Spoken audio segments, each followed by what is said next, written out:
Chapter 301, One Against 1,000. One man makes an army. Boom boom. The tanks are advancing. And the armored vehicles are guarding behind. In the middle, there is a double-decker bus that has started. This bus looks very old. And it seems that it has not been driven for a long time. It is a blessing from God that it can start now. The bus is full of excited passengers. And some of them even shed tears. And they are very moved by this bus. It's not that they have never seen the world. So they cry when they sit on the bus. But because they finally have a chance to escape from the sea of suffering. In addition to these passengers, there is also a special operations team guarding the bus. And the driver is also a member of the peace and order. As long as peace and order come, the survivors must be brought back intact, and no one can be abandoned. And the way back has been traveled once. Some of the more difficult zombies have been cleared in advance, so now this road is unobstructed. But Xiao Zhou, a member of the special operations team, held a gun, looked at the hovercraft in the sky, and kept muttering in his heart. The chairman drove away with half of the violent terrorist mobile team in the hovercraft. Is it okay? Xiao Zhou was very puzzled, and didn't know why the chairman didn't let them join the battle together. It was just fighting against the chosen one. It was not like they could not contribute.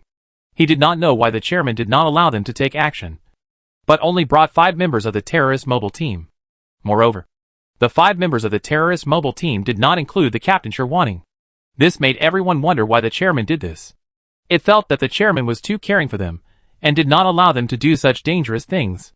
However, the chairman's strength was indeed amazing. Just before, Chairman Ming tore the insect zombie that ran out of the flames. The blade of the insect zombie was extremely brutal. It cut through steel like cutting melons and vegetables. With such a sharp blade, it only left 2 blood marks on the chairman's arm that looked like they were cut by a utility knife. In just a few minutes, the chairman's arm completely healed. And there was no scar at all. This kind of strength is really terrifying. It is already an inhuman existence. Alas, Xiao Zhou clenched his fists, and secretly vowed to himself that he must practice his supernatural powers well, and strive to be a useful person to the chairman in the future. Now, let's take these survivors back quickly. With this thought, Xiao Zhou was helpless. At this moment, suddenly, a sloppy man on the side of the road waved desperately at the bus. Looking closely, this man looked familiar. It seems, is it a star? Thinking that the chairman has been filming a movie recently, Xiao Zhou shouted without hesitation, "Stop the car, take this guy on the roadside. Whether he is a star or not, he looks pretty handsome. It would be great to take him back to film a movie." Xiao Zhou thought to himself, "Since I can't help the chairman in combat, I'll help him in his career. In order to make peace and order great again." Ming Su didn't think too much. He was just worried that bringing other employees here would get in the way. After all, his idea was very simple. Arrive at the headquarters of the Chosen Ones. Get off the hovercraft. Then kill all the Chosen Ones with one punch. Go home. This plan was a perfect plan. And the only person who implemented this plan was himself. In this process, Ming Su did not want others to mess up, and thus affect his plan.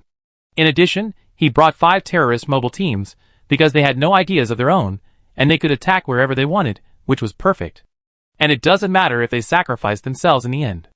After all, there are mutant zombies. There are as many as you want. At most, you can catch a few ordinary zombies, and feed them evolution crystals. It's easy and relaxing. The hovercraft is moving quickly in the sky. The target is naturally the headquarters of the Chosen One. However, when Ming Su's hovercraft arrived at the actual watering area of the Chosen One, he found that the whole area was covered with smoke and dust, and it looked like it had just been bombed.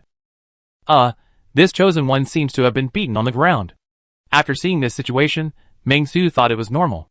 After all, the size of the Chosen Ones and the safe zone is different.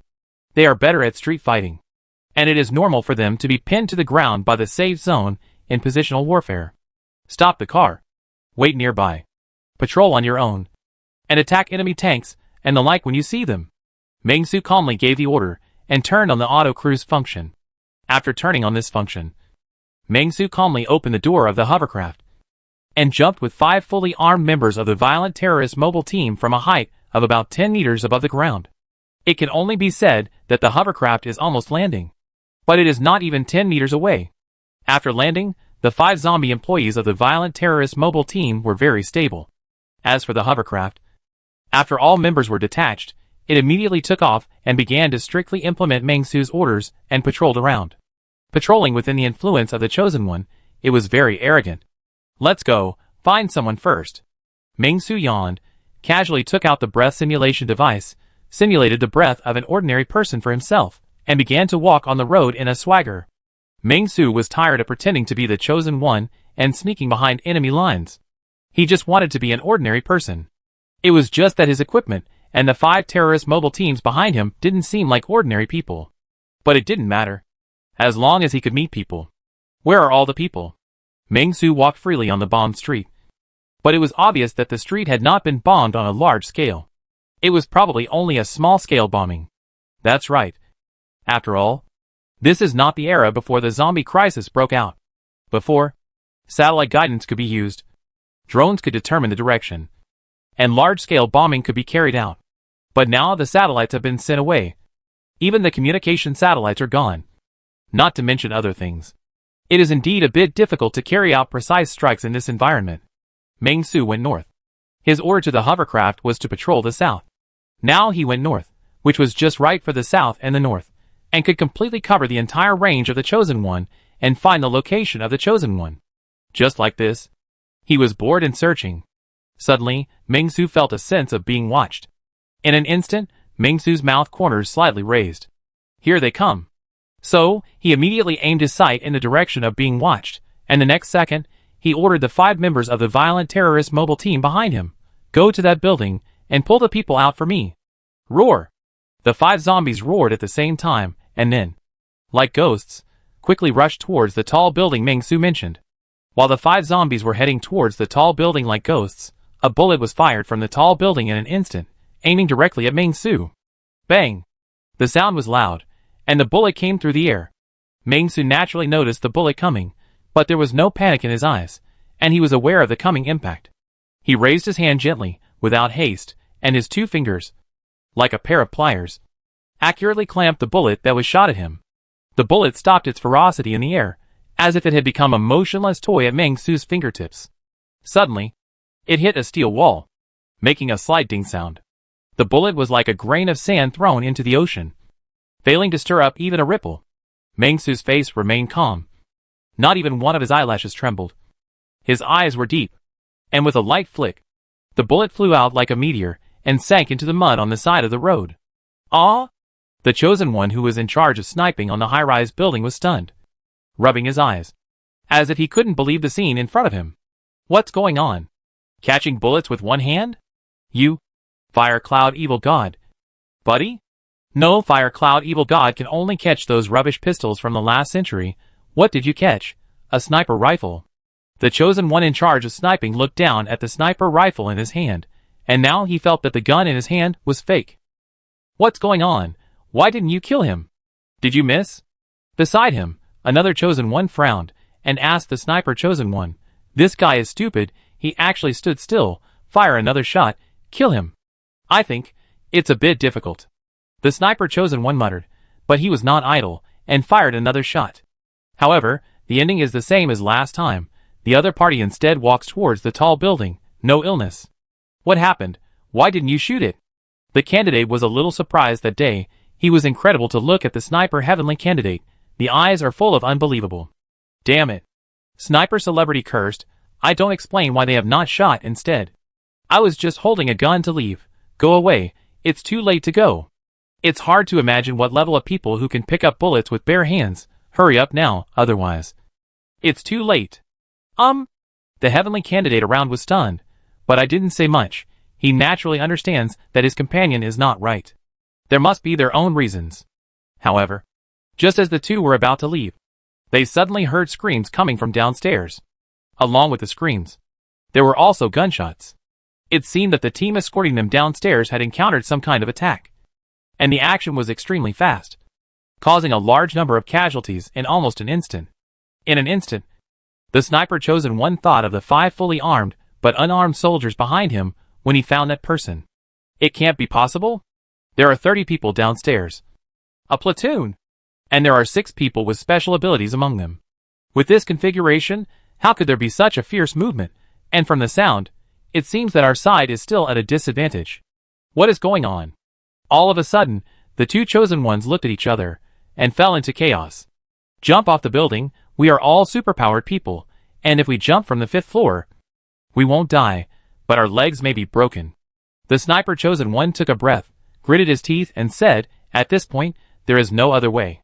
After hearing this, the other companion nodded immediately, and when the two were about to jump off the building, they suddenly saw something that made them open their eyes wide and be dumbfounded.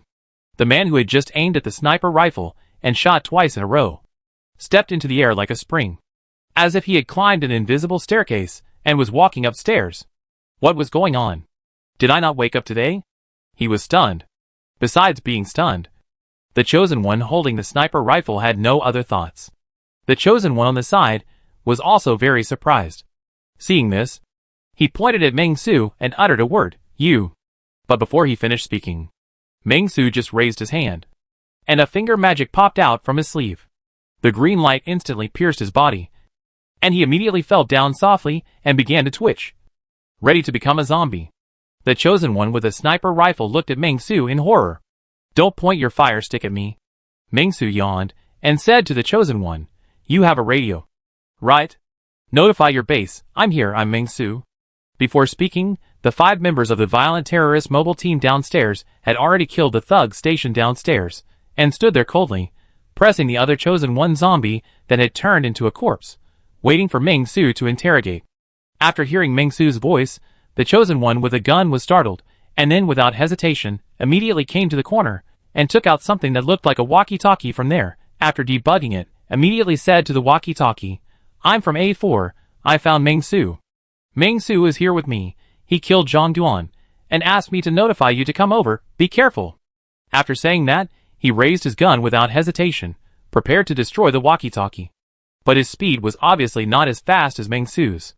The moment he raised his gun, Meng Su had already flashed to his side, grabbed the barrel of the gun, and twisted it casually, and then asked curiously, "What is this, a walkie-talkie? Is your walkie-talkie still usable?" "Oh, yes, I almost forgot. You should be immune to interference, but aren't the communication satellites gone? Is there any secret satellite?" "Humph, how can an ignorant person like you know the glory of my lord?" "Pooh." The man was like a tough guy, and would not reveal any information to Meng Su. Meng Su didn't care about this. He just took the walkie-talkie away, and planned to go back to study it. Seeing Meng Su in this state, he still said nothing. With a strong character, "You have more backbone than some Sima." Meng Su sighed, and waved his hand. "Take him away, and deal with him. See if he is consistent in his words and deeds, and whether he is a man of integrity." Immediately, 2 members of the violent terrorist mobile team came forward and took the man away. Soon, there were screams. However, he did not say a word about the information of the chosen one. He is a tough guy, more loyal than those Sima. Meng Su was bored, sitting calmly on the upper floor, and regretted that he had shot the barrel of the sniper rifle crooked. Otherwise, he could still pretend to be a sniper for a while. Meng Su yawned, and waited calmly for the arrival of the chosen one. Instead of looking for them everywhere, it is better to wait for them to come to him.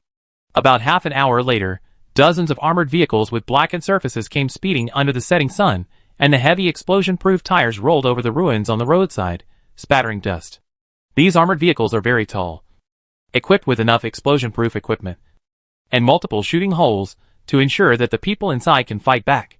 On the armored vehicle, there is also a very abrupt grenade launcher, which seems to be installed on it by force. Meng Su saw at a glance that this is a police armored vehicle, which is indeed inferior to military vehicles in some aspects. It is probably an armored vehicle found in the Wyong City Police Department. Behind the armored vehicles, there are also a number of large trucks, which seem to be loaded with dozens of armed thugs. In the sky, there was also the sound of propellers. Yo! Wyong City's chosen ones were well equipped. In a half-hour hasty operation, they were able to mobilize so many people and equipment. It was good, but I'm a little disappointed. Meng Su stretched his back and calmly walked downstairs from the 5th floor step by step, looking at the dozens of armored vehicles and armed helicopters in the sky. His face showed murderous intent. Quick! Quick! Quick! Swear to kill Meng Su. This man is the biggest hidden danger for my master. Kill him and the situation in Nanjiang will be solved. These thugs controlled by the chosen ones got off the car immediately, deployed their formations at the first time, and made crazy designs against Meng Su. Gunshots rang out, and bullets rained down on Meng Su, forming a terrible rain of death. Although they were very surprised at Meng Su walking in the sky, these thugs still shot without hesitation. But at the moment they pulled the trigger, Meng Su disappeared. That's right. He just disappeared. The commander of the thugs seemed to realize that something was wrong, and immediately shouted, "Grenade is accurate." But before he could finish his words, Meng Su appeared in front of the armored vehicle in the front. He grabbed the body of the vehicle with both hands, and lifted it up with force. His arms were like steel. The huge steel armored vehicle was easily overturned by him like a piece of paper. Like thunder piercing the clouds. Boom! With a loud bang, the armored vehicle fell to the ground like a meteorite, stirring up dust, shaking the air, and making a harsh metal tearing sound. The car body was dented. Parts were scattered, and several thugs were instantly crushed under the armor. Without a sound, the rest of the thugs were pale, and fear flashed in their eyes. They retreated in fear, like dogs that had lost their homes. What? What? The thugs were terrified, and a few loyal people among them looked at Meng Su and pulled the trigger resolutely. Tada! The bullets hit Meng Su like raindrops, and Meng Su, like a fellow countryman, took the bullets and walked forward calmly. Then he looked around and proudly locked onto one person. Kill the chosen one. Put the equipment aside, and you can be exempted from the crime of accomplice. You can only be exempted from the crime of accomplice, but you can't be exempted from the crime of murder. However, these thugs did not know Meng Su's thoughts. After hearing this, they looked at each other, and were shocked. They were all strong-minded people. They followed the chosen ones because they could eat and drink well. If they followed the safe zone, they would check their background in the end times. And what they did was enough to be shot. Now that they have seen the Homelanders, they still choose chicken feathers. So, these thugs have set their sights on the chosen ones, who came to supervise the army. Killing the Homelanders is difficult. But, killing the chosen one with average ability next to you is easy. For a moment, everyone had bad intentions. Catch these chosen ones. Damn it. I have disliked them for a long time. Chapter 302 Ending Wuyong. Weapons and equipment listed on Meng Su's left-hand side. A rough count showed that there were 172 long guns, 11 armored vehicles, and an armed helicopter. Of course, there should have been another helicopter, but it ran away, and Meng Su was too lazy to chase it. The 150-odd thugs stood obediently on the side, with bare hands, looking a little restrained, as if they felt too insecure without weapons. As for the 4 chosen ones, who were military supervisors, after being captured, they were executed by Meng Su. Torture? Is there any need for torture? There are more than 150 thugs here. Don't they know where they came from? After thinking for a while, Meng Su did not decide to kick them when they are down. Instead, he waved his hand and said, "Very good. I see your sincerity. Now pick up your weapons. Those who drive armored vehicles continue to drive armored vehicles, and those who drive armed helicopters continue to drive armed helicopters. Let's go and attack Huanglong directly to destroy the chosen ones in Wuyong City. Anyway, these people will die sooner or later, so let them play their role before they die. It can be considered as recycling." After hearing Meng Su's voice, these thugs looked at each other, looking at each other, not knowing what to say. And standing behind Meng Su were 5 members of the terrorist mobile team, covered in vines, looking ferocious and murderous. "Why you don't want to?" Meng Su raised his eyebrows, and his attitude became a little impolite. Although Meng Su used the breath simulation device to hide himself like a human, none of the thugs present really dared to treat Meng Su as a human. A drop of cold sweat oozed from the forehead of the leading thug, and he quickly said to Meng Su, "We are so happy to be able to serve you. How can we not be willing?" After that, he took the lead, strode to the place where weapons were placed, picked up his gun, and smiled. "Very good. Since you are willing to help me, there will be great benefits in the future." Meng Su nodded with satisfaction, and remembered the guy in front of him. He is a good seedling, and he can let him come to the biological laboratory as a voluntary test subject in the future. After seeing the behavior of the thug leader, the other thugs around him also began to pick up their weapons one after another, preparing to rush to the chosen one's base camp with Meng Su. Most of the thugs looked a little strange, but a small number of them were extremely excited, as if they had long wanted to strike back and teach the chosen ones a lesson. Seeing this situation, Meng Su was very satisfied for a moment. And then he waved to two guys who looked like the leaders of this group of thugs, and immediately asked, "What are your positions?" The guy who took the lead in picking up weapons to respond to Meng Su immediately ran over like a pug, saluted Meng Su very sincerely and said, "Report to the Lord. I am the commander of the Vulture Armor Battalion. And this is my deputy commander." "Yo." Meng Su nodded. "Tell me about the arrangement of Wuyong City." The guy who claimed to be the commander of the Vulture Battalion immediately began to report. That group of guys founded 4 regiments in Wuyong City. "We are members of the World Destruction Regiment, affiliated with the Vulture Battalion, responsible for stationing at the headquarters and protecting the safety of the headquarters. In addition, there are 2 regiments on the Northern Defense Line and 1 regiment on the Western Defense Line. This is the main defense situation." "How many people are there in a regiment?" "About 1,000 people." The Vulture Battalion commander continued. "But those chosen ones also have a direct lineage, called the Devotion Army, which has many talented people. I don't know exactly how many people there are, but it should be no less than 300. After hearing such a report, Meng Su nodded. It seems that the number of armed forces controlled by the chosen ones in Wuyong City is about 5,000, with the addition of miscellaneous forces. It is not an exaggeration to say that there are 6,000 or 7,000. However, the fighting quality of these thugs is obviously not good, and they are scattered, and most of them have low fighting spirit." Meng Su continued to ask, and learned that 9 regiments were set up in Wuyong City before. After half a month of hard fighting, 5 regiments were either destroyed or fled. Now there are only 4 thugs with relatively high loyalty. But although it is said to be high, their loyalty is obviously just SOSO.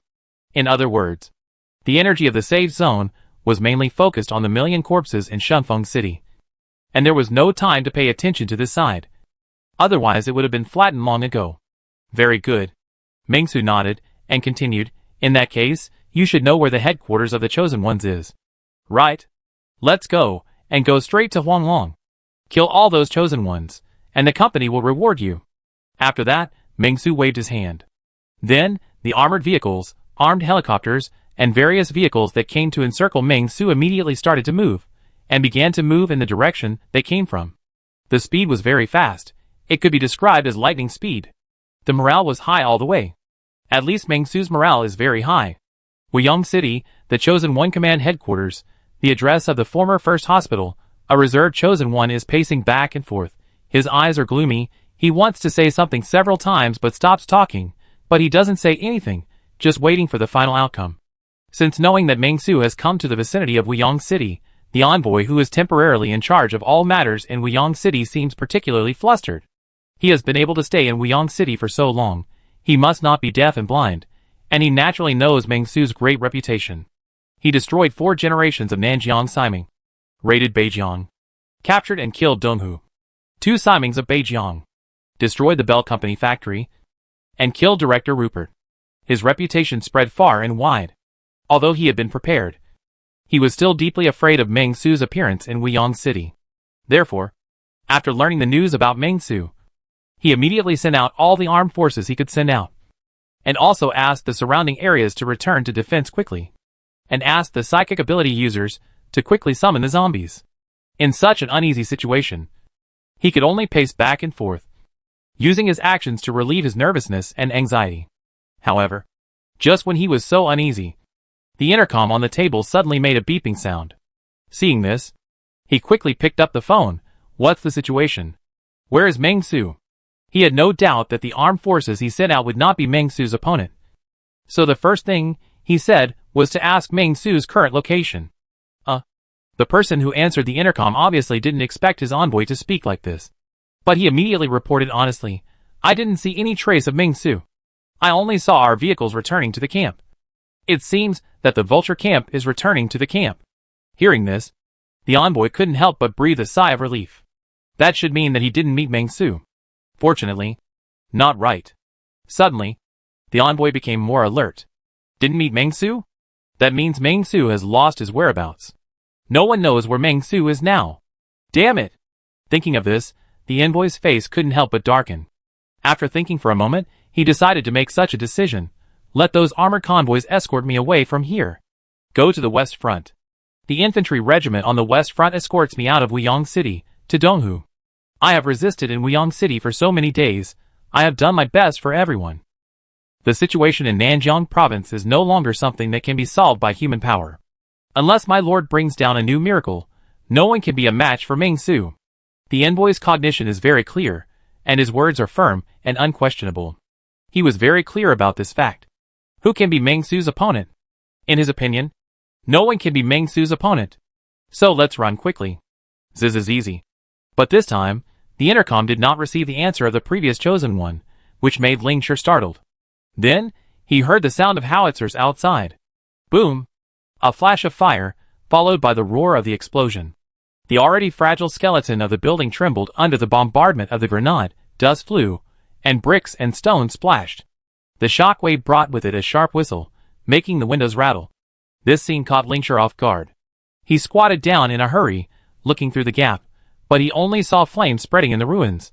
The air was filled with the smell of gunpowder, and thick smoke billowing. The armored convoy of the Vulture Battalion, which was supposed to be under his command, was now bombarding him with the howitzers he had equipped them with. What was going on? Ling Shi was extremely shocked. He couldn't believe what he saw before him. Then he took advantage of the gap between the howitzer bombardments and quickly got out of the hospital. He crawled all the way, and it was really thrilling. After rolling out, he saw many familiar faces, rushing from all directions with guns in hand, pulling the trigger when they saw anyone, fighting with the chosen ones in the hospital and the thugs who came later. Duh. Bullets have no eyes. And in an instant, this place became a battlefield. At this point, the envoy had no idea what was going on. Envoy Wang. At this moment, a man came running in the hail of bullets, came to Envoy Ling, panting, and said to him hurriedly, "The Vulture Battalion has rebelled. I saw them carrying Meng Su over, bombarding our camp, and our comrades suffered heavy casualties. The 2nd Battalion station there was also caught off guard and was severely damaged. The Vulture Battalion has rebelled? How is it possible?" Envoy Wang could not believe it, and blurted out subconsciously, "How is it possible? They have committed many crimes. And Meng Su and the safe zone can let them go? The facts are in front of us." Envoy Ling. Hearing this voice, Envoy Wang's expression was very wrong. But now, there was no other way. He said in a deep voice, "Immediately send the 2 regiments on the northern line to suppress the rebellion." The chosen one was stunned. What about the northern line? Let it be given to the safe zone. Let them come and attract firepower for us now. Meng Su is here. We can't stay in Wyong City any longer. Let all the chosen ones come together. Follow me. And evacuate to Donghu province as soon as possible. Wang Lingshi's face was gloomy. My communication device broke down during the bombardment. Why don't you go quickly? Okay. Upon hearing this, the chosen one immediately moved forward quickly, crouching down to avoid the ricochets that came from everywhere, preparing to mobilize the army. After the chosen one left, Wang Lingshi went all the way west, planning to take a small road and leave quickly. Roar! Across a wall, many zombies heard the rumble in the hospital and were particularly agitated, and could not wait to rush over. As for the sounds of these zombies, Wang Lingshi could not help but feel a sense of contempt, but before he walked far, he saw a young man playing with a walkie-talkie in front of him. He was well-mannered and looked weak, just an ordinary human. Humph! Wang Lingshi snorted coldly, not taking this ordinary human seriously at all, and was about to use his magic to kill him. But suddenly, he saw a flash in front of his eyes, and the ordinary human in front of him instantly appeared beside him, and had already put his hand on his shoulder. In an instant, Wang Lingshi was frightened to death. Ordinary human? Is this a fucking ghost? Although he was horrified, Wang Lingshi was still not idle. He immediately turned his hand and pushed, planning to take out his pistol. However, something embarrassing happened. He did not push the person in front of him. On the contrary, he was easily strangled by the neck by this ordinary human and lifted up with one hand. "Little thing, you are quite good at jumping." Meng Su smiled and said, and then his eyes shone with golden light, and his mental power was stimulated, which immediately gave Wang Lingshi a splitting headache, and he almost wanted to die. "Tell me the intelligence, and pick the ones that interest me." Hearing Meng Su's words, Wang Lingshi trembled, and after hesitating for a long time, he spoke a piece of information. But as soon as he finished speaking, he instantly lost his voice, and began to turn into a zombie. Crack! Meng Su twisted his hand casually, breaking Wang Lingshi's neck, and immediately felt bored. That's it? Wuyang City is just like this. Before seeing that they couldn't take it down for a long time, I thought it was some difficult stuff, but I didn't expect that I came here, and ended the chosen one of Wuyang City with a crushing blow. It seems that my strength is indeed strong enough. Meng Su nodded with satisfaction. Looking at the armored vehicles that were in a tough battle and bombing each other, Meng Su showed an expression of doing a good job again. It doesn't matter. He doesn't care. Let them fight each other here. Anyway, the 2 regiments on the north line are coming, and this place will be a mess. Take advantage of this time. I will go back to Iching City to inform them, so that the safe zone can start to push forward. With overwhelming force, the overall situation in Wuyang City is expected to change. Meng Su stretched his body and thought about the information Wang Lingshi had just revealed about Donghu Province. Meng Su was not interested. He would go back and tell the safe zone and some of his subordinates in the company, and let them solve it. As for what to do next, go back and rest for a month, and then go on a roadshow. I have stayed in Nanjiang Province for a long time. It is time to return to the Magic City and conduct a roadshow. Where is the airship? You can come and pick me up. Meng Su chose to call the airship. Chapter 303 Great. Chairman Meng is here to help us. Roadshow? Today's report from the Survivor Daily. The 7th Corps has successfully entered Pingsha City, rescued a large number of oppressed survivors on Heping Road, and the situation in Nanjiang Province is very good. At the desk, Meng Su looked at the latest news in the Survivor Daily, drank a cup of coffee, and read some of the recent popular newspapers with interest. A month passed in a flash, and the speed of the safety zone during this period was not slow. Since he had done something in Wuyang, the safety zone decisively followed up, completely defeated Wuyang City's long-standing resistance, and completely marched into Wuyang City. Afterwards, various corps also began to take corresponding responsibilities, and further cleaned up the zombies in the entire Nanjiang Province. Pingsha, Baifu and other cities that had not been involved before are now further involved, and the journey is smooth, and there is no resistance. Only some zombies are suppressed and killed. The situation is very good. As for the situation of insect zombies extracted in Wuyang City, Meng Su also asked the biological laboratory to give a report, but it is obvious that this thing is beyond their cognition. Although there are reports every day, the progress is relatively slow, and there is no solution for the time being. At the same time, Adela, the head of the biological laboratory, also said that the samples were not enough, and wanted dozens of insect zombies for specimen research. In response, Meng Su said that he would pay attention to it. If I had known that this thing was so useful, I should have packed it all away. Meng Su thought to himself. But it doesn't matter. I will encounter it again sooner or later, and I can just catch a few at that time. The chosen ones have spent so much effort on this thing. It is impossible to just do it once and end it. Right? However, some incomplete insect eggs are still left in Wuyang City. When the army swept the safe zone before, they should have harvested a lot. At worst, I can write a note and borrow some for research. Anyway, it's not a big deal. And it's all thanks to me. I think he won't refuse. In addition, Meng Su concentrated on cleaning up a wave of his evolution gems, and pushed his spirit value to 38 points. And his mental state became more full. You can spend 1 billion. You are really a little genius. This wave of spending will definitely make people around you look at you with new eyes. After all, there are not many people in the world who can spend 1 billion cash in a short time. Task completed. Task evaluation, a good spendthrift. Task rewards, 1 billion credit points. Breakthrough point +1. Item replicator X1. Talent surge card X1. Flame power fruit +1. A line of small gilded characters appeared in front of him. When Meng Su saw this, he couldn't help but curl his lips. Bullshit, if you hadn't asked me to spend 1 billion, why would I spend it when I have nothing to do? But fortunately, the money I spent was returned as a task reward, and in addition, I also got a few additional task rewards. Breakthrough, spirit value. As soon as the breakthrough point was obtained, Meng Su decisively chose to break through. Breakthrough successful, current spirit value, 39 points. Looking at the spirit value in front of him, Meng Su had a blank expression on his face, and then checked the 3 props. Prop replicator. Use this item. You can copy a prop with exactly the same function. Talent search card. Use this card. You can find a talent. Flame power fruit. Take this fruit. You can gain the ability to control flames. No side effects. You can go swimming in the sea. Why is it specially marked as no side effects? You can go swimming in the sea. It can't really be the Pirate King. Meng-Su shook his head, then looked at his Nico's help, thought about it, and decided to copy one of the two. The hovercraft and the flame fruit. As for why he didn't save up, sorry. I don't have the habit of saving up money, and then being sent away by Lao Ba. Meng-Su didn't know what the extraterrestrial civilization would do next, and what he wanted now was to improve himself as soon as possible. After thinking about it, Meng-Su thought about it, and he wanted to copy another flame fruit. I should improve myself. Eating 2 supernatural fruits shouldn't be a problem. Right? But there is a more critical point. Can this Nico's help copy things that have been eaten? For example, after eating the flame fruit, can it still copy?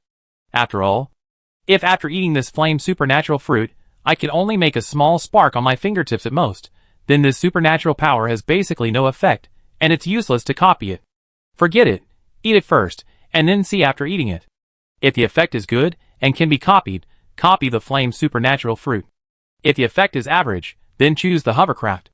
If it can't be copied, then there is no need to choose anything.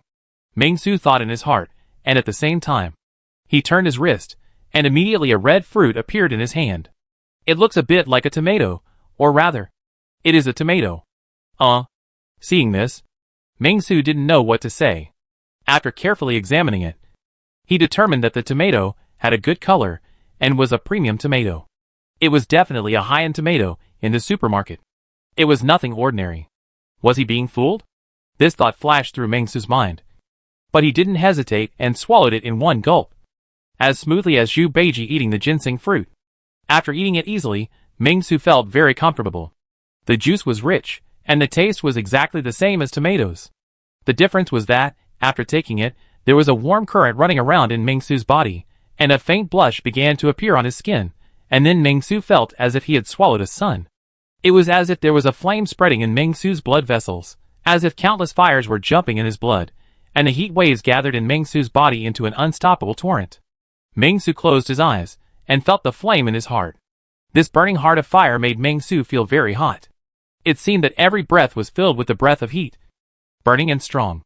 Spreading out his hands, a hot airflow gushed out from his palms, and a ball of fire suddenly appeared in Meng-Su's palms. Jumping and spinning, the surrounding air began to distort because of the sudden increase in temperature.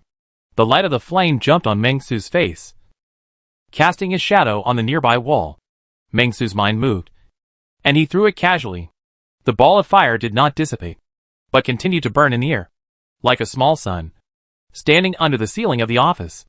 There was still a distance of 50 to 60 centimeters from the ceiling, but the ceiling suddenly became extremely dark, with smoke coming out, as if something was on fire.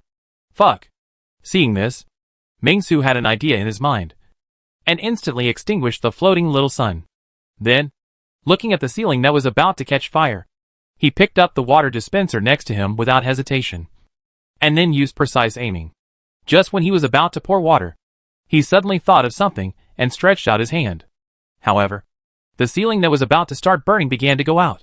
The flames in the sky were like a waterfall, and they were drawn towards Meng-Su's fingers little by little, lingering on his fingers, emitting brilliant flames. Yes, it's a bit magical. Meng-Su saw this and couldn't help but feel happy. This fire ability was really powerful. It felt like a lifetime gift. Even the flames at the fire site could be absorbed by him. If he became a firefighter, wouldn't he be able to make a big move? With this thought in mind, Meng-Su tried again, took out a lighter, and lit a piece of paper at random. In a blink of an eye, the paper burned rapidly, and Meng-Su tried to control it, and found that the flame could indeed be controlled by Meng-Su. Well, it seems that the flame that was not lit by my supernatural power can also be controlled by me. Then I am invincible. Meng-Su was extremely satisfied, and then he smiled lightly, and began to experiment, using the item replicator to start choosing.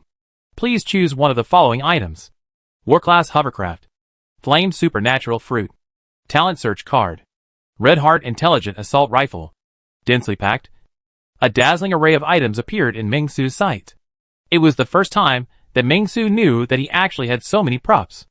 I can actually choose the flame power fruit. Meng Su was overjoyed, and chose without hesitation. I choose to copy the flame power fruit. Successful choice. When Meng Su's choice was successful, he had another, red cucumber in his hand. So this fruit is of a random style. Right? Seeing this, Meng Su couldn't help but freeze for a moment, and then quickly said, "Then I want a durian flavor, give me the whole one." But after waiting for a long time, there was no response.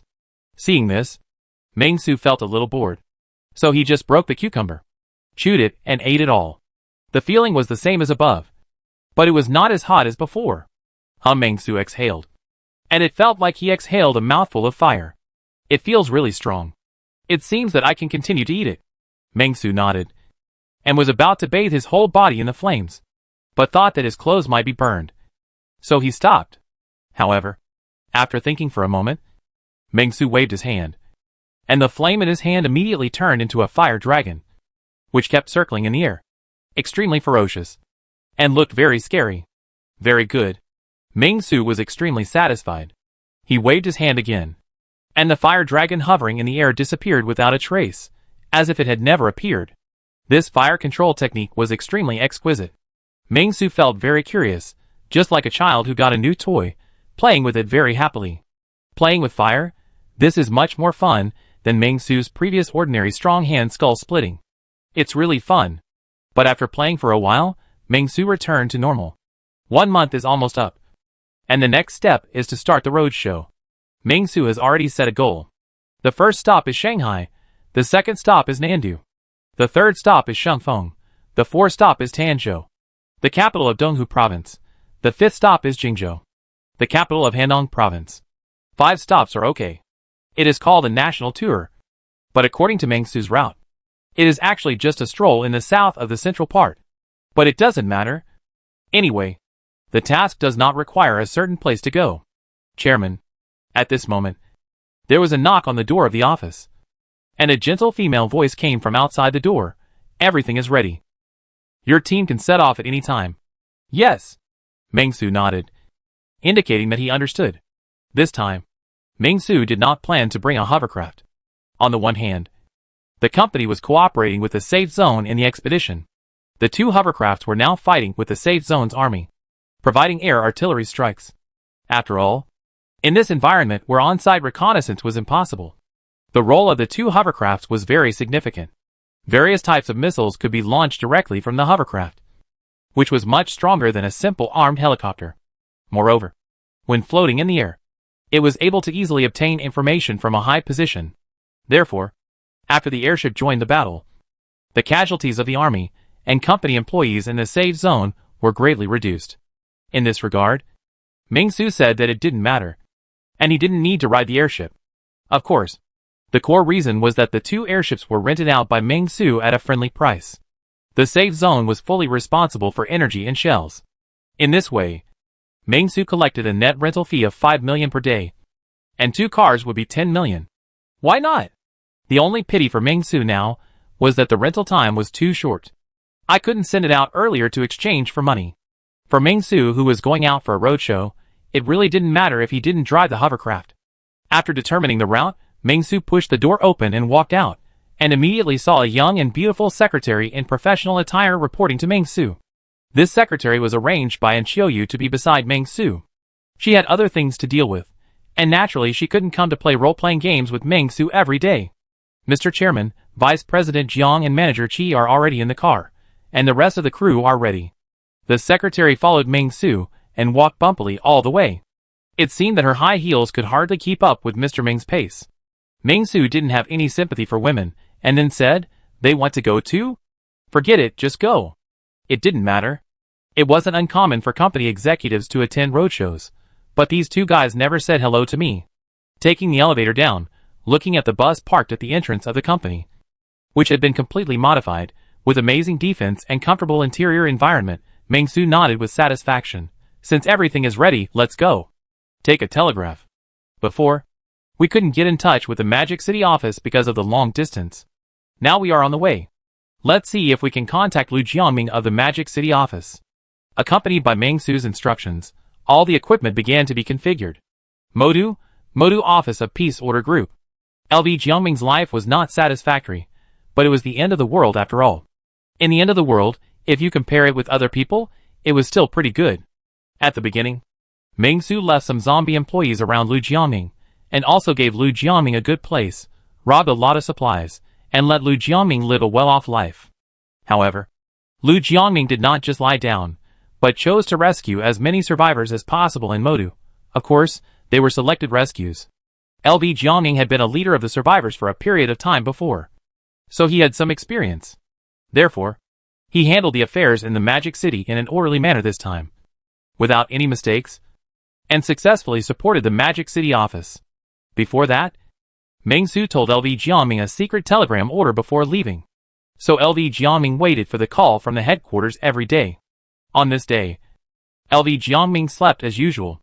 He was very tired after standing guard all night, but he hadn't slept for long when he was shaken up by a girl in charge of guarding the telegram. Director LV. Wake up! Director LV. Wake up! The radio station received a message from the headquarters. LV Jiangming, who was still a little confused, woke up all of a sudden, did a sit-up, and immediately came to the radio station, his eyes full of bloodshot, and asked expectantly, "Where is the message? What is the order from the headquarters?" The headquarters said that Chairman Ming will arrive in the Magic City within half a day. The girl guarding the telegram was also very excited. But? Then he handed a piece of paper to Lu Jiangming. "Is the chairman going to lead our Magic City division to start the action? I have been listening to the public telegram these days, and I can vaguely receive a lot of news from Donghu and Handong. It is said that Nanjiang has achieved great success. The head office and the safety zone have recovered many cities, and many cities have restored peace." Lu Jiangming nodded, with a very excited look, while talking to the little girl, while looking at the telegram. "Chairman Ming will not give up on us, so he is here to help us collect." Roadshow? At this point, Lu Jiangming was stuck. He read it carefully again. He read it correctly. It was a roadshow. What does this roadshow mean? Is it a code word? But what does a roadshow mean? It can't really be a roadshow for a movie crew. Lu Jiangming fell into deep thought. But at the same time, in the Sky Patrol camp, the new Sky Patrols, who had suffered a heavy blow before, also received the signal. An old man in a white coat, who looked like the chief scientist, looked at the message of the roadshow and fell into deep thought. What does this roadshow mean? Is it a code? Or is it some kind of code name? The movie is a big success, and they are coming to Shanghai for a roadshow? There must be something fishy about this. Notify those useless people of the chosen ones. Don't show up in the near future, and be prepared. Meng Su is coming to Shanghai for a roadshow. They destroyed the worm nest we set up in Nanjiang, and they probably want to repeat the trick here. This is what roadshow means. We must do our best to protect the worm nest. Even if we die, we can't let the experts of the Bell Group, who are researching the worm nest, be discovered. The chief research expert of the patrol said confidently. He felt that he had cracked the code of Meng Su's telegram. But how did Meng Su know that we were cultivating the worm nest in Shanghai? Is there a spy among us? Chapter 304. The fans in the Magic City are so enthusiastic. Roar! Awoo! In the twilight, a bus with countless steel attached was driving on a deserted highway, but the speed was very slow. Every step it took ran over countless zombies. The windows were covered with blood and stains, revealing an ominous dark red. Outside the tempered glass, dense zombies were constantly hitting the glass, making a dull and powerful knocking sound. Inside the car, the tense atmosphere was almost frozen. Everyone's heartbeat accelerated with the sound of the clapping, and the air was filled with the smell of fear. Especially Cui Yanfan. His face was pale with fear. His hands couldn't help shaking. His psychological quality was a little too fragile. And those actors who volunteered, the crew members, were also terrified and a little scared. The hideous face of the zombie was pressed against the tempered glass. The rotten flesh on the face swayed with the movement, as if it would fall off at any time. The breathing was heavy and damp, and the breath was disgusting and rancid. Meng Su, Jiang Xiaqiu, Shi Liao, Luo Xinchan, and Li Xiang, who were brought here, all looked calm and composed. Even the leading actor Qin Baochuan did not have much facial changes, as if the zombies around him were nothing but floating clouds. Meng, Mr. Meng. Director Cui Yanfan saw Meng Su's calm and composed look, and could not help but trot over to Meng Su and asked him, "Is our car safe?" He regretted signing up to follow. It must be safe. After Meng Su stretched, He looked around very comfortably, and said with great satisfaction, "It seems that our roadshow is a correct decision. We have just arrived in Shanghai, and have not yet entered the city, and there are so many fans coming to pick up the car. TSK, you see, these fans are too enthusiastic. They keep banging on the glass to say hello to us." After that, Meng-Su looked at Cui Yanfan again, and criticized, "And I have to talk about you. Xiao Cui, how can you be so reckless?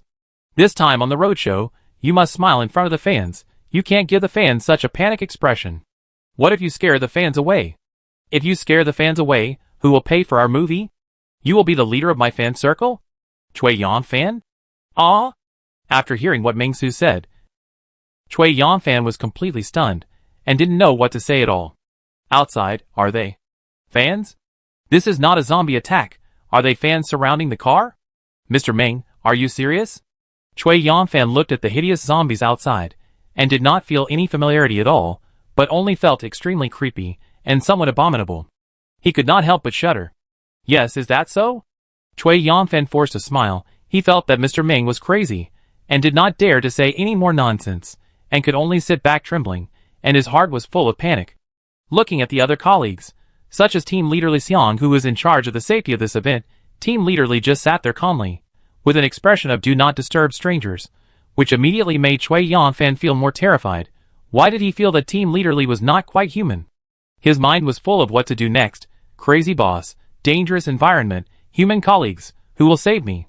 But at this moment, Qin Baochuan suddenly said, "Mr. Meng, these fans are too enthusiastic, but I think this may prevent us from arriving at the office within the specified time, delaying the progress of colleagues over there, and more importantly, it is irrational for fans to do this. If they make any mistakes, it will be difficult to deal with." Hearing Qin Baochuan say such a complete set of procedures, Meng-Su nodded with satisfaction. This is the attitude of a roadshow. What is Cui Yanfan doing? If you are judged to have failed the mission, I will peel off your skin when I go back. In that case, Li Xiang, you go and handle this matter properly, and come back after you are done. After that, Meng-Su stood up, walked to the car door, and opened it. Roar! Zombies that were originally surrounding the car door immediately rushed into the car like cats and dogs seeing their owner open a can of food. But Meng-Su stood there, one man guarding the pass. 10,000 men cannot break through.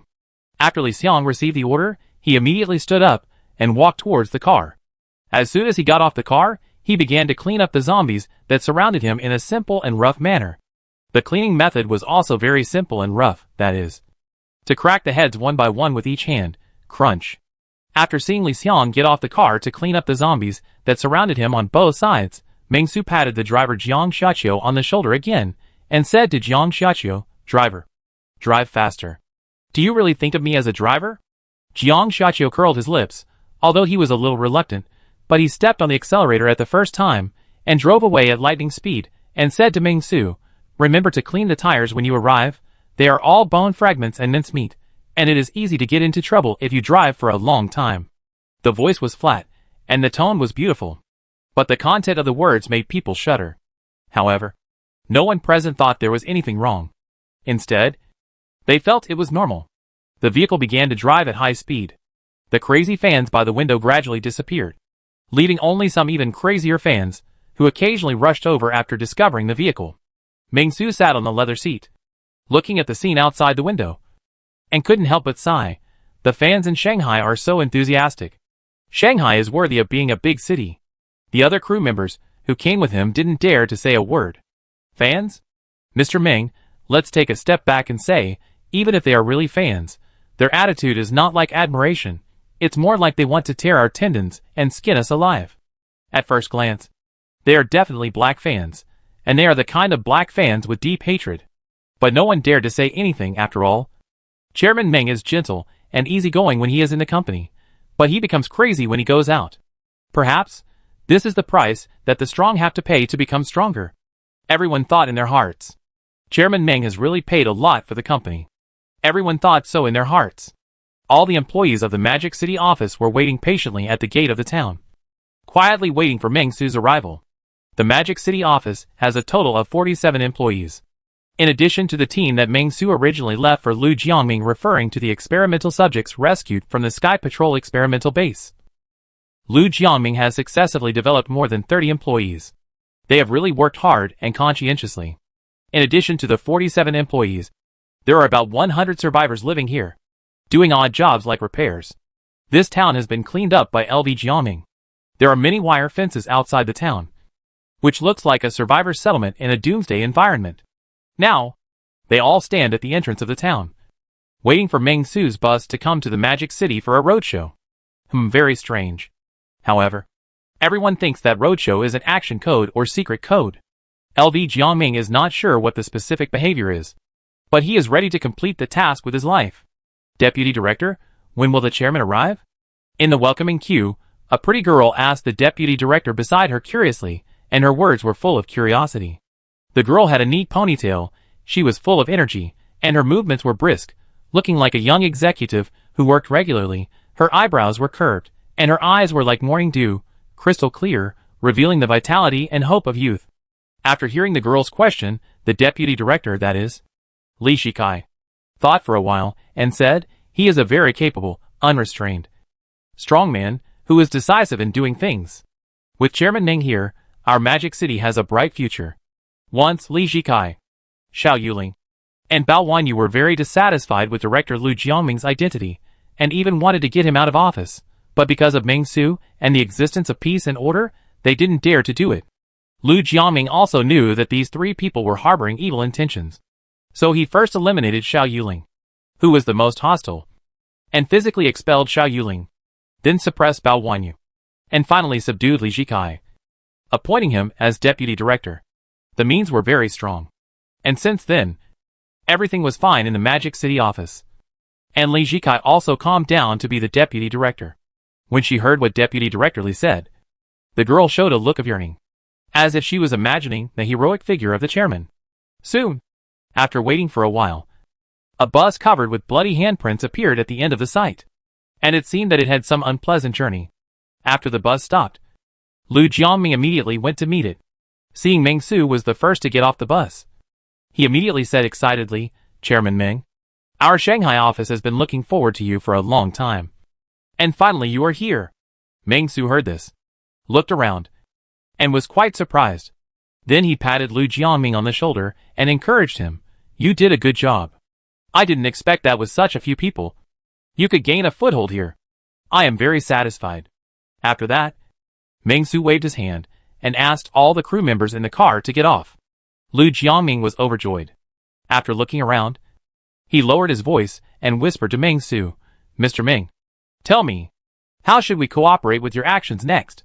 What is the specific content of this roadshow plan? Is it to recapture the Magic City in one fell swoop, and then move westward to form a pincer attack with Nanjiang Province to attack Handong and Dongning? You didn't give us the code before, so I don't know what this roadshow means.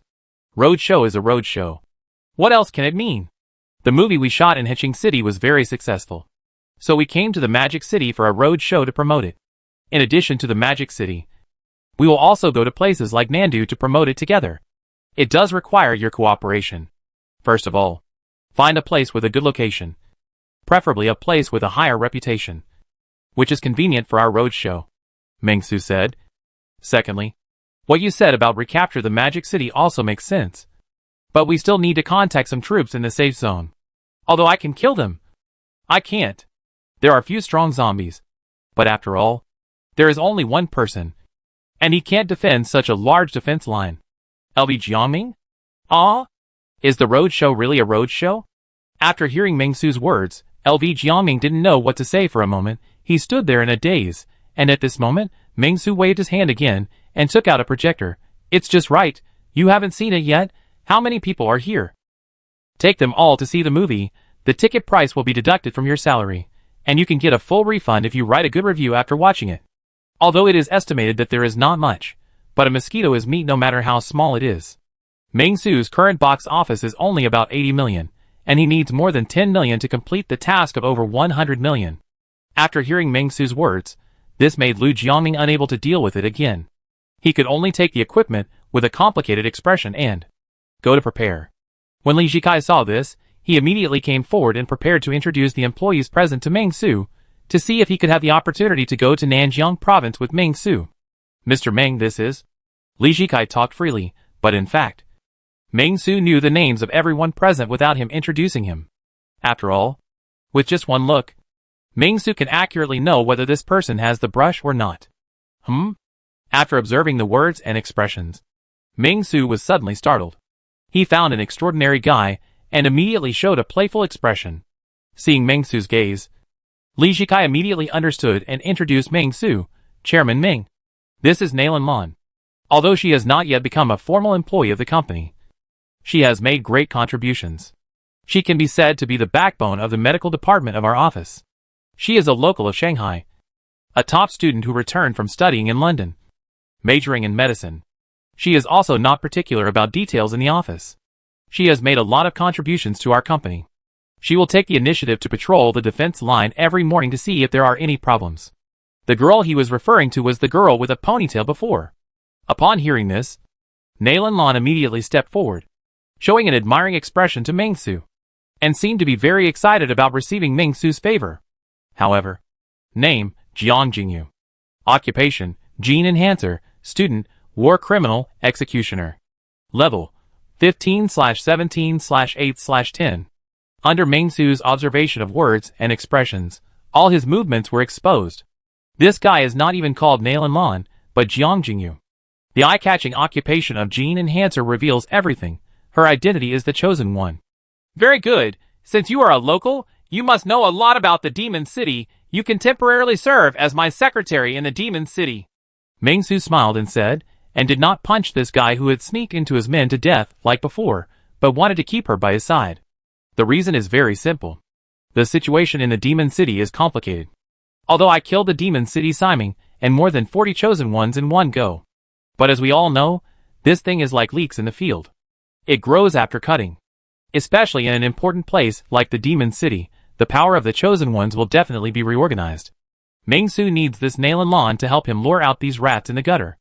And Nalan Lan, or Jiang Jingyu, heard this, her heart couldn't help but pounding. She was not discovered. Although she was very excited and happy before, she was actually very nervous in her heart. After all, since the end of the world came for half a year, no Chosen One colleague could mix with Meng Su. This time, she had already planned to die without a doubt. She wanted to rely on her own ability to see if she could mix in. Unexpectedly, Meng Su really didn't find out. Great. Then the plan can continue. Thinking of this, Jiang Jingyu became even happier, and her smile became brighter, as if she was really an employee entrusted with an important task. And she felt that she had a bright future. Chapter 305: The First Contact with Extraterrestrial Civilization. Here, these places are all very good roadshow venues. In the past, crews often held roadshows here to promote movies. Chairman, which place do you think is better? Nalan Lan pointed to several landmark buildings on the map, and introduced the past of these places to Meng Su without leaving any room for explanation. Which crews have been here? Although Nalan Lan had no idea what Meng Su meant by doing this, and had no idea what he was doing, she simply assumed that Meng Su was really looking for a roadshow venue, so she worked hard for him, so as to gain more trust, and see if she could get more information. Meng Su looked at the places that Nalan Lan recommended for him, and he couldn't help but ponder with his chin in his hand. These places are all in a prosperous area with convenient transportation. There are definitely a lot of zombies. However, the number of zombies is no longer a consideration for Meng Su. After all, no matter how many there are, Meng Su has nothing to fear. The only thing that makes Meng Su think is the content of the roadshow. That is, there must be audiences for the roadshow, and there must be reporters among the audience. Right? Everything else is easy to say. But what about reporters? Meng Su fell into deep thought, and regretted not bringing Shen Zhao with him. Meng Su's situation made Nalan Lan a little confused about what Meng Su was thinking. Therefore, she could only stand quietly aside, anxiously waiting for Meng Su's next order. At this moment, Meng Su suddenly asked, "Is there any place related to reporters around here?" After hearing Meng Su's question, Nalan Lan's brain really crashed for a while. She didn't know what Meng Su meant by this sentence. But after thinking about it carefully, she pointed out several new addresses to Meng Su. Chairman, these places are all areas with more reporters. These two are two newspapers. This is a media company. And this is a TV station. After getting a lot of new addresses, Meng Su was extremely satisfied. He waved his hand and pointed to a TV station at random. Let's go here. When Nalanlan heard this, he was about to inform Lu Jiangming and others, but he saw Meng Su shook his head and shouted, "Get ready to go." "Ah?" Nalanlan was a little surprised. "Aren't you taking Director Lu with you? Aren't they going to watch a movie? Why take him with you?" Meng Su looked at Nalanlan in surprise, and said strangely, "Since we are going to watch a movie, then we can go by ourselves. It's not like we don't know the way. Oh, you don't need to watch it. Come with us, and lead the way." "Don't you know the way? Why do you want me to lead the way?" Nalanlan complained in his heart, but on the surface he looked flattered, and said to Meng Su with tears of gratitude, "Please rest assured, Chairman, I will definitely take you to the TV station safely." After that, he patiently prepared to go. I don't know what to prepare. Seeing Nalanlan's tears and his loyal appearance, Meng Su could only laugh, but didn't say anything else. He just looked back at the crew members who got off the car to get some fresh air, and said, "Let's go, get ready to go." So fast? Cui Yanfan didn't expect Meng Su to be so fast, and was immediately shocked. After thinking about the scenery along the way, his calves couldn't help but tremble. He was a bit cowardly, and regretted following him. But even if he wanted to stay here now, Meng Su would not let Cui Yanfan stay. He is a director. Is it reasonable for a director not to attend a roadshow? Meng Su could understand if he didn't want to come at the beginning. But if he wanted to quit at this time, Meng Su would just leave him here. So, the group of people who had just arrived here got on the bus again. Jiang Xiaqiu looked at Meng Su speechlessly, and then looked at Nalanlan, who was sitting next to Meng Su, looking like a little bird, and showed an expression of "I knew it," then stepped on the accelerator and drove towards the TV station. At this moment, Li Xiang, who had just fought his way out with his legs and arrived nearby, watched the bus leave. After a moment of silence, he continued to run with his legs, following the direction of the bus, and consuming as much exhaust gas as possible. In this way, Meng Su's roadshow in Shanghai set off again. Lu Jiangming didn't even know that Meng Su had left, and was still organizing the people in his town to take turns watching the movie. After being frightened for half a year, there were finally some entertainment facilities to entertain them. Expectation.jpg. Roar! Roar! Roar! Roar! The zombies were roaring, struggling, and Meng Su's methods were very cruel. He grabbed a zombie in dirty pajamas, and took him to a high-end mall, selecting some expensive clothes and cameras for him. Nalanlan stood there blankly, witnessing this scene with her own eyes, with mixed feelings in her heart, and she had no idea what she should feel now. To be honest, she was a little stupid. She had seen people killing zombies, and she had also seen people raising zombies. But this was the first time she had seen people changing clothes for zombies. And they changed clothes so formally, changing into suits, giving them cameras and even name brand passes, using the TV station's copier to copy roadshow invitations and movie tickets. I couldn't understand it. After a long time, this senior agent who was ordered by the extraterrestrial civilization, Nalanlan, whose real name was Jiang Jingyu, couldn't help but ask the director Cui Yanfan, who looked a little accustomed to it, "Chairman, what are you doing?" "I don't know," Cui Yanfan said calmly, "but Chairman Ming can do whatever he wants. And we just watch." He was used to it. That's right. Cui Yanfan has gotten used to Chairman Ming's wild and fantastic ideas. For him, a crazy boss is a necessity in life. Instead of being scared all day long, it's better to enjoy life. Treat every day as if it were your last. Well, it's much better to think like this. The other people in the crew are also very used to it. Looking at these employees who are used to it, Nalanlan couldn't help swallowing his saliva. He felt that this peaceful order was a little too crazy. Every employee was a lunatic. No wonder the situation in Nanjiang was so disastrous. I thought we, the chosen ones, were crazy enough. But compared with the employees of the Peaceful Order Group headquarters, it was really a small matter. This is a real psychopath. He often does things that are difficult for ordinary people to understand. No wonder the chosen ones of Nanjiang province were caught off guard, and didn't know how to defend. When facing such a strong and mentally ill opponent, they should lose. Nalanlan thought to himself. "How many have you caught?" At this moment, Meng Su's voice suddenly came. After hearing this, Nalanlan was about to speak, but heard a lazy voice from not far away. "More than 30, are there enough reporters?" "Enough, let's go." Meng Su nodded, then tied the zombie in front of him, who was already dressed, with a rope, and led him away. On the rope in Meng Su's hand, There were more than a dozen well-dressed zombies tied up. But their hands were tied and their mouths were stuffed with rags or something like that, which still looked a bit weird. Ming-Su dragged these zombies away and said, "There are about 300 seats in the audience, and I want them all to be full. There is no need to catch them to change clothes. We can just use local materials when the time comes." Understood. Not far away, Jiang Xiaqiu also made the same move. And after Qi Liu heard Ming-Su's words, she immediately replied that she understood, and then began to prepare to catch ordinary audience zombies. As for the dusty Li Xiang and the scoundrel Luo Xinchan, they escorted the crew members to the final roadshow. Roar! Awoo! There were many zombies around, but Li Xiang used his aura of shock and awe, forcing the zombies around to watch these delicious canned meats pass by them with hateful and helpless expressions. Li Xiang's aura of shock and awe is very useful. If he is not there, he can be said to be the best person to escort ordinary humans through the zombie tide. Or, Li Xiang himself has a certain possibility. The possibility of becoming the zombie king? Ming-Su thought in his heart. However, no matter what Li Xiang will become in the future, Ming-Su is very satisfied with his current performance and decided to give Li Xiang a promotion and salary increase.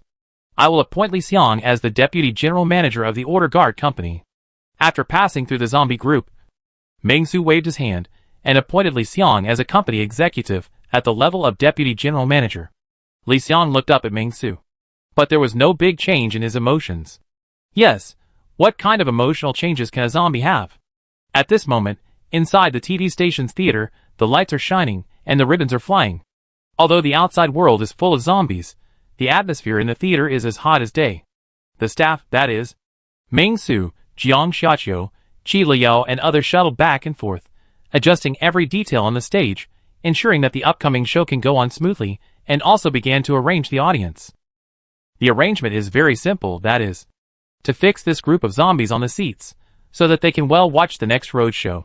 Ming-Su did not choose to control them all with mental control, but chose this most primitive method, because if he controlled them all, then these people would be his employees in terms of status, and would not be able to meet the conditions.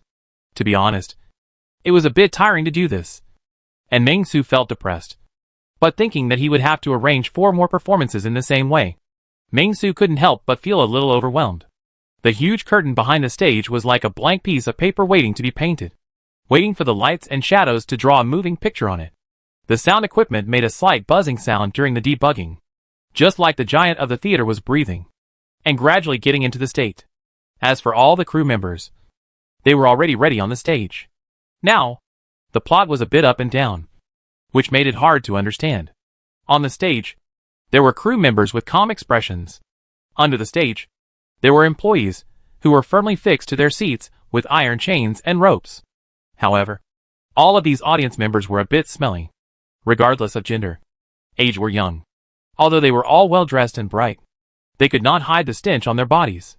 Some of the audience members were even missing arms and legs, with various pustules and maggots all over the floor. Obviously, this road show is very problematic. However, no one present raised any opinions. Only Nailin Lan, the chosen one, felt that it was a bit unacceptable to face the scene in front of her. That's right. The chosen one who likes to kill can't accept it. She felt that this was too absurd. Lord Simon, please come quickly. If you don't come, I can't stand it. Nailin Lan's eyes were full of fear. She could only force a smile and pretend that she liked everything here. This group of people, perverted. If my identity is exposed, I don't dare to think about what will happen to me. Or rather, I can't imagine it. How scary is this? If it were an ordinary person, he would probably have a heart attack. After everything was done, Ming-Su seemed very excited. He walked around on the stage with a microphone that was not plugged into the speakers, and said loudly, "Thank you very much for coming to us. What is the name of our movie?" "Oh, yes, The Road Show of Advent. What's next?" Although there was no sound from the speakers, Ming-Su's voice was already very loud. Everyone looked strange, but no one spoke. Instead, while Ming-Su was speaking, there was thunderous applause, and people wanted to clap their hands until they turned red and broke. The audience is so enthusiastic. Next, let the director speak first. Ming-Su looked at the zombies struggling in the audience, who were eager to rush to the stage, and was very satisfied with their enthusiasm, and then handed the microphone to Cui Yongfan. After Cui Yongfan took the microphone, he looked at the audience below, stuttered for a while, and then began to speak tremblingly. This movie is of the times, groundbreaking. I have a bold idea. In the zombie tide part, we use a one-shot to shoot it all. Cui Yongfan himself didn't know what he was saying. After 5 minutes of grinding, at Mengsu's signal, he gave the microphone to the male lead Qin Baochuan. Then, Qin Baochuan stepped forward to give his male lead speech without blushing or beating his heart. The speech was logical and fluent.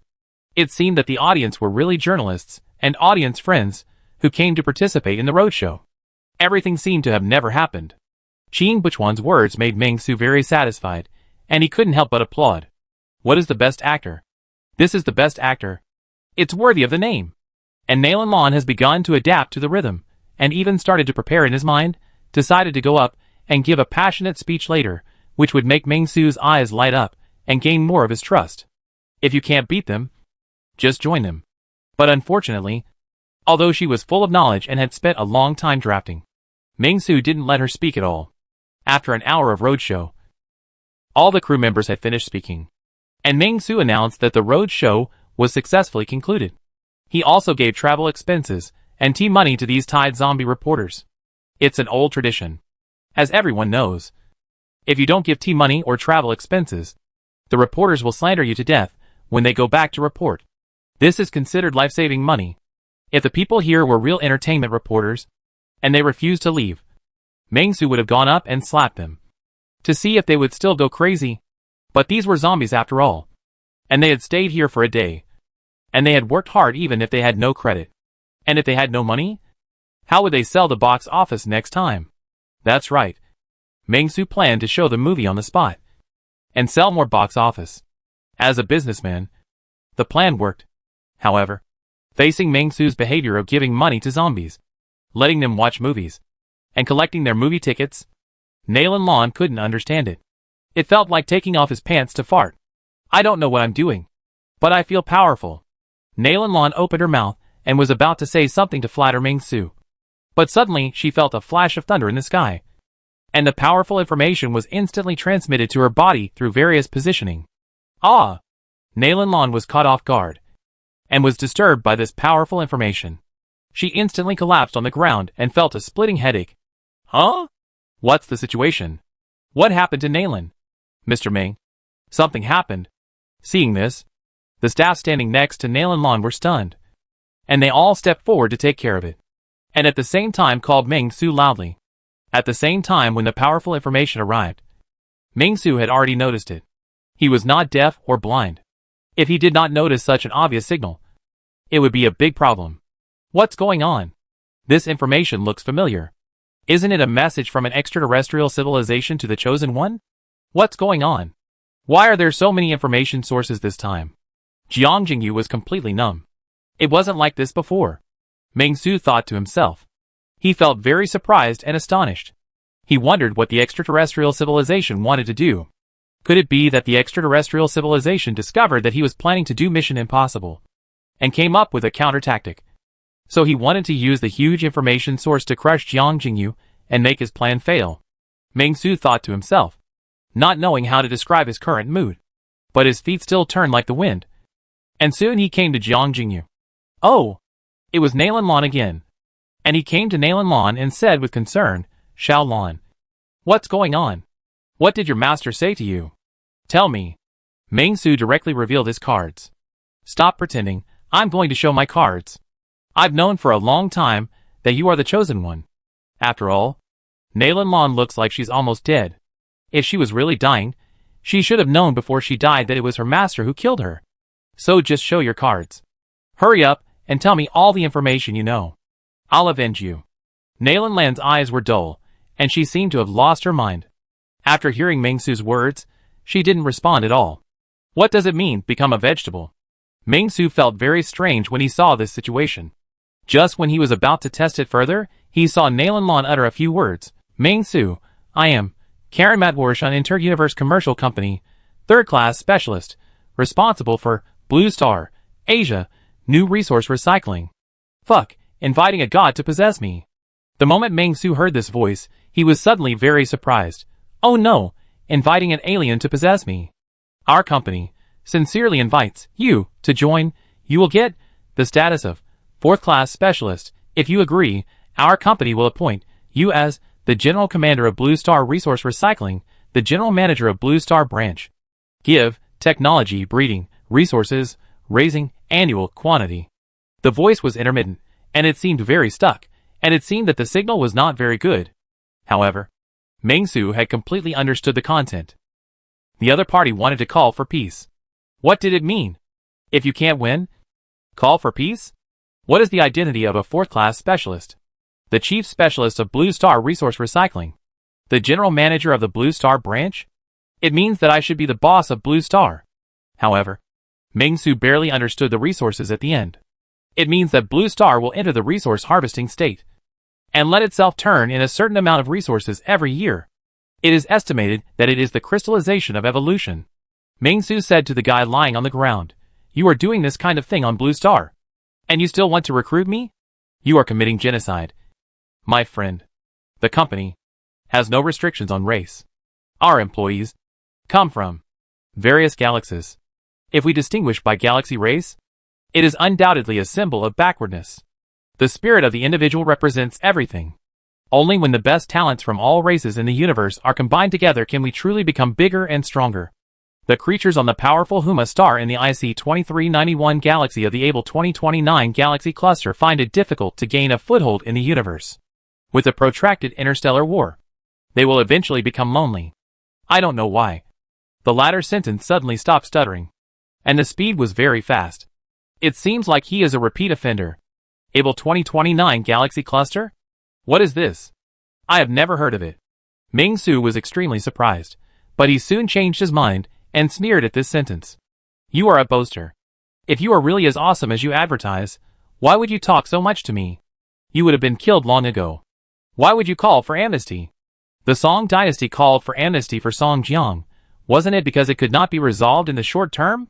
Song Jiang's power is indeed not as strong as the Song dynasty, but if the Song dynasty could destroy Song Jiang, why would it call for amnesty? What's the point of you talking to me about the Able 2029 galaxy cluster? I don't even know what that is. Meng-Su took a deep breath, and then said, "Friend, I have a piece of advice for you. Give your lackeys more technology. I haven't seized so many things recently. Do you know how tiring it is to do scientific research? Ignorance." After the last two words appeared, the connection was disconnected. And Nalan Lon. He couldn't survive. Asking aliens to possess you once, it seems that the price is very obvious? Oh my god. You have actually been talking to extraterrestrial civilizations. This is really an incredible scene. You know, in the system planning, you should at least be the best in the world before you start to move towards the stars and enter the finale. Meng-Su. You are too strong. The one you are communicating with is the Karen Mapworks, an inter-universe commercial company, a commercial company active in the Milky Way, whose main project is to provide life energy, notorious in the Milky Way civilization, likes to search for planets in the universe that have not entered the Cosmic Union Agreement, and convert the intelligent life in them into life energy. Whose members are mainly carbon-based, silicon-based creatures, who have launched 2 Star Wars in the Milky Way, and in the second Star War, they were defeated by the overlord of the Milky Way, Persis Cantilever, the Cut tribe, and lost a lot of life energy. Communicating with this company is risky. They may launch a biochemical attack on Blue Star, transforming Blue Star's carbon-based organisms into life energy that adapts to carbon-based organisms. Please be careful, protect Blue Star. Complete the achievement, first communication with extraterrestrial civilization. Achievement rewards. Secret detection satellite manufacturing drawings, rocket boost launcher, short-distance interstellar navigation spacecraft, space elevator manufacturing method. Meng-Su? Ah? What is this? Through the system's narration, Meng-Su could see what was going on. This Karen Mapworks, an inter-universe commercial company, lost a war with other places and ran away. It is estimated that it suffered heavy losses and was looking for energy everywhere. It just happened to discover the Earth. However, those who can launch a Star War should not be just what I imagined. They should be stronger than I imagined. However, there is one thing worth complaining about. What do you mean by they may launch a biological attack on the blue planet? Please be careful. You are slow to react. The attack has already ended. You're late. You are actually from the Galaxy Heroes Cantilas. Kai, is there an error on the settings? Meng-Su don't know much, but I think it should not come from the cute family. If it is a means of the cogs, it should be marked. He did not mark it. It shows that this system is very big. But the reward of this achievement, it made Meng-Su a little overwhelmed. Hidden test satellite production drawings, rockets push the launcher, short distance interstellar sailing spacecraft, space elevator production method. This allows Meng-Su to have a kind of Qin Shi Huang to unify the 6 kingdoms. When you are ready to find immortal, suddenly the manufacturing method of AK-47 and the military factory running into the era of the Industrial Revolution. Strange. But thinking that this is a reward for communicating with extraterrestrial civilizations, it is understandable. If I had known this earlier, I would have communicated for a while longer. There is a reward for the first contact. Then, what about the second and third exchanges? Thinking of this, Meng-Su immediately squatted down, looking at Nalan Lond who had already died, shaking constantly. Don't die. Let's talk again. Tell me about the situation in the Milky Way. I don't know anything. Talk about your company. Talk about how great your company is, and how it compares to our peaceful order. Unfortunately, the person is already dead. No matter what Meng-Su does, it's useless. At this moment, the crew members around were already terrified. Aliens? This. The master of the Chosen One is actually an alien. Was the zombie virus on Blue Planet also created by aliens? What about the superpowers? Will Chairman Ming fight the aliens to the end? Although, the aliens attacked Blue Planet with biological weapons, which was a hot topic discussed privately. It was not the hottest topic. The hot topic was actually the failure of a biological laboratory experiment in a certain country, which led to such a result. After all, a week before the zombie apocalypse, highly contagious influenza broke out in many parts of the world, and the situation on the peninsula occurred a day or two in advance, which naturally made people think that there was a problem with the biological laboratories in other countries.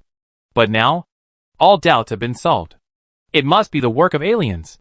At this moment, Meng-Su also realized that there were other crew members around him.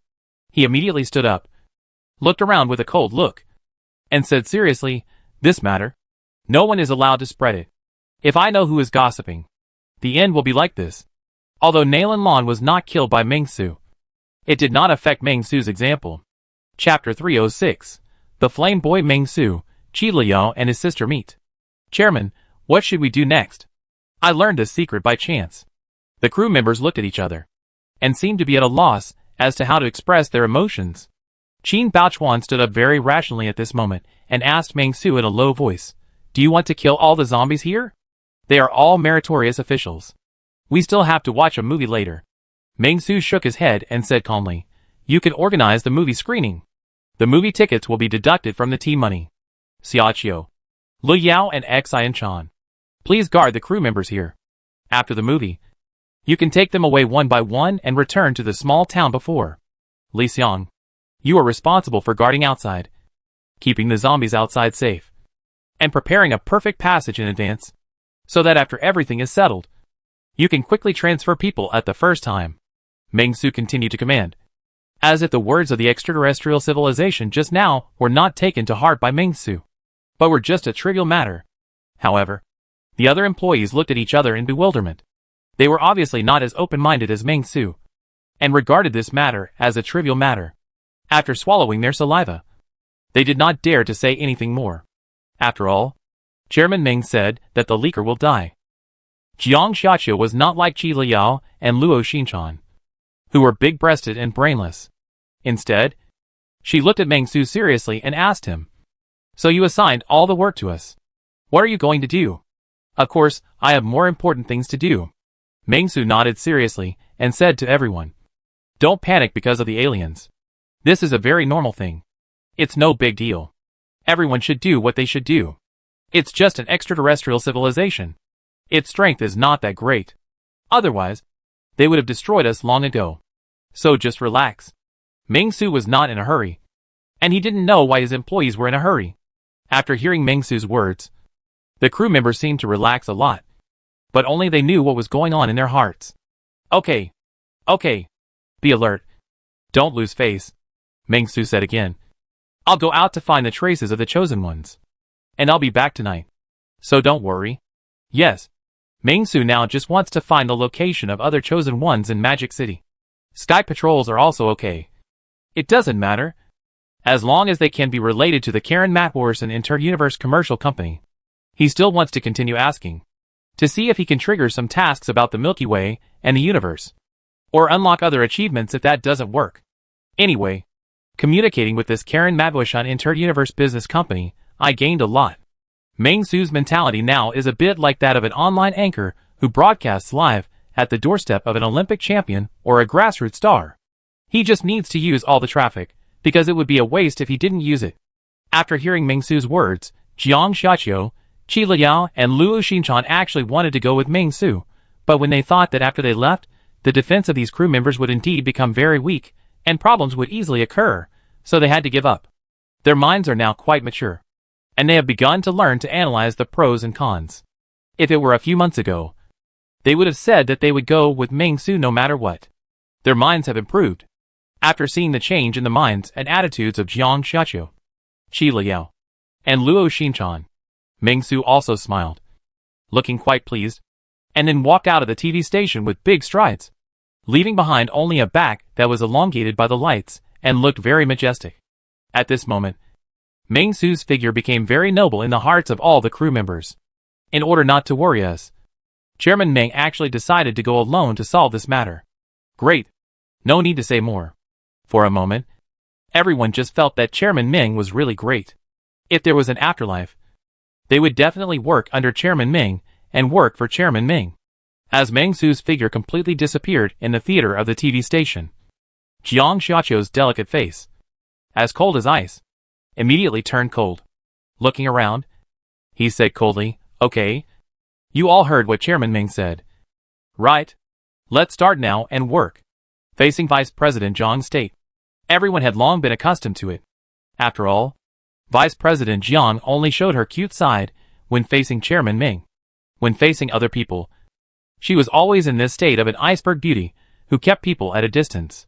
Luo Xinchan was playing with her fingers boredly, and Qi Liao was leaning against the door of the safety passage, looking around vigilantly. Everything was developing in a better direction. Roar! A zombie pounced fiercely at Ming-Su.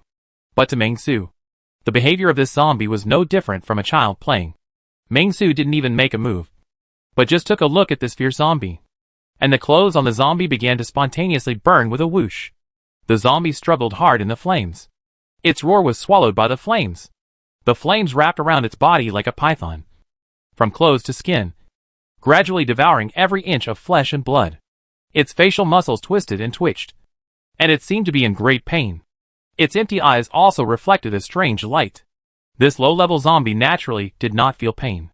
The reason why its facial muscles twisted was, of course, because of the natural reaction of the muscles, which had nothing to do with pain. All the zombies wearing clothes were set on fire by Ming-Su. The raging fire illuminated their faces red, and the air was filled with a suffocating smell of burning. Ming-Su just shook his head and said, "Too slow." That's right. For Ming-Su, the speed of killing zombies was a bit too slow. From the beginning of burning to being completely burned to death, the process took more than a minute. If he had used his bare hands, Ming-Su could have solved it with an electric cannon or a Jiamusi crutch in just a few seconds. However, burning zombies with fire is not completely useless. At least it is a means of group attack, which is the attack method that Ming-Su lacked the most before. In the past, when facing a group of zombies, Ming-Su could only kill them one by one. Although the process was neat and tidy, a bit like Xiao Zilong of Chanshan, who went in and out 7 times, but being handsome is useless, the work efficiency is too low. Now using fire to burn, although it takes a little longer, it can kill many zombies at once, which is also an option. More and more zombies gathered around, and Ming-Su frowned when he saw this situation, and the next moment he hummed. A ferocious fire dragon instantly emerged from his palm, gradually grew bigger, and protected and rotated around Ming-Su. A hot breath swept over, the flames rolled around Ming-Su, and gradually condensed into a fire dragon. The fire dragon hovered around Ming-Su, and the flames it spewed out with each breath were as hot as the sun, making the air around it seem to be boiling. This blazing flame was like a barrier, instantly separating Ming-Su from the zombies. All zombies who wanted to cross this barrier would be engulfed by the flames, and after a minute of burning, they would turn into a black charred corpse. Just like this, Meng Su walked majestically on the streets of this zombie-filled city. And he was not doomed.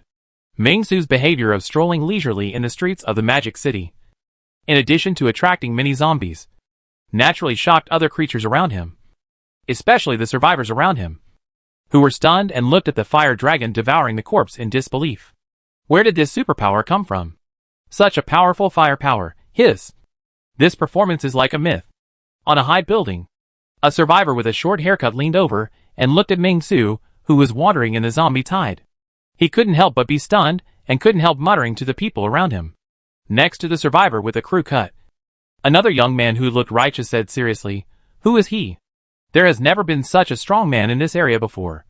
Especially a strong man who uses fire." It sounded like there was a strong sense of fear in his words, as if he was very wary of the owner of the fire power in front of him. And he was obviously very wary of the other party's identity.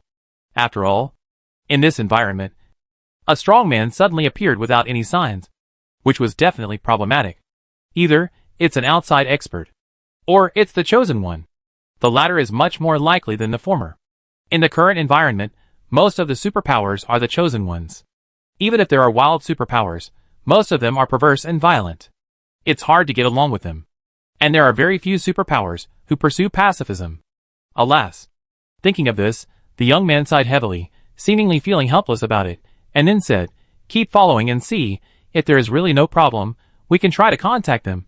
Even if the problem is not that big, it's not impossible to contact them. After all, the chosen ones are powerful now. If we can unite, then it's better to unite all the forces that can be united, and fight against the chosen ones together. Let's go!" The young man's face was full of gloom, and he seemed to be very helpless. He had no choice but to make the decision just now. However, when the two stood up, they suddenly felt that they were locked by some kind of beast. Huh? They both started at the same time. They were discovered. Without hesitation, they retreated at the same time, and they planned to leave here quickly. However, a shocking scene happened.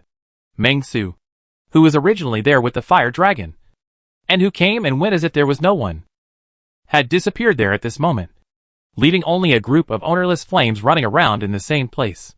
Sizzle! The next second, Meng Su, whose body was covered with fire dragons, teleported directly in front of them, looking at them with a half smile, and said, "You have been peeping for so long, why don't you come out and say hello? It's impolite." After hearing Meng Su's words, the two of them froze in place instantly, could only force out a smile, and explained to the seemingly harmless psychic, "We saw that the zombies around us had all gone, so we came to see if there is anything we can help with. But I didn't expect to see you so heroic, and I was so impressed for a moment that I forgot to say hello, sorry." The explanation was a bit far-fetched, but it was an explanation after all. Meng Su nodded, not taking it too seriously. He also knew that these two were not bad guys. From their expressions, their professions were soldier and superpower, and their levels were not low, which was why Meng Su appeared here to communicate with them. They were probably the remnants of the Magic City safe zone. But Meng Su looked at the young man with a higher level, and looked at him carefully. Name, Qi Jingdan. The young man's name seemed to remind Meng Su of something, but he was not sure. The young man named Qi Jingdan felt a little nervous when he saw this, and said to Meng Su calmly, "Friend, is there anything wrong? If you can use us, we will fight to the death." The other young man, with a crew cut, was named Gao Xingyuan. They were indeed the remnants of the safe zone, because they were all superpowered. They often went out to search for supplies and information, so that most of the group had enough time to move. However, when they met other survivors, they would also judge whether to tell their identities based on the situation. They now believe that the other party's identity is unknown, but his strength is very strong, so their identities must not be exposed. Once the other party has malicious intentions, it will be a fatal blow to the fragile safety zone. Meng Su did not answer the two people's questions, but looked at Qi Jingdan a few more times, and suddenly asked, "Where are you from? Wuyang?" After hearing Meng Su's question, Qi Jingdan couldn't help but feel a little surprised, and nodded subconsciously, "I am from Wuyang. How do you know? Have we met? I have seen your photo." Meng Su yawned, and after hearing the other party's answer, he already understood it in his heart, and then said, "You know Qi Liao. Are you Qi Liao's brother?" When he was in Wuyang City, Meng Su followed Qi Liao's memory, and went to Qi Liao's home once. where he saw a group of superpowers entrenched. These superpowers killed Qi Liu's parents. And he also killed them. At Qi Liu's house, Meng Su saw a family photo. The young man in military uniform was Qi Jingan in front of him. However, after Qi Liu became a zombie, he had little feelings for her brother, and was unwilling to talk too much about him. He just said that he was serving in the army in another province. Meng Su felt that he was out of reach at the time, so he didn't ask much. But he didn't expect to meet him in the Magic City today. What a coincidence. Do you know Liao? Qi Jindan was shocked again, and then said, "You are from Nanjiang. How is Liao now? How are my parents?" It can be seen that he looked a little concerned. Gao Xingyuan, who was standing by, looked at Qi Jindan for a while, and then at Meng Su, a little confused. "What's going on? You two are from the same hometown? You didn't tell me earlier," which made me worried for a long time, he thought to himself, and at the same time he breathed a sigh of relief, feeling that another wave of dragon fighting tiger was avoided. However, after hearing what Qi Xingyuan Jindan said, Meng Su patted him on the shoulder and advised, "There were some minor accidents. A real man should be able to accept this news. Your parents have passed away. I have buried them properly and avenged them. Your sister, well, is still alive. She is indeed still alive. But her state of being alive seems to be a little different from what you imagined." Meng Su thought silently in his heart. After hearing Meng Su's words, Qi Jingyan's eyes were blank, and he felt sad. A great sadness surged in his heart. Although he had been mentally prepared, he could not help feeling sad after hearing the news. However, Qi Jingyan recovered very quickly. He soon returned to normal and thanked Meng Su. "Thank you. You're welcome." Meng Su was modest and polite. Like a successful person who had been in the upper class for many years, this is what I should do. Treat your brother-in-law with courtesy. After learning that Meng Su was buried and avenged his parents, Qi Jingyan's attitude improved a lot. He asked, "I don't know how to address you yet." Although Qi Jingyan's attitude improved a lot, he did not completely trust Meng Su. At least, he would not take Meng Su back to the remaining safe zone. After all, his family's information was not a top-secret document. It would not be surprising if someone knew about it. He would not trust Meng Su 100% because of this. "My name is Meng Su, and I am the chairman of the Peace and Order Group of Nanjiang Province," Meng Su said. "I have a strategic partnership with Lu Song, the chief of the Nanjiang Self-Help Committee of Nanjiang Province. I have a good relationship with the safety zone. You don't have to be so wary of me." "Huh?" Gao Xingyuan was very alert and listened carefully. On the surface, he didn't say a word, hiding himself as a small transparent person, trying not to attract attention. Peace and Order. They had heard of this name. Unlike ordinary survivor camps, the safety zone has a dedicated passage.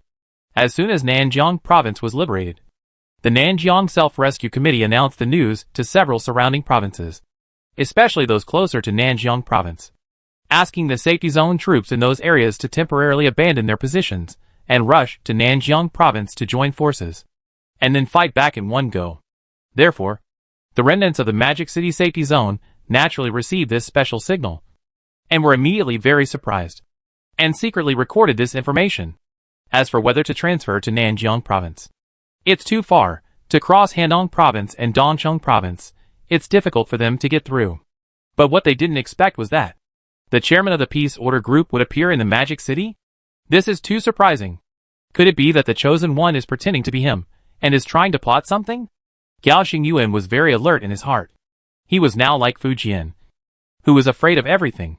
Any slight movement would make him feel that there was fraud, and it might be the conspiracy of the Chosen One. There is no way. The Chosen One's methods are too despicable and shameless. They sneaked into their safe zone in various ways. The originally indestructible island was breached from the inside early on. The lesson learned by the remnants of their safe zone is to be cautious about any news. And Qi Jindan was also surprised by Meng Su's words. He glanced at Gao Xingyuan and said tentatively to Meng Su, "Mr. Meng, then my sister should be safe in Shangfeng. You know, my sister works in Xingfeng's law firm. After the end of the world, Xingfeng's environment should not be very good. Try it out." The safe zone was conquered because some chosen ones pretended to be the safe zone messengers of other cities, which led to the collapse. They are now very afraid of scoring twice, and letting the chosen ones perform a hat trick for them. However, Meng Su was not interested in talking to them. So he casually said, "It's very safe." But what the hell is Sheng Feng? Forget it. It doesn't matter. Just follow me. Lu Yao is here. After that, Meng Su waved his hand, indicating Qi Jingdan and Gao Xingyuan to follow. Seeing Meng Su's action, the two looked at each other in surprise.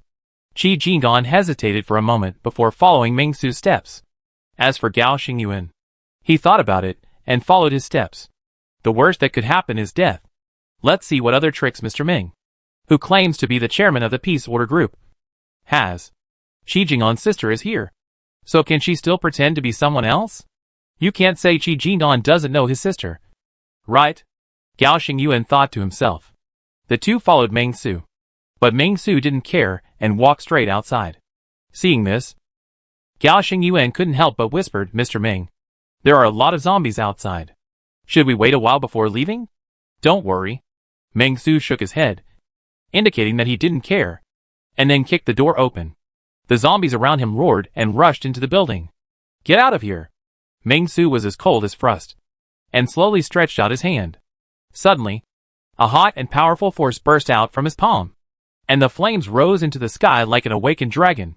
That fire was not an ordinary flame. It flickered with golden fire, revealing an unyielding fanaticism and destructive power. The flame seemed to have life, spreading at an indescribable speed, forming a long fiery dragon in an instant, baring its fangs and claws, and whistling towards the rotting zombies around it. Surrounded by the flames, those monsters who were once human beings let out a shrill and desperate wail. Their bodies twisted in the flames. Their skin and flesh dried up quickly under the high temperature, turning into ashes, and the flames licked every inch of darkness, devouring the terror and despair of this block bit by bit. The zombies rapidly decreased under the sweep of the fire dragon, until they disappeared completely. As the last zombie was engulfed by the flames, Meng Su's hand gradually withdrew, and the blazing flames gradually subsided, leaving only scorch marks and embers on the ground. It was quite refreshing to burst out with all my strength. Dozens of zombies in front of me were annihilated in an instant, but the consumption was quite large. However, after these dozens of zombies were burned to ashes, zombies farther away immediately replaced them, and they followed one after another. "Get out of here!" Meng Su opened his lips slightly. A hot breath gathered in his palm. The air was filled with the smell of sulfur. Red light burst out from his palm. The blazing flames were accompanied by the roaring wind, instantly formed a huge arc, like a gorgeous rainbow in the sky. This flame is different from ordinary fire. Following Meng Su's thoughts, it was both wild and orderly. The flame jumped in the air, dancing out a series of smart lines, enveloping Meng Su, Qi Jingdan and Gao Xingyuan, isolating them from the zombies around them into two worlds. Those zombies that were rushing towards them frantically were blocked by the flames, letting out unwilling wails, but they could not overcome this sudden obstacle. The flames swirled around Meng Su, and his figure was extremely eye-catching in the light of the flames, as if he was a fire god descending to the mortal world. The arc of fire not only did not spread, but became more concentrated, as if it was an invisible wall, protecting Meng Su, Qi Jingdan and Gao Xingyuan tightly. After finishing, Meng Su looked at Qi Jingdan and Gao Xingyuan. "It's solved, let's go." Qi Jingdan, Gao Xingyuan. "What's going on?" "Ah? It's solved just like that?" They both now had a sense of déjà vu of "I'm stupid." Although for the two of them, dozens of zombies were not a big problem. Just a little tricky, but not unsolvable. But it was the first time they saw someone as casual as Meng Su, killing them with just a wave of his hand. In this regard, if you have to say it, you can only say that they were shocked. What kind of power is this? The two of them were in a trance. But Meng Su was not proud of it, after all. For him, it was not a big deal, and there was no need to be proud. "What is the current situation in your safe zone? Can you gather an army? If I say I want to wipe out the chosen ones, sky patrols, or other messy things in the entire Magic City, can you come up in time to recapture the Magic City and maintain law and order?" While walking, Meng Su casually said, "No need to hide. What is there to hide? As for you people, it's not like there is no trace at all. It's easy to find if you want to. I don't care what you are worried about. But I can only say that in the next 3 days, most of the chosen ones and sky patrols will suffer a devastating blow. By then, you must be prepared, and you can start to recapture the Magic City." Meng Su felt a little regretful. He should talk to the Nanjiang Safety Zone, and ask them to send a legion to follow him. Whenever he arrives at a certain place, he will clear out the chosen ones in that area, and then let this legion start fighting right away, recover the city, re-establish order, and restore regional peace. Then, like a snowball, use the place as a base to gradually expand, and finally, both sides will fight for the same goal, and they will always meet. This will also save the problem of confusion in command in the future. It's my poor thinking. But it doesn't matter. Next, I have to go to 3 cities. When the time comes, I will go back to Qin, and communicate with the safety zone, take away 3 legions, and let these 3 legions take root in the 3 cities. The matter of wiping out the zombie crisis in the East Country must speed up. But the current Magic City is particularly important. To be honest, for some cities, Mengsu has a low priority. For example, Hong Kong, the Pearl of the Orient. In peacetime, this is undoubtedly an important city. But in the end of the world, Hong Kong is really not good enough. Because the population was dense in the past. The number of zombies was extremely large. And the value of their existence was far lower than the cost of recovery. Therefore, once the full recovery is launched, Hong Kong will definitely be the last in the recovery order. As for the Magic City, in fact, its positioning is somewhat similar to that of Hong Kong. But the difference is that the Magic City has Jiangnan Shipyard and Jinhua Heavy Industries, which must be taken. As for Mengsu's question, both of them remained silent. They said the same thing. Although Mengsu could indeed wipe them out, they would not reveal any information until they were completely convinced. They continued to move forward like this. And soon Mengsu returned to the TV station. At the entrance of the TV station, there were not many zombies, which was naturally because Li Xiang was standing outside the door standing guard. Because of Li Xiang's presence, the ordinary zombies around did not dare to act rashly, and gradually moved away from this area. So there were not many zombies at the entrance of the TV station. After seeing Mengsu coming back, Li Xiang was not surprised. He turned sideways, calmly opened the door, and motioned Mengsu to come in. However, after Qi Jindan and Gao Xingyuan saw Li Xiang, they were as if they were facing a great enemy, and sweat broke out on their foreheads. In their perspective, Li Xiang was simply a terrifying existence that could not be more terrifying. Their abilities were all related to detection. Gao Xingyuan could distinguish which creatures were powerful and which were weak, while Qi Jindan could detect the degree of danger. Their abilities are quite similar, except for the details. But no matter what, in their eyes, this Li Xiang is a 10,000 times more terrifying existence. However, Mengsu did not give them this different feeling. The reason for this may be that Mengsu used the breath simulation device, which kept Mengsu's breath at the level of ordinary humans. So when they first met, Qi Jindan and Gao Xingyuan were not shocked. However, when they saw that Li Xiang, the super existence, who gave them a feeling of great terror, actually opened the door to Mengsu respectfully. For a moment, their feelings towards Mengsu became even more indescribable. After entering the theater and passing through the long and narrow corridor, a dark scene came into view. In this deep darkness, there seemed to be some sound, accompanied by waves of light and shadow, which made Qi Jindan and Gao Xingyuan look a little strange. The sound seemed to be a movie. Is someone watching a movie here? Thinking of this, the two of them were very surprised at the same time, as if they had never expected this to happen. After all, watching a movie is too fantastic in the end times. Outside, zombie crises are emerging one after another, while inside, people are enjoying music and watching movies. Why is the difference between people so big? For a moment, Qi Jindan and Gao Xingyuan's expressions became much more complicated. However, they still adjusted their mentality and strode into the theater. However, as soon as they arrived at the theater, they both felt something unusual, which made them stunned. Because the people sitting in the audience were not the humans they thought, but zombies with hideous faces. No, zombies watching movies? This situation made Qi Jindan and Gao Xingyuan a little confused. They didn't expect that there would be such a scene. Reversal, reversal again. This wave is the 10,000th reversal. It is already horrifying for humans to watch movies in the theater during the zombie apocalypse. Now I tell everyone that the people watching the movie are not humans, but zombies. This makes people feel even more bizarre. It's only halfway through.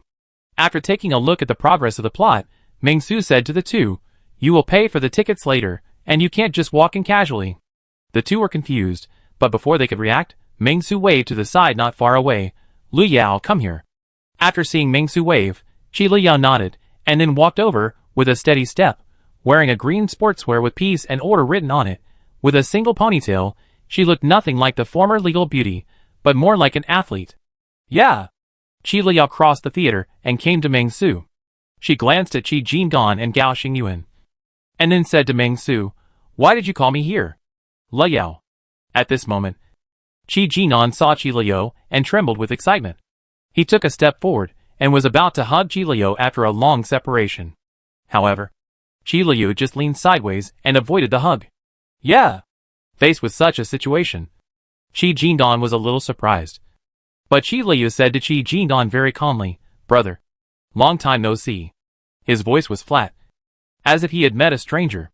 Facing Qi Lu Yao's attitude, Qi Jingdan was speechless for a moment, not knowing what to say.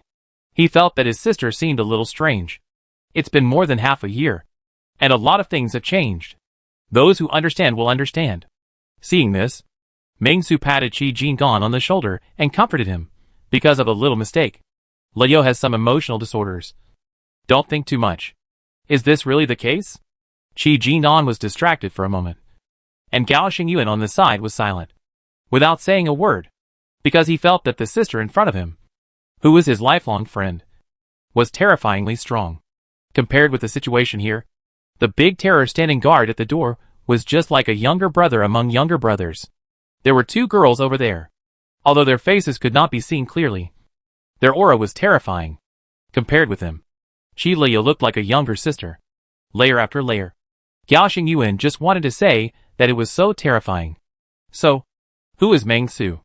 Why do so many powerful people choose to follow him? Is it just because of the false identity of the chairman of the peace order? Although it is also undeniable that Ming Su himself is also an extremely powerful psychic. His fire power is the best in the world. At least in the information database of the Magic City. There has never been a psychic who can manipulate fire so skillfully. Those who have awakened the power of fire, most of them are at the level of being able to light a cigarette by themselves without a lighter. The best friends were immersed in the joy of reuniting with their loved ones, and did not notice the strange situation around them at all. 5 superpowers who are the best in the Magic City appeared at once. Their behavior is very strange and weird. They tied these zombies to chairs, and forced them to watch a movie. And this movie has never been seen before. It is obvious that it was filmed after the end of the world. Weird, so weird. For a moment, Gao Xingyuan only felt that Ming Su was unfathomable, and he couldn't make up his mind at all. On the other side, Qi Jingdan looked at Qi Lu Yao, and then at Ming Su, and seemed to understand something for a moment, and immediately felt mixed emotions, and then said, "What happened?" Nothing happened. Qi Lu Yao spoke, interrupting Qi Jingdan's words, and there seemed to be some emotions in her, but these emotions were only fleeting. "Brother, whatever Ming Su says is what it is, don't worry, he is definitely a good person." The voice was affirmative, and the tone was cheerful. After mentioning Ming Su, Qi Lu Yao instantly changed from an icy beauty to a gentle girl next door. Seeing this, Qi Jingdan smiled bitterly, did not continue to speak, but looked at Ming Su, and said apologetically, "Mr. Ming, I'm sorry. I can't tell you about the safety zone. The last time we had the situation on Zuiming Island, it was because we mistakenly believed a person who claimed to be from the Nandu safety zone. The messenger's guy caused the fall of Zuiming Island. Although I trust you very much, the situation is a bit special. I hope you can understand." "I can understand." Ming Su nodded. In fact, Ming Su did not value the news of the safe zone as much as Qi Jingdan imagined. Since they were temporarily on guard, Ming Su would not force it too much, but said, "In fact, the news of the safe zone is not the most important thing for me at the moment. The most important thing at the moment is about the chosen ones, the sky patrols or other strange and weird organizations that they want to have a deep influence on, such as the Bell Group or something like that. I need the location of their base. I killed more than 40 chosen ones in the Magic City before. I don't know what the situation of the chosen ones in the Magic City is like now." Hearing Ming Su's calm voice, Gao Xingyuan was a little stunned for a moment. It turned out that Mr. Ming had killed the chosen one of the Demon City. Gao Xingyuan finally solved the case. After hearing what Ming Su said, before Qi Jingdan could speak, Gao Xingyuan took the initiative to speak. "Mr. Ming, We are not sure where the Chosen Ones and the patrols are, but there are several suspected locations. I hope I can help you." After that, he actually took out a map from his shirt, marked it with a watercolor pen, explained the situation and the time they explored one by one, and explained to Meng Su where the suspicious points were. I didn't mention the news from the safe zone because I was worried that Meng Su was an undercover agent from the Chosen One. There was only news from the Chosen One. If Meng Su was really the Chosen One, then this news wouldn't be important. He already knew where he was, so he didn't need to come here to get his information. Gao Xingyuan's news made Meng Su very excited and happy. He marked 17 locations. Modu is a big city, although it's not as big as the entire Nanjiang province. His city is comparable to 2 or 3 ordinary cities. With these 17 locations, Meng Su felt that he would be able to communicate with the Universe Company again. The reward for the second contact, I am here. Meng Su nodded with satisfaction, and then said, "Li Yao, you take your brother to watch a movie here, Cui Yang Fan. Come and tell Xiao Gao about the situation in Nanjiang. I have something else to do. Everything remains the same." After that, Meng Su left in a hurry again, preparing to continue communicating with the extraterrestrial civilization. Chapter 307. The Chosen Ones then realized the difference between ordinary mental illness and ace mental illness. "You will tell me or not. You will tell me or not. You will tell me or not. You will tell me or not." Meng Su grabbed the Chosen One by the neck and lifted him up high. There were flames on his arms, but his clothes were not burned at all. He looked like an executor from hell, full of perversity and violence. At the corner of the wall, there were several Chosen Ones tied up. They looked at the terrifying scene in front of them with horror, and their eyes were filled with an indescribable fear. "Not coming. Not coming. Not coming?" Meng Su muttered, and after seeing that it had no effect, he twisted it casually, broke its neck and threw it aside, then came to the foot of the wall, randomly clicked a Chosen One, and continued to repeat the previous operation. "Come and chat. Come and chat. Come and chat. Chat." What to talk about? The Chosen One who was brought up by Meng Xuxin had a red face due to lack of oxygen. After hearing Meng Su's words, he barely squeezed out a few words. "I'll chat. I'll chat. I talk to you." So proactive? Meng Su was not in a good mood. Hearing that this Chosen One dared to speak, he twisted his neck to the right, killing another one. Seeing Meng Su's brutality, the other Chosen Ones were numb. What was going on? Did they encounter a psychopath? And such a strong psychopath. They fainted. This kind of method was even scarier than their Chosen Ones. They killed people and tortured people just for fun. But the one in front of them seemed to really communicate with something. Speaking of which, these Chosen Ones also felt aggrieved. They had been living well, eating hot pot and singing songs in the bass, chatting and laughing with each other about which virgin girl to abuse today and how many people to kill tomorrow. Suddenly, an evil star fell from the sky, with a magical fire magic, and burned the 3 strongest people among them to death, and then interrogated the others on the spot. I thought he would ask something about the magic city, but he was like crazy, talking about communication and exchange. It can only be said that after seeing Meng Su, the Chosen Ones realized that the difference between ordinary mental illness and ace mental illness is not just on the surface. Deep fear swept over them. Now they would rather die. What is he looking for? Who is he talking to? The Chosen Ones were full of fear. Meng Su was not in a good mood either. He has already found 3 bases of the Chosen. The Karen Madwerson Inter-Universe Business Company seemed to have lost contact. No matter how he called, it didn't respond. It seemed that the Chosen was abandoned. This made Meng Su very distressed. I can't communicate with the Karen Madwerson Inter-Universe Business Company. What should I do? Who of you can communicate with the Lord? Hurry up and let him DD me. Meng Su looked back and looked at all the Chosen present. He said calmly, "Hurry up. If your Lord doesn't speak, then you may be in trouble." After hearing what Meng Su said, the Chosen burst into tears. "It's not Big Brother. Why didn't you tell me earlier? So you want to find the Master. Go find him if you want. Why torture us?" So in an instant, all the Chosen Ones began to pray, trying to communicate with the Master. But 3 minutes later, there was no news. Alas, it's like this again. It seems that we still need to find a Chosen One of the Siming level. Otherwise, that guy will not take care of anything. Meng Su shook his head, snapped his fingers, and then, a ball of flames ignited from their clothes, gradually burning fiercely. After doing all this, Meng-Su turned around and left without even looking back. Ah! After Meng-Su left, the flames ignited on their own, and the chosen one screamed miserably. Burn, burn fiercely! Meng-Su's flames will not stop until the other party is burned to ashes. After leaving the door, Meng-Su glanced at the zombies outside the door that kept crashing into the building under his feet, and shook his head. They were all attracted by the screams inside. In the past, Meng-Su would have thrown a flame to burn these zombies to ashes. But now, Meng-Su thought he should use it less. It's not because setting fire to the mountain would put him in jail for life. Nor is it because burning the rattan armor soldiers would be against the harmony of nature. But because it's really tiring to use it too much. So, there's no point in using a butcher knife to kill a chicken. Facing these ordinary zombies, Meng-Su decided to just fight his way out with his bare hands, so that there wouldn't be so much trouble. Meng-Su stood on the balcony, lit a cigarette, and then looked at the map to see where the next chosen one's base was. I have been to 9 strongholds during this period, but unfortunately only 5 are real chosen strongholds, and the other 4 are fake. There are only a group of cruel bandits occupying them, which makes Meng-Su very disappointed.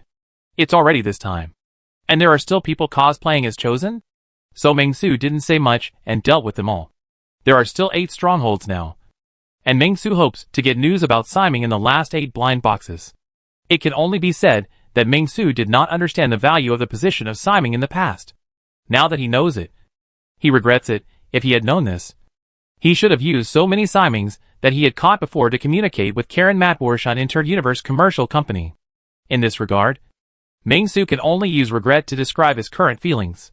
But it doesn't matter, let's start again. Meng-Su shook his head and began a new journey to find the chosen one. Hopefully, he can catch the second Motosiming as soon as possible. By the way, what was the name of the Motosiming that he killed before? For a moment, Meng-Su fell into deep thought. He felt that his memory seemed to have declined, and he couldn't even remember his name. But thinking about it carefully, this is actually not important, after all. Who would remember the brand of bread they ate a few months ago? Meng-Su shook his head and drove all these strange thoughts out of his brain. Then he flew into the air and disappeared from the zombies with a light jump and appeared in front of the gate of another tall building in a flash. Then, Meng-Su walked away as if nothing had happened, heading towards the next chosen one node. The next chosen one node was not far away, and Meng-Su was very satisfied. Even if he walked, he could get there in 30 minutes. Not to mention that Meng-Su was not walking. Let's go! Ah! The chosen one at the next chosen one stronghold disappeared in a flash. Meng-Su repeated the previous process. But this time was different from the last time. Just when Meng-Su was about to leave, he suddenly found the pager on the table. Or maybe it was something else. Anyway, it was a communication device that was immune to the signal interference of the Karen Matboshan Inter-Universe Commercial Company and could communicate freely. That communication device was just echoing. The content was very simple. The main force was moving, and the target was meeting with the Sky Patrol. All the chosen ones who received the news immediately rushed to the Sky Patrol camp. As for the location of the camp, it did not change, and it was still the same as last time. Hearing this news, Meng-Su's face showed a strange expression. I destroyed that base last time, and now they are still there. Do these Sky Patrols look down on me? Or do they think that a place that has been destroyed once will not be destroyed a second time? It's interesting, Meng-Su thought in his heart. But no matter what, the direction is clear. It's okay. Motosiming is still better. He came up to me and gave me a pillow when I was sleepy. I have never seen such a cooperative Siming. I declare that the gold content of Motosiming is far greater than Nanjiang Siming, Beijiang Siming and Donghu Siming. Meng-Su was extremely satisfied. But it just so happens that there is one last base on the way. Let's go and see if there is any prize inside. If I get it, that's not bad either. It is a helpless act to generate electricity with clear codes. For Motosiming, it is like this. Fortunately, the clear codes are used to generate the location of the Sky Patrol, which has nothing to do with him. Who said that if you ask your subordinates to gather at the Sky Patrol base, you must go there yourself? When they have gathered at the Sky Patrol, if something goes wrong, you will just pretend that nothing happened. If nothing goes wrong, you can go there yourself. Isn't it wonderful? Motosiming just feels that he is a genius. Now, he is in the nearest base to the Sky Patrol camp, about 20 kilometers away. which is just convenient for him to observe the situation in the Sky Patrol camp and gather at the first time. Isn't it wonderful? Hee. Modu Siming felt refreshed. And the original chosen ones in this base saw Modu Siming like this. And smiled at the same time. Although I don't know what they are laughing at. But everyone is laughing. You should also laugh. Otherwise it seems that you are not integrated into the group. But just as everyone was laughing, they suddenly found a stranger among them.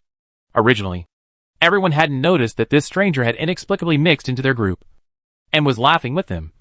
Until the stranger took the initiative to ask, "What are you laughing about so happily? Can you tell me so that I can be happy? In fact, it doesn't matter if I don't tell you. Meeting you is the happiest moment of my day." After hearing Mengsu's words, the chosen one suddenly felt strange, and couldn't help but look at the strange figure at the same time. Huh? The strange figure smiled slightly, showing his white teeth, and looked harmless. I really got the prize this time. Didn't you say to gather at the Sky Patrol camp? Why are you here? The chosen ones, who were still hesitating about the identity of the man in front of them, no longer had to hesitate. Modu Siming sneered with disdain. Kill him. Modu Siming didn't even take Mengsu seriously. What the hell, you dare to fight me? He's just an ordinary person, you scared me. Modu Siming thought so, after all. This breath simulation device is really powerful. Modu Siming and the other chosen ones didn't realize that the man in front of them was the invincible Mengsu. But before the chosen ones around them could make a move, their clothes strangely caught fire. Ah? On fire? What's going on? Why can't the fire be put out? The chosen ones around them panicked instantly. They were naturally not afraid of fire. But the problem was that the fire suddenly ignited without any warning. And it could not be extinguished no matter what. Which naturally made them panic. Mengsu's expression did not change at all. He just stepped forward quickly, hugged the shoulders of the Demon City Siming in front of him, and said to the Demon City Siming calmly, "Be good, communicate with your master, and let it talk to me." The face of the Demon City Siming changed, as if he wanted to break free from Mengsu's restraint. But he found that no matter how he struggled, he could not break free from Mengsu's embrace, and his face immediately froze. As for Mengsu, he began to wait patiently, waiting for Modu Siming to communicate with their master. After struggling for a long time, Modu Siming did not see any effect. His face turned livid. He gritted his teeth and said, "You can kill me or chop me up. It's all up to you." Hee. Mengsu shook his head, just as he was about to teach Modu Siming a lesson and communicate with his master. He suddenly saw his body twitching violently. A powerful signal source was being transmitted from outside the earth at a very fast speed. About 7 or 8 seconds later, Modu Siming began to roll his eyes on the ground. It looked like he was having an epileptic seizure. After seeing this scene, Mengsu was overjoyed. Good. Good. You finally communicated with me again." Modu Siming's eyes were dull, just like before. And the next second, he began to speak eloquently. "I am Karen Matwarson, Inter-Universe Commercial Company, 4th Class Specialist. Sue. Responsible for Blue Star. Modu area. Changed." Mengsu nodded with satisfaction. Mengsu forgot the name of the alien who communicated with him last time. But Mengsu remembered that he was a 3rd Class Specialist, and this one was a 4th Class Specialist. In other words, if I were to betray humanity, I would be at this level. It doesn't seem very high. Do you want to join our company? The other party spoke a few words one by one, although he couldn't tell the emotions in his tone. Mengsu had an inexplicable feeling that he should be very happy to hear this sentence. Mengsu shook his head, looked at the Modu Siming lying on the ground with a sincere face, and said, "No. I just asked you to come out and chat. Buddy, are you a man or a woman? Have you eaten? 4th Class Specialist? Not buddy. You are like a harasser, sending messages and calling here every day, and you just asked this when you received the call? Are you sick?" For a moment, the other party fell silent and did not continue to reply. But in front of Mengsu, a flash of gilded small words appeared. Once again. Twice. "I didn't expect that in such a short time. You actually completed the 2nd communication with extraterrestrial civilization. You are so amazing. I am proud of you. Obtained the hidden achievement 2nd contact with extraterrestrial civilization. You obtained the hidden achievement reward, Heavy Offensive Mecha X3, Force Field Shield Production and Extraction Method, High Power Electromagnetic Space Cannon X10. Seeing this, Mengsu was delighted again. Friends, brushing rewards really works. Hee. Meng Su showed a weird smile. I can only say that. The fate of the surrounding provinces will be in trouble. Chapter 308 Heavy Mecha. In the Sky Patrol camp, the Sky Patrol leader, Professor Bernard Monk, who is in charge of researching allograft implants, does not look so healthy, and can even be said to be a little livid, like an iron pot that has not been cleaned of ash after cooking. What does the God of Devil mean? If the position is exposed, then the position is exposed. He doesn't expose his own position, so what is the point of exposing my position? Professor Bernard Monk is from North America, and is one of the projects that the Bell Group came to assist. He is of a very high level. Because the Sky Patrol manufacturing factory in the Magic City was paralyzed, he came here to take charge of the allograft implant work, but he didn't expect to be sold out by the chosen ones. He was so angry that his teeth itched, but he could only bite his teeth and swallow it, trying to keep himself rational, not to be overwhelmed by hatred. He still has to stay here, command the center, and control all the equipment. After all, this equipment was just transferred from the Bell Group. Each set of equipment is very expensive. It has only been transferred here for a few months. He can't let these things be destroyed by Meng Su. However, Bernard Monk did not think Meng Su was that powerful. Nor did he feel the slightest fear. He thought that the Dongwa people were just not good enough. They were beaten on the ground, and could only pretend that the other party was strong. Otherwise they would appear too incompetent. Now that he took action, he would definitely be able to capture the damn Meng Su easily. Humph. Bernard waved his hand, and several white sky patrols, with European and American faces, appeared in front of him. These white sky patrols followed him to assassinate the interim president of America. They were very skilled, and each of them could fight 100 people. If Meng Su dared to come, he would be killed. Bernard's eyes were particularly fierce. But at this moment, he suddenly felt a sense of shaking outside, and the dust of the entire building began to fall. Earthquake? Bernard was stunned. But he quickly rejected this idea, because he felt that this powerful vibration did not come from the ground, but from the top of his head. Ah? Bernard was confused. What is this? He was a little confused. Subconsciously looked up, and saw a shocking scene. In the sun, a 4-meter-high mecha stood in the ruins of the city, and its steel body reflected a dazzling light. It slowly raised its heavy arms, as if an ancient statue was swinging a giant hammer. With a deafening roar, the mecha suddenly exerted force, and attacked the newly built building in front of it. The roof tiles flew under the impact of the mecha, and the bricks and dust intertwined into a chaotic cloud. The mecha's fingertips brushed the eaves, and an invisible wave swept through, causing cracks in the wall. With the sound of collapse, the roof was lifted up, like a curtain torn apart by a giant beast, floating into the air. Smoke and dust rolled. Rubble flew everywhere, and everything around seemed so fragile in the face of this sudden force. What is this? Bernard saw this scene, and his cerebellum atrophied. But at this moment, in this heavy mecha that looked like an alien invasion, a burst of electric current sound, like an electric microphone, suddenly came out. Little brother, you are looking for me, right?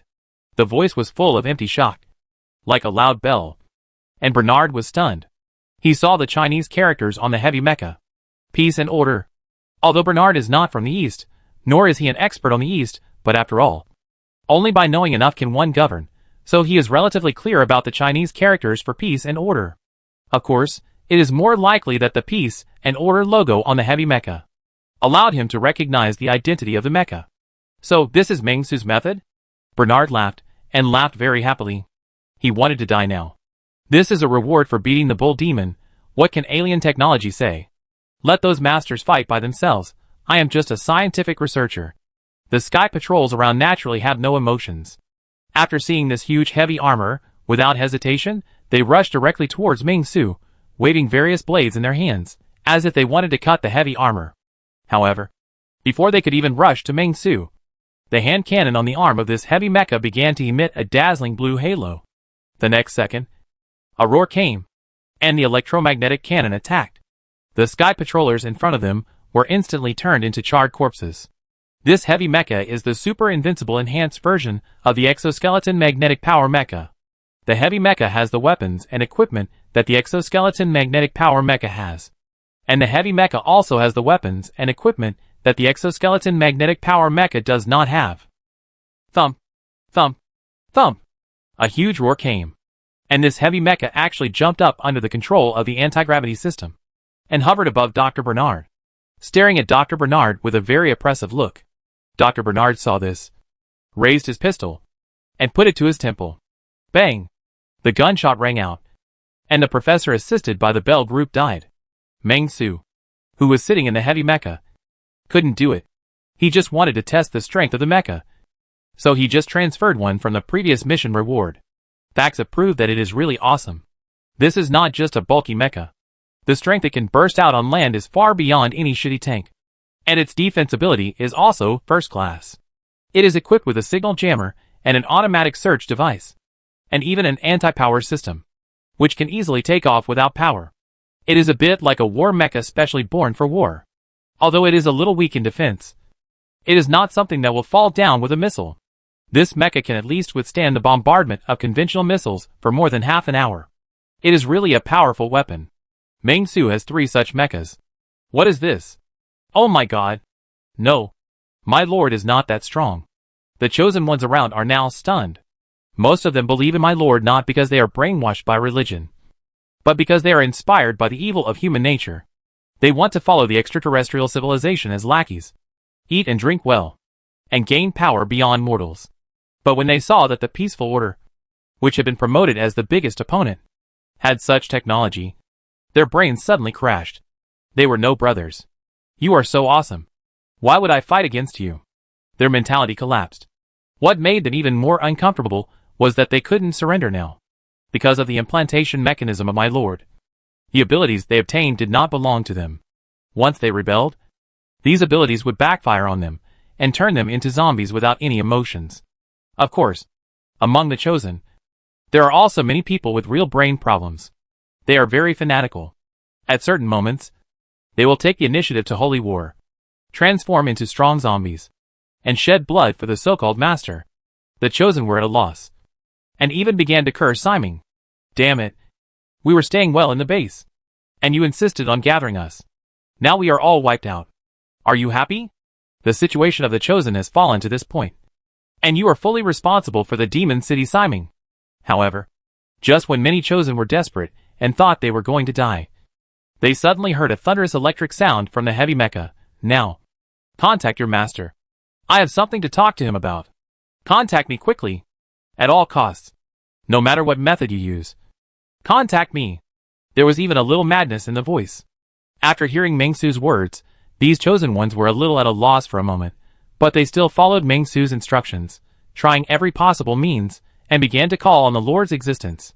This included, but was not limited to, performing shaman dances on the spot, kneeling to pray, cross-legged meditation, and a series of other strange ways. And Meng Su waited patiently. Looking around, there were about 20 or 30 chosen ones around. After being cleared out by himself, this should be the place where all the chosen ones in the Magic City are. Right? Maybe there is still a small part, but in any case, the chosen ones here should be the majority. Meng Su didn't believe it. He had so many chosen ones in his hands. If he asked them to call Karen Madverson Inter-Universe Business Company together, how could he not respond? However, Meng Su waited for a long time, but didn't get any response. He felt helpless. Hey, there was really no response. It seemed that the chosen ones of the Magic City had been abandoned by Karen Madverson Inter-Universe Business Company. There was nothing he could do. Meng Su felt bored and started to operate the heavy mecha. Boom! One shot, all living things are annihilated. These chosen ones are still praying, and they don't notice Meng Su's bombardment at all. After one shot, there are heavy casualties in an instant, and ruins are everywhere.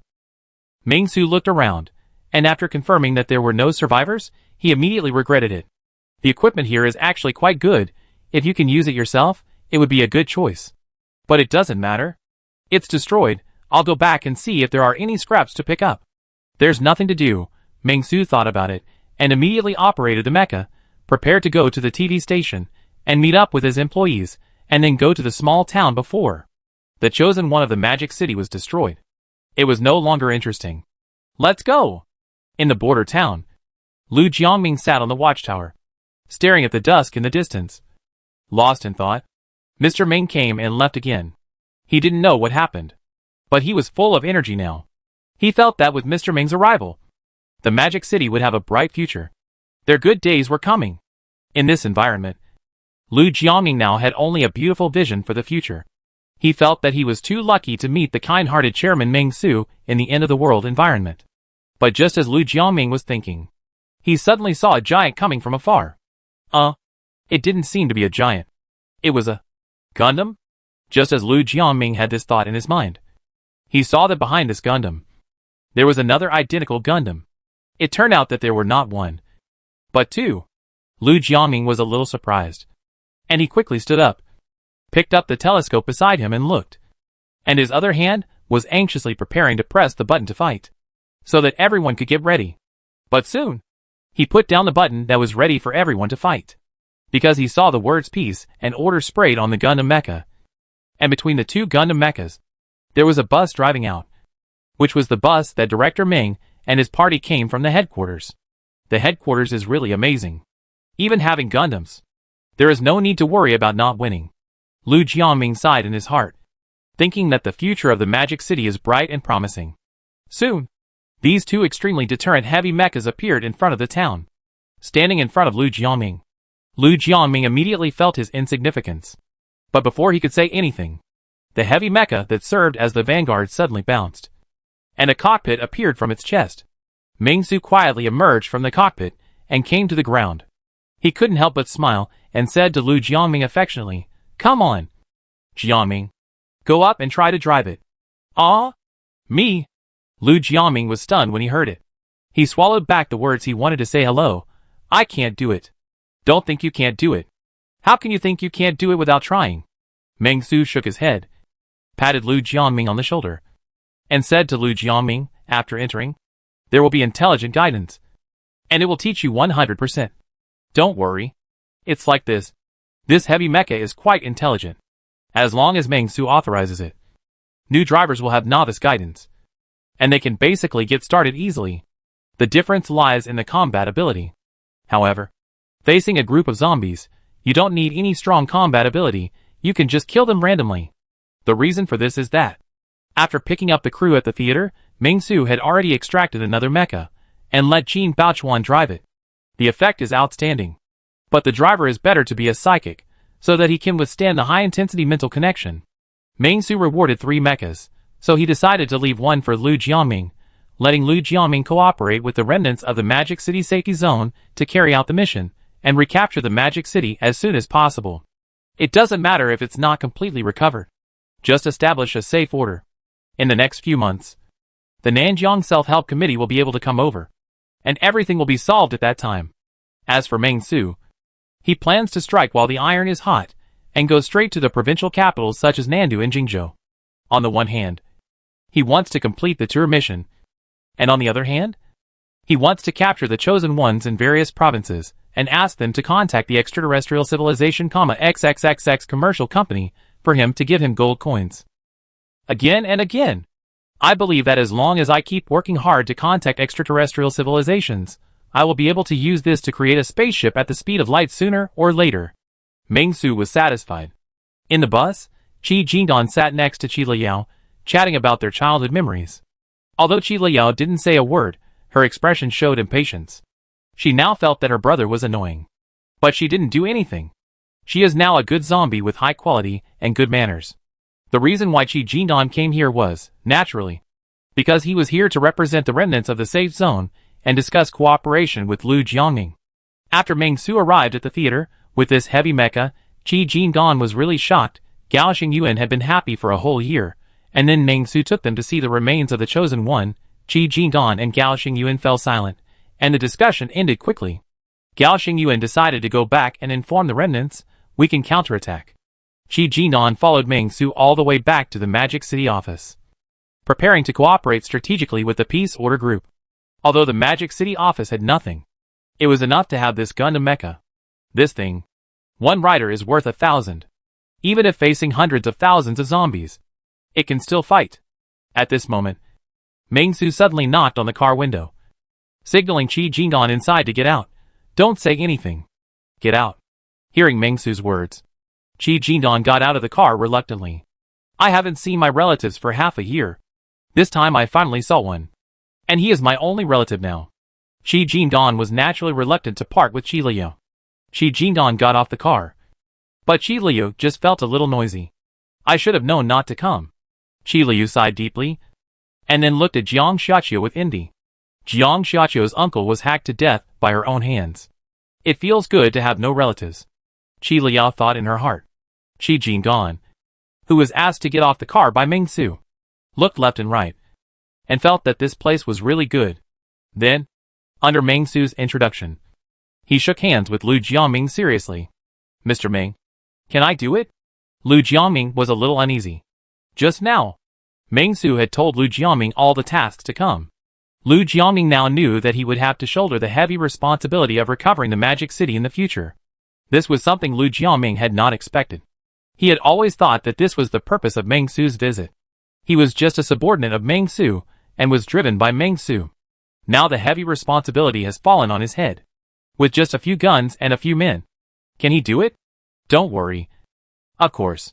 Meng Su nodded calmly, and then said to Lu Jiaming, I will notify Nanjiang province. They will use airdrops as much as possible to send you some new weapons to assist you in the recovery operation. In addition, I will arrange several special operations teams and ground cleaning teams to come and cooperate with you to recover the Magic City. The safe zone should also show some support. At that time, I will open up the Magic City Nandu Jingzhou Yantai Xingfeng route, and ensure that these routes are the main ones to gradually recover the Magic City.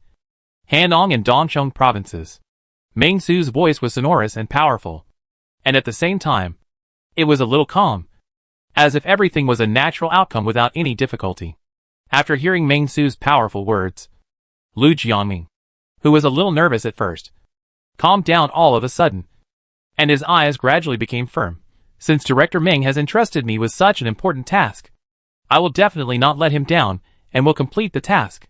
Hearing Lu Jiaming's words, Meng Su nodded with satisfaction. Very good.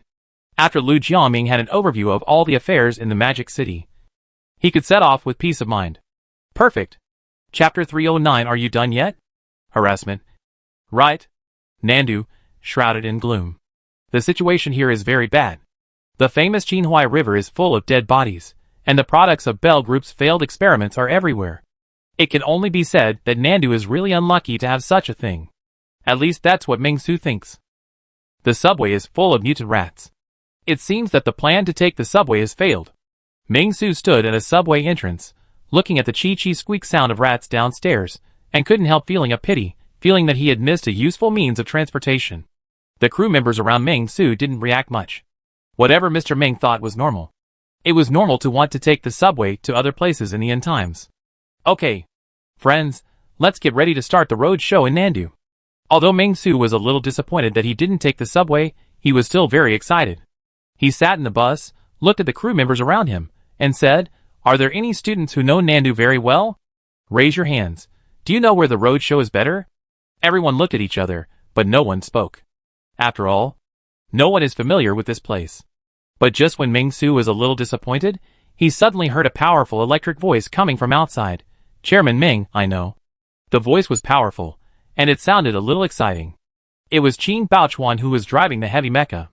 As a second-tier actor and a half-old actor, Qin Baochuan had certainly been to Nandu, and he often went in and out of some activity venues. So for Qin Baochuan, he knew where to go for the road show. You know it. Meng Su nodded with great satisfaction, waved his hand, and said loudly, Lead the way, let's go. After hearing Meng Su's words, Qin Baochuan naturally started the heavy armor, and waded through mountains and rivers to move forward, walking in the streets and alleys, as if walking on flat ground. The zombies around were attracted by the huge movement, and wanted to rush over. But these zombies were no match for the heavy mechas. They didn't even need the heavy mechas to launch any attacks. The bullets fired from the densely packed shooting holes on the left and right sides of the chest armor were enough to kill them. In the midst of the bullets, the zombies that were trying to emerge from the surroundings fell down in groups in an instant, like ears of wheat in a wheat field, and were easily harvested by the harvester, gently and loosely. Let's see the situation. Meng Su yawned, and said to Qin Baochuan and Jiang Xiaqiu, Go to the roadshow with peace of mind. The format of the roadshow is the same as before. Don't fool me. I know everything. I will go to Bell Group later to talk to them. I will meet up with you after the talk. After hearing Meng Su's words, Jiang Xiaoqiu frowned slightly and said dissatisfiedly, "Are you acting alone again? I will go with you. It's not safe for you to be alone. I think the crew may not be safe." Meng Su shook his head, looked around, thought for a while, and called the name of Li Xiang. "Ah Xiang, come out." Li Xiang heard it, stood up directly, and got off the bus with Meng Su.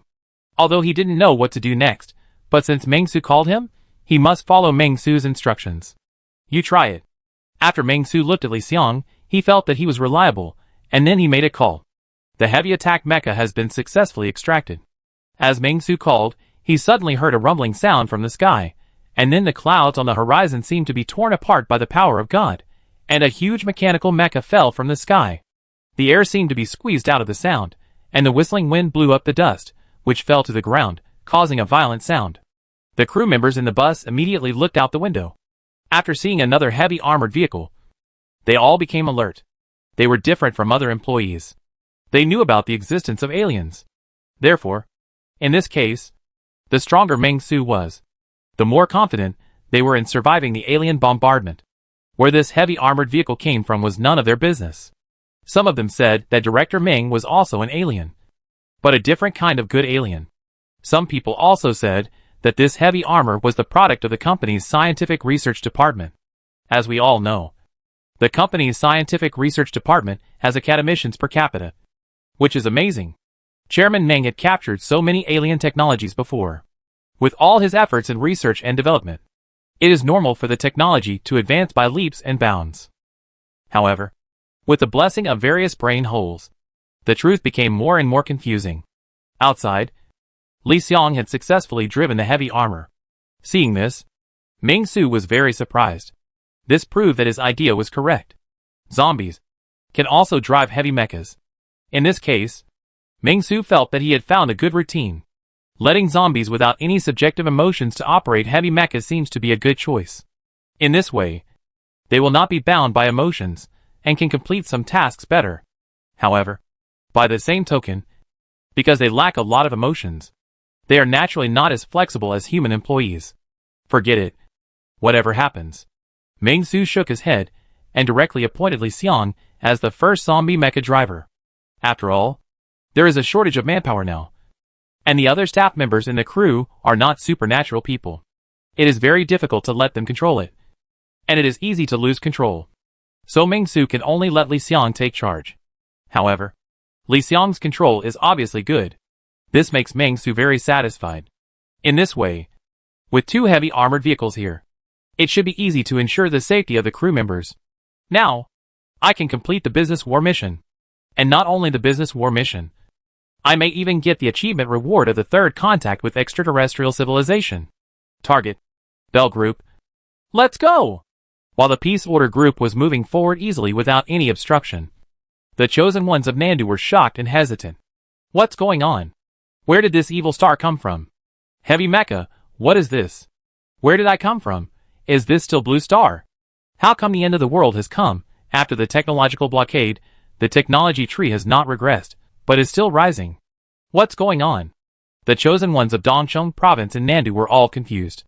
As for the Peace Order, Dongcheng province didn't have a deep impression. After all, the Peace Order group and the Nanjiang Self-Help Committee are both located in Nanjiang province, and the provinces surrounding Nanjiang province are Handong, Balian, Donghu and Beijiang, which do not border Dongcheng. Therefore, Dongcheng had no idea of the terrifying power of the Peace Order. Most of the lower-level chosen ones did not know the existence of the Peace Order until today. So after seeing the heavy armor, they did not dare to take action at all, and only dared to observe from a distance, and then report to the higher authorities. However, their long-distance observation could not hide the automatic detection function of the heavy armor. So after obtaining Meng Su's consent, the heavy armor raised its hand directly, and a missile was launched in an instant. After a burst of boom, the small building where the chosen one was hiding was immediately torn into pieces, and exploded into ruins. With such reports going up the chain, Dongcheng Siming soon got the news. This Dongcheng Siming looked quite retro, wearing a blue robe with wide sleeves. Although his clothes were simple, they were elegant. The robe was embroidered with small cloud patterns. His nose was straight, and he looked like a modest gentleman, gentle as jade. But Dongcheng Siming who looked like an ancient Confucian scholar in both his dress and temperament, frowned at the moment, pacing back and forth in the room, seemingly worried about the intelligence of his subordinates. Why did this killer come here? Didn't he say he was in the Magic City? How come he came to the southern capital on the second day? There was no news along the way. Dong Siming was a little anxious. He knew the origin of this killer. Nanjiang had changed 4 Simings, but it was useless. As for Beijiang and Donghu, the Simings of these 2 provinces were directly captured and killed. When this killer entered the Magic City, he had killed the first generation of the Magic City Siming. This time he entered the Magic City for the second time. I guess the second generation of the Magic City Siming will not be able to escape his hands. Such an evil star, but somehow, actually came to his Nandu. This really frightened Dong Siming. After all, at present, among the Simings that this evil star encountered, only Ding'an Siming, Balian Siming and Hanong Siming escaped because of their fast speed, and the rest of the Simings died as soon as they met. And more importantly, Ding'an Siming, Balian Siming and Hanong Siming did not see Meng Su either, but after learning that Meng Su was coming, they ran away in advance. Therefore, after the chosen one Siming and Meng Su met, the mortality rate was 100%. Thinking of this, Dong Siming felt a chill. Taking a deep breath, Dong Siming said, "Get me Su Ningfeng and Zhao Xiaoyang from Bell Group, and Pakara du Sangla." At this point, it was impossible to escape. If he wanted to escape and ruin his master's plan, then Meng Su would not have to do anything. He would explode himself. Therefore, the current plan is to quickly ask the neighbors if there is any new technology. Let's use it quickly, or we will die together. Yes. Upon hearing this, the chosen one who was serving beside him immediately began to communicate with the Bell Group. He turned on the pager and began to desperately call the Bell Group. But there was no response. This made the chosen one very confused. However, he did not dare to be careless about such information and quickly reported the matter to Dong Siming. After Dong Siming learned about this, he was in a state of horror. Yes, it was terrifying. Those people from the Bell Group. It is impossible that they could not be called for no reason. Something must have happened. Could it be the work of peace order? It can't be. After all, according to reliable information, peace order has only been here for a short time. Probably less than 3 hours. Could it be that in just these 3 hours, they could wipe out the Bell Group? As soon as this thought came up, Dong Siming rejected this seemingly absurd idea. Because he had never met Meng Su and the peace order group, Dong Siming had a wrong estimate of Meng Su's strength. He knew that Meng Su was very strong, but that was all. He didn't know that Meng Su had killed those Simings in a crushing manner. He just thought that Meng Su had killed Siming, that was all. So, under the current circumstances, Dong Siming hesitated. He didn't know what to do. Should he move his tactics to other cities, or should he continue to resist here? This was a problem. However, just as Dong Siming was thinking about it, and didn't know how to make a decision, he suddenly heard a noise coming from outside. Not good. Dong Siming heard the sound, and his expression became a little bad. He hurriedly asked, "What happened outside?" He could feel something unusual, as if there was a premonition telling Dong Siming that something was wrong. Just when Dong Siming was thinking this, he suddenly heard a subordinate, who was not the chosen one, come in and report, "Master Siming, Vice President Zhao, Vice President Su, and the Tai from Bell Group came together, saying that they have something to see you about." The 3 of them came together? Dong Siming was a little surprised, and then asked, "Only the 3 of them?" "No. There is also a young man," the subordinate said. But looking at the expressions of Vice President Su, Vice President Zhao, and the Tai man, they seemed to respect the young man very much. Maybe he was sent by the U.S. headquarters. It is very likely. Dong Siming nodded. Let them in quickly. It must be said that Dong Siming is now very relieved. I don't know why, he actually felt a palpitation. How could Bell Group harm him? His cooperation with Bell Group can be said to be very pleasant. Accompanied by Dong Siming's order, soon, 4 figures appeared in front of Dong Siming. Su Ningfeng, Zhao Xiaoyang and the Tai. The 3 of them were fine. Dong Siming often chatted with them about cooperation. But the problem was with the 4th person. Su Ningfeng, Zhao Xiaoyang and the Tai Pakara all looked like Sima, but after seeing Dong Siming, they managed to force a smile. Dong Siming stared at the 4th person present, and in his heart, he wanted to ruthlessly cut Su Zhao and Pakara into pieces. This person was actually Ming Su. Dong Chong Siming. Right? Ming Su was in a good mood, humming a little tune, and said to Dong Chong Siming, "Come, call your master, and say Ming Su is looking for him." Ming Su's voice was very relaxed, as if he was familiar with the situation. Seeing this, Dong Chong Siming accepted his fate and began to call master without hesitation. He knew very well that he was no match for Ming Su, so the current glimmer of hope must come from the master. Soon after Dong Chong Siming called, there was a kind of spiritual power that began to communicate with Dong Chong Siming. Unlike the previous possession, this time it was somewhat routine, just the usual signal exchanges, like conveying instructions. After Dong Chong Siming reported the situation here, the message communicating with Dong Chong Siming suddenly fell silent. "Are you done harassing me?" After the last thought was transmitted, there was almost no pause, and Dong Chong Siming's communication connection was disconnected.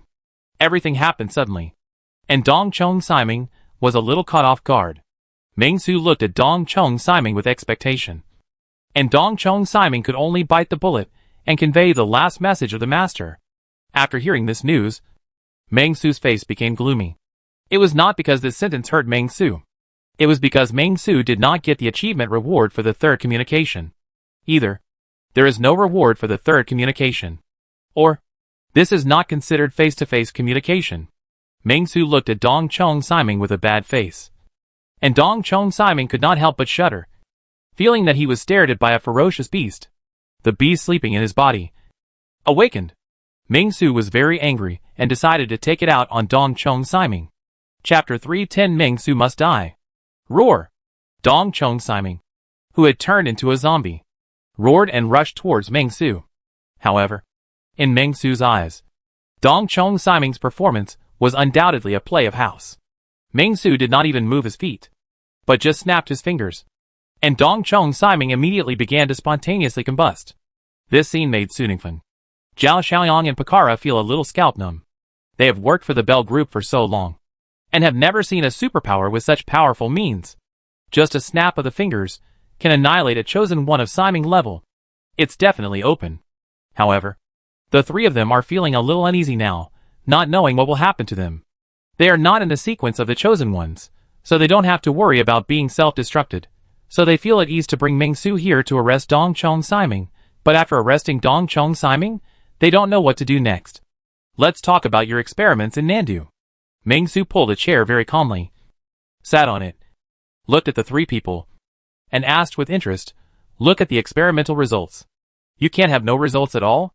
"Yes. Yes." Su Ningfeng, who was in charge of the experiment, immediately spoke up and answered Ming Su, "The experiments done by this damn Bell Group in Nandu are cruel and outrageous. First of all, it is an experiment on rats. Pakara and his master Rupert believe that the survivors are hiding like rats, and ordinary zombies can't find them. So they have to develop rats on a large scale. Therefore, we have improved the virus and developed plague rats. They are now all over Nandu, causing a lot of damage to the survivors in Nandu, especially inside the subway." Regarding the plague rats, Su Ningfeng became more and more excited. His eyes gradually became fanatical, and he looked quite proud, as if this was the most perfect work in his career. Especially the Rat King entrenched in the snowy terrace, which was Su Ningfeng's pride. When Zhao Xiaoyang heard Su Ningfeng say this, his eyes gradually became strange. "Not a buddy, you are a tiger? You say anything?" Zhao Xiaoyang was now numb. Why didn't he see that Su Ningfeng was a bad teammate?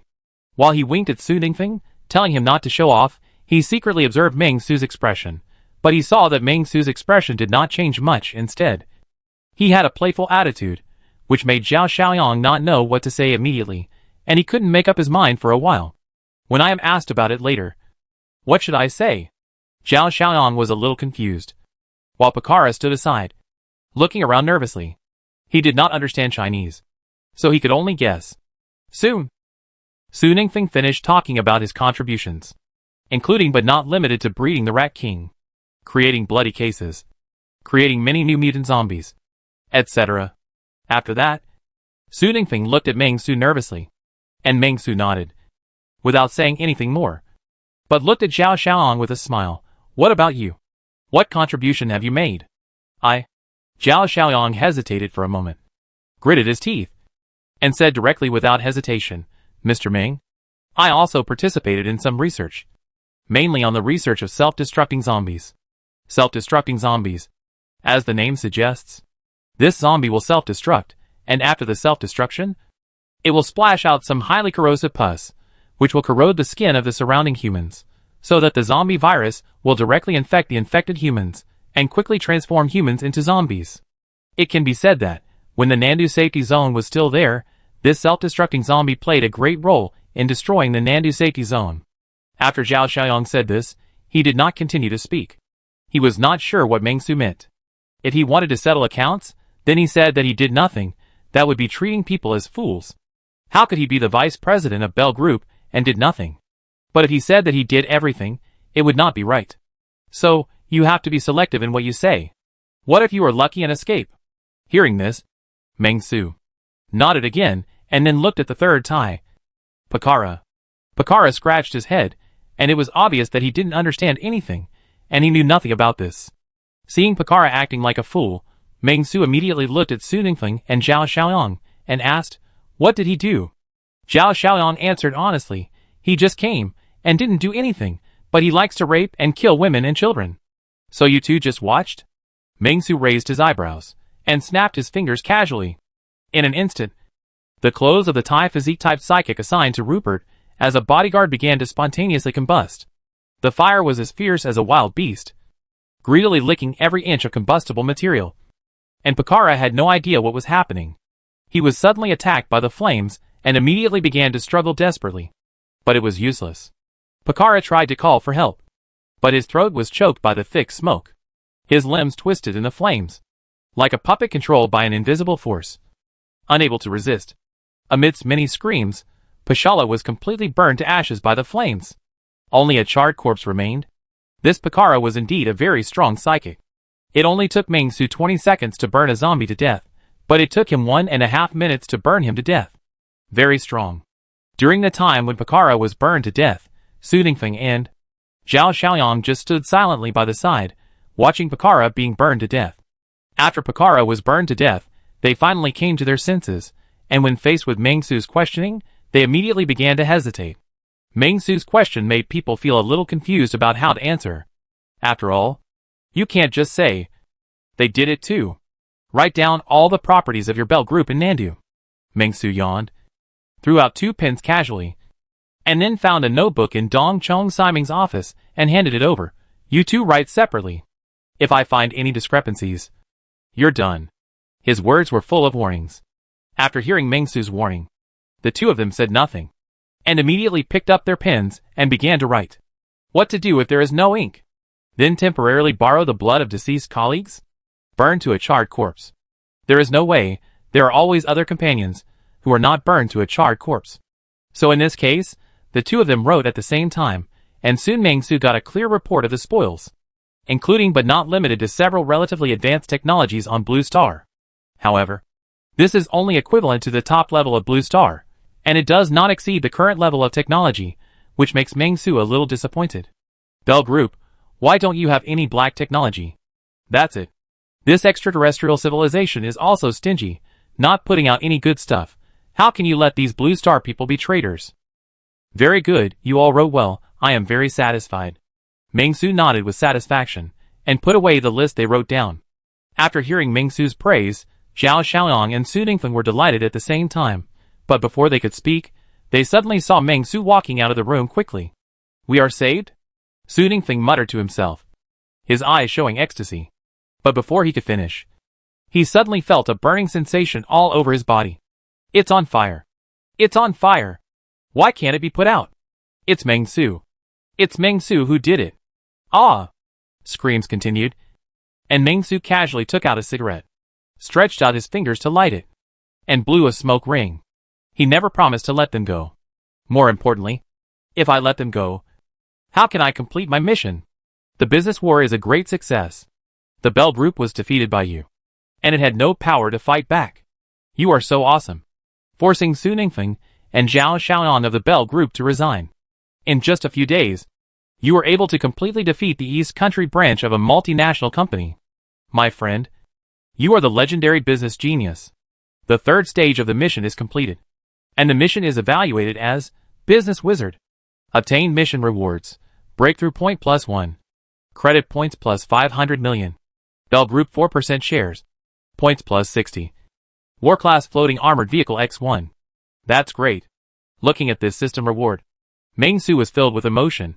If there is this system in peacetime, it would be really crazy to kill. It was really crazy to kill. Who can directly obtain the shares of the other company if they win the business war? Amazing. As for other rewards, they are quite practical for Meng-Su. Add points, spirit value. Meng-Su thought lazily. Add points successfully, current spirit value, 40 points. Meng-Su's spirit value is broken through again.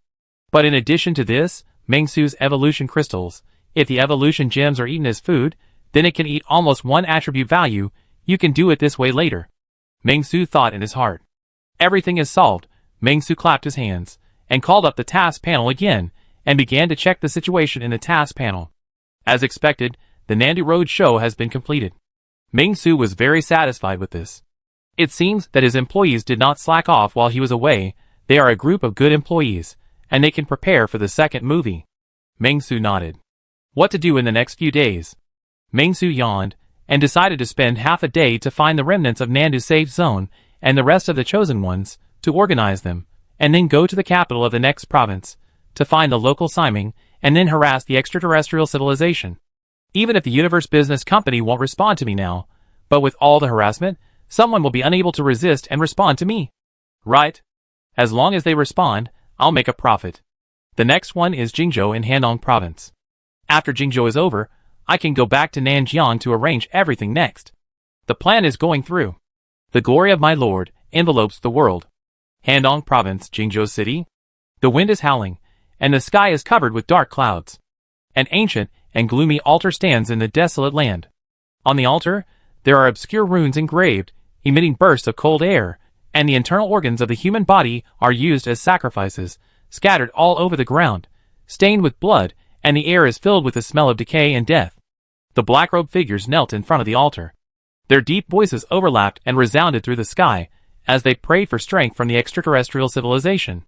All the chosen ones were praying sincerely, and soon, their sincere prayers were answered by the Lord. At all costs, kill Meng-Su and the Peace Order Group, and wipe out the safety zone of Nanjiang Province. After Handong Siming received this news, his expression was gloomy and uncertain. Now his inner feelings were no less than the nine-headed insect in Journey to the West who said to Bin Borba, "You get rid of Tang Monk and his disciples." I can destroy Meng-Su and the Peace Order Group, and wipe out the safety zone of Nanjiang Province, and I am still working for you. I have already established my own territory. Handong Siming had mixed emotions, but he did not dare to refuse. But soon, Handong Siming received news again. Don't worry, angels are coming. He muttered to himself, accepting the new information, and his expression became even weirder. Angel? Not my buddy, I call you Lord. Do you really think you are the creator? That's enough. Everyone knows what you are, let's be honest. Sell me a few thousand alien rifles, and I can still work for you for a while. You did this to me. It's really uncomfortable. Handong Siming complained in his heart. His will to serve his master wholeheartedly is no longer strong. After all, he saw Meng-Su killing Siming as easily as cutting melons and vegetables. This brought a little shock to Handong Siming's heart. The myth of the master being invincible has long been shattered. All Handong Siming wants now is to get by one day at a time. However, when Handong Siming was thinking about this, he suddenly saw a strong source of information coming. Handong Siming was caught off guard, and was immediately possessed by this strong source of information. He immediately twitched all over and rolled his eyes. Huh? What happened to Lord Siming? When the other chosen ones saw this situation, their expressions were shocked. Just when they were about to step forward to rescue Siming, they saw Handong Siming suddenly open his mouth. The one who killed Meng-Su is the Lord of Blue Star. Angels have come to the world. Wait for the seraphim to meet. Kill. After these two sentences, Handong Siming collapsed directly to the ground, already dead. Many chosen ones looked at each other in bewilderment. But before they could react, suddenly, the dark clouds parted. A dazzling light streaked across the sky, and a heavy mecha fell like a meteor, breaking through the air. The appearance of this mecha was silver, with red stripes, like the feathers of an angel, shining with a metallic luster. and the mecha exuded a fiery breath, as if it could ignite a flame at any time. As it landed, the ground shook and dust flew. The mecha landed in the center of the altar, and the powerful impact directly collapsed the surrounding buildings, and the rubble piled up like a mountain. Many chosen ones even died. After this mecha model of Seraphim landed, suddenly, the chosen one who originally served as Handong Siming's deputy immediately received an order, which seemed to be the way to drive the Seraphim. However, after hearing the name of the Seraphim, the chosen one looked strange. Eating shit for a day. What a shocking name. Not only Handong province, but also Beijiang, Bailian, Donghu, Ding'an, and even Ludong, Lingnan, Xiqin, etc. More than 20 provinces have received this news. Similarly, a large number of mechas fell from the sky and entered.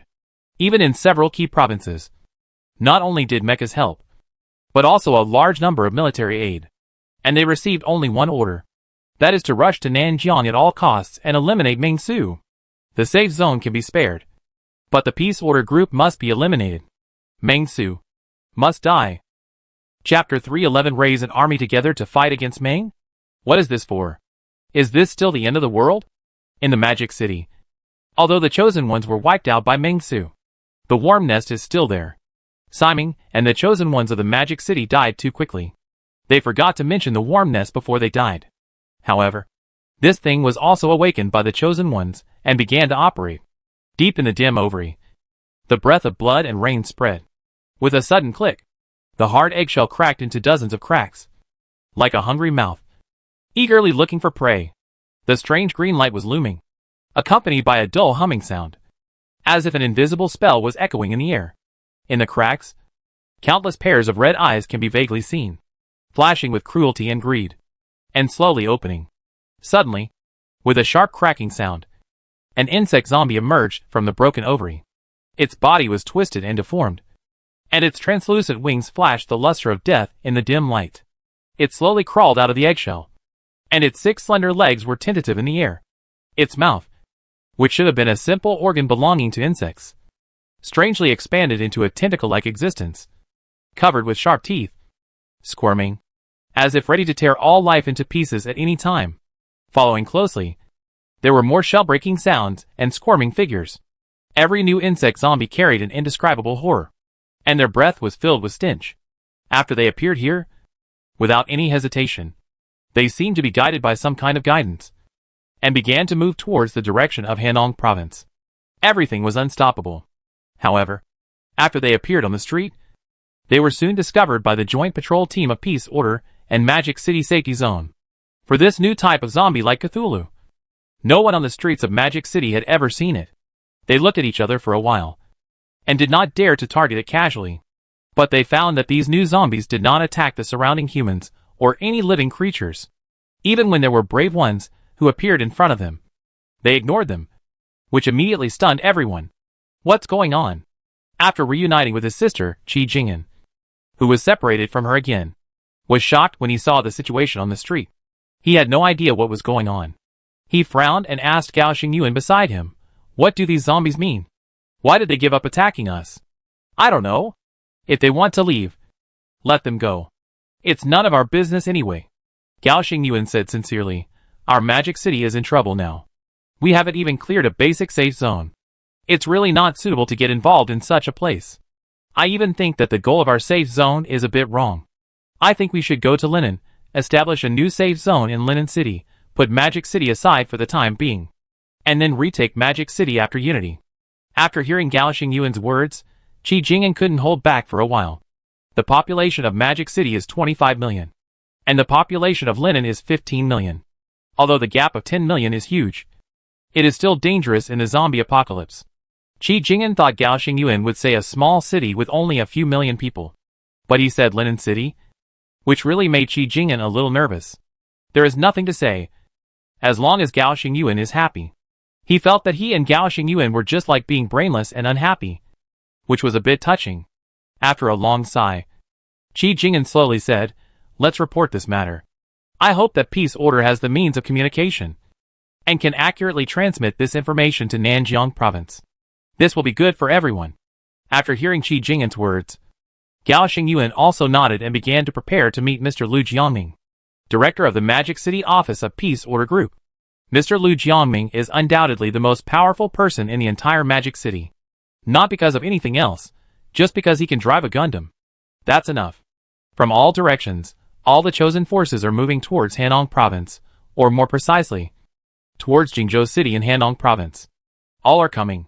From the Seraph heavy armor that is standard for the chosen in each province, to the small items given by the various commissioners before, and the large-scale organized alien weapon army, all the chosen are taking action. In Yancheng, the Sky Patrol from the Imperial Capital also came. The Bell Group's legacy was also used. The Zombie King cultivated in Shancheng also arrived. And the Shishu Siming from Rongqing, who was known as the first chosen one in the East Country, also came. At this moment, all the powerful humanoid creatures in the East Country gathered in Jingzhou City at the same time, just to wipe out Ming Su, who was a thorn in their flesh and a thorn in their eyes. It was really a meeting of carrots, and a gathering of heroes. The situation in Jingzhou suddenly changed. And at this moment, an ordinary hovercraft drove into Jingzhou City. The visitors were none other than Ming Su and his group. In Nandu, Ming Su spent 3 days searching for information about the remnants of the safety zone, but to no avail, as if the safety zone of Nandu had been completely wiped out, without even a trace. Although Ming Su was somewhat disappointed, he could only continue on his way, waiting to return to Nanjiang, and then have the safety zone of Nanjiang come to recapture Nandu. Then, Ming Su set off for Jingzhou. It took only a few hours, and Ming Su had successfully arrived in Jingzhou. Ming Su stood in the sky above the entrance of Jingzhou Expressway, looking at the misty rain in Jingzhou. His eyes were vicissitudes, and he sighed. The storm is coming. Behind Ming Su, 2 heavy mechas stood on the expressway, without any movement, and seemed to be completely obeying the orders of the hovercraft in the sky. He vaguely felt that Jingzhou had a feeling of a storm coming. It was weird. Emergency notice. Emergency notice. Due to venue reasons, the Magic City Internet Conference was temporarily cancelled. The venue was changed to Haiping Square in front of the Jingyan Building in Guangming District, Jingzhou City, Hanong Province. It has now been renamed the Eastern Technology Development and Research Promotion Exchange Conference. As the chairman of a company facing this national high-tech conference, how can you turn a blind eye? Go and participate. Maybe in this grand event, you can gain more than you expected. Trigger task: attend the meeting. Task requirements: participate in the Eastern Technology Development and Research Promotion Exchange Conference. Obtain at least one technology that the company has not mastered at the conference. Task rewards: credit points plus 50 million, points plus 10, breakthrough points plus 1. Looking at the small gilded characters in front of him, Ming Su didn't know what to say for a moment. If it weren't for the small gilded words notifying me, I would have long forgotten that there was such a meeting. When did this happen? Ming Su thought about it, and it seemed that he had returned to half a year ago. At that time, he was still very young and ran around for the few thousand yuan given by the system. Ming Su took a deep breath, thinking that the system should not be aimless. Since there is such a meeting, I will go and take a look. Maybe I can find something useful. But this car of crew members. Ming Su decided to use the same trick again. That is, let the crew members find a way out by themselves, just like they did in Nandu. And Ming Su himself was going to a meeting. And by the way, find the location of Hanong Siming. Qin Baochuan, the old rules. So, Ming Su did not hesitate, and immediately gave Qin Baochuan his new instructions. After hearing Ming Su's instructions, Qin Baochuan immediately began to ponder, as if he wanted to think about what places in Jingzhou City are suitable for road shows. But before he could finish thinking, he suddenly heard Ming Su say, "Forget it. Jingzhou always gives me a sense of uneasiness. You can find a place in the service area of this highway for a road show, and just tie up a few zombies to pretend to be the audience." After hearing Ming Su's new order, Qin Baochuan was a little surprised for a moment. He actually couldn't help but wonder, wanting to know what the meaning of Ming Su's doing was. Why must the road show be held? Is this a strong sense of ritual? But he didn't ask in the end, but chose to nod and say yes, indicating that he would definitely complete Chairman Ming's order. After seeing Qin Baochuan respond, Ming Su was very satisfied. Qin Baochuan was doing things, and he was assured. After handing everything over to Qin Baochuan, Ming Su drove the hovercraft towards the mission location, Haiping Square in front of Jingyan Building, Guangming District. Jingzhou City, Handong Province. This name is quite good, which made Meng Su very satisfied. Meng Su sat in the driving seat of the hovercraft and planned to play a single-player game out of boredom. But he didn't expect that the safety radar of the hovercraft seemed to have scanned something else before it had been moving for a while. Ding ding ding, ding ding ding. The sound of the machine appeared in Meng Su's ears, and Meng Su felt his scalp tingling immediately. He looked up, and suddenly saw 2 red dots on the safety radar of the hovercraft, which made Meng Su very confused. What is this? Meng Su is also an old user of the hovercraft, but it was the first time he saw this red dot, so he was surprised, and immediately began to operate the hovercraft to explore. Reconnaissance function, start. The reconnaissance function of the hovercraft is very powerful. 2 drones appeared directly from the left and right of the hovercraft, and immediately flew towards the direction of the red dot. And on the radar screen, the first-person perspective of the drone also appeared simultaneously, allowing Meng Su to clearly see what was happening outside. After seeing this, Meng Su was particularly satisfied with this. He had never encountered this function before, but this time he felt like he was playing a new game. Why didn't you tell me earlier that you had this function? If you had told me earlier, I would have played it a long time ago. Meng Su was happy. And then he watched the drone flying towards the red dot on the radar. Soon, in the drone sight, Meng Su saw what the red dot represented. It was 2 mechas. The appearance was a silver-white mecha with red stripes on it. It was probably taller than his 3 mechas, but it seemed that there was much less material, and it felt light. Huh? The appearance of this mecha really surprised Meng Su. I thought I was the only one in the world who had a Gundam fighter, but I didn't expect that this small city of Jingzhou also had one. It's really extraordinary. Meng Su nodded, but he was not stupid, and immediately turned on the skin-changing hiding function.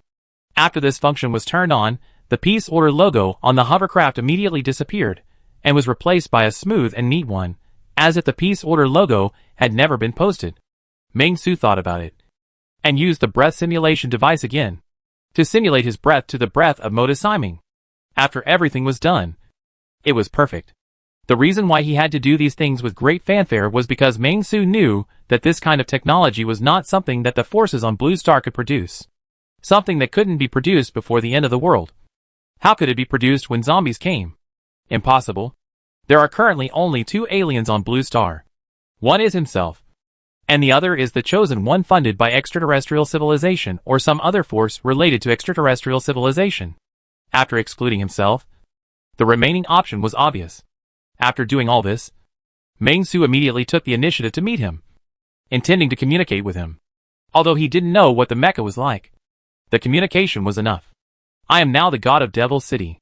Soon, the hovercraft was under Meng Su's command, and it sped towards the silver-white and red mecha at an extraordinary speed. The mecha seemed to have been waiting for Meng Su there long ago. When it saw the hovercraft coming, it immediately moved its hands and signaled the hovercraft to stop. After Meng Su stopped steadily, he took the initiative to open the car door, held the car frame, and looked towards the mecha without fear. While looking at it, he shouted to the mecha, I am Lu Xiaoan, the life of the demon city. Where are you from, friend? After hearing Meng Su's words, the mecha immediately said, from the Central Plains?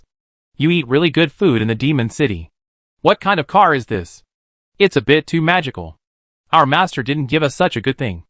Meng Su heard it, and immediately responded, it's a mecha. Seraphim. Something that every province has. It's nothing. After the mecha waved its hand, it looked at Meng Su vigilantly. Don't you have Demon City? After that, a heat wave came from the inside of the mecha. Yes, but it's not the Seraph. It's the Black Turtle Heavy Armor. Meng Su smiled slightly, and said to Zhong Yuan Siming generously, so after I saw your mecha, I was very curious. My Magic City's Black Turtle Heavy Armor is currently parked at the highway intersection to prevent emergencies. There are 2 in total. Eating shit all day. Is this a name that a normal person can come up with? Meng Su thought in his heart. Or the Black Turtle Heavy Armor that he just randomly picked sounds more normal. After hearing Meng Su's words, Zhong Yuan Siming still felt something was wrong. Just when he was about to say something, he suddenly heard Meng Su say again, the gathering place this time is Hyping Square in front of Jingyan Building. Guangming District, Jingzhou City, Handong Province. Now it's your turn to tell us the purpose of our time. It's related to technology. It should be this conference. rather than letting the other party suspect. It is better to take the initiative and use the known information to create some information gap. Even if it fails, it doesn't matter. You can also dismantle the seraph to study it, recover some blood, and kill a Siming by the way. Of course, we will raise an army together and fight against Ming. After hearing the detailed address Ming Su said, the Central Plain Siming smiled faintly and said to Ming Su, this time, the world's troops are gathered, and we will definitely win in one battle.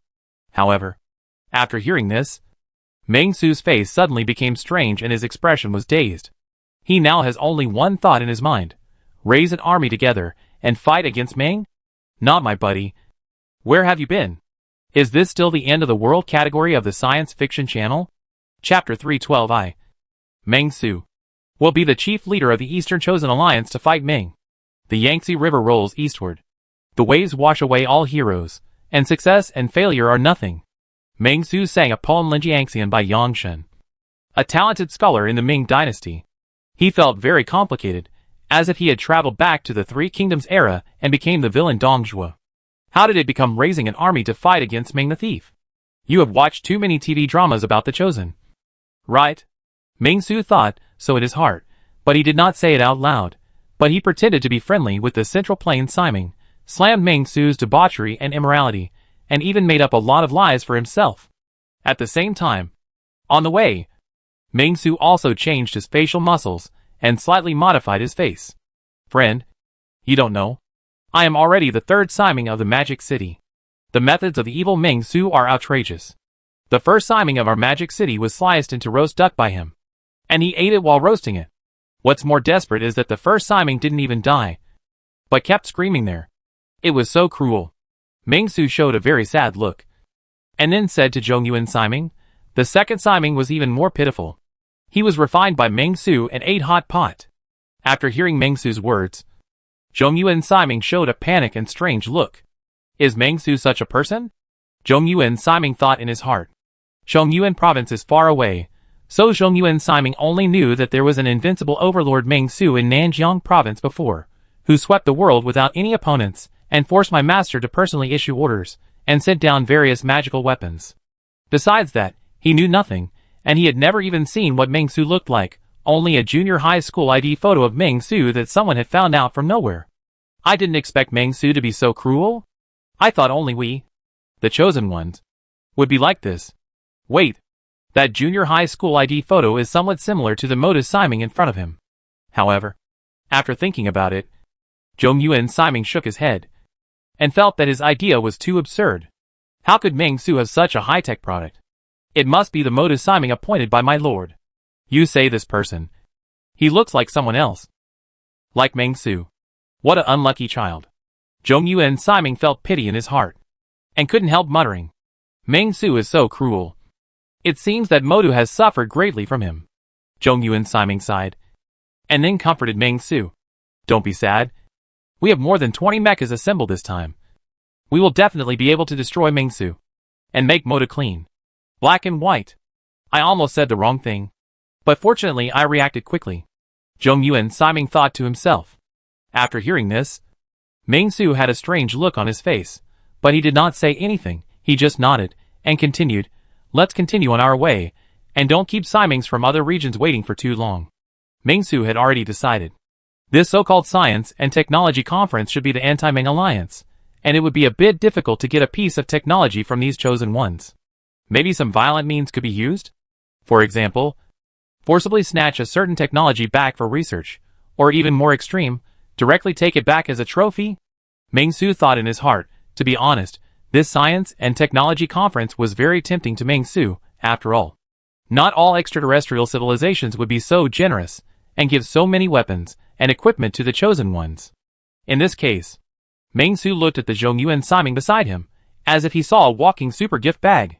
Apart from anything else, this Zhongyuan Siming drove a mecha that was completely different from his own, and he was now outside the mecha, not driving it, as if he was deliberately giving himself a chance. Don't worry, we shouldn't be late. Zhongyuan Siming did not notice Ming Su's strange expression, but said calmly, it will take a long time for those 3 guys from the northeast to arrive, so don't worry. Anyway, let's go quickly. After Ming Su pondered for a moment, he said sincerely to Zhongyuan Siming. He decided, infiltrate this anti-Ming alliance, and take a closer look at all the weapons and equipment of these chosen ones before making plans. He still needed Zhongyuan Siming to cover him. Coming alone would be more conspicuous and suspicious than coming with Zhongyuan Siming. After hearing Ming Su's words, Zhongyuan Siming nodded, returned to the mecha, stopped chatting with Ming Su, and started on the road. Ming Su also returned to the hovercraft, sat on the leather sofa like a capitalist, and poured a glass of red wine in his hand, and followed the Seraphim driven by Zhongyuan Siming towards Hyping Square. However, although they were moving forward, Ming Su and Zhongyuan Siming were still chatting.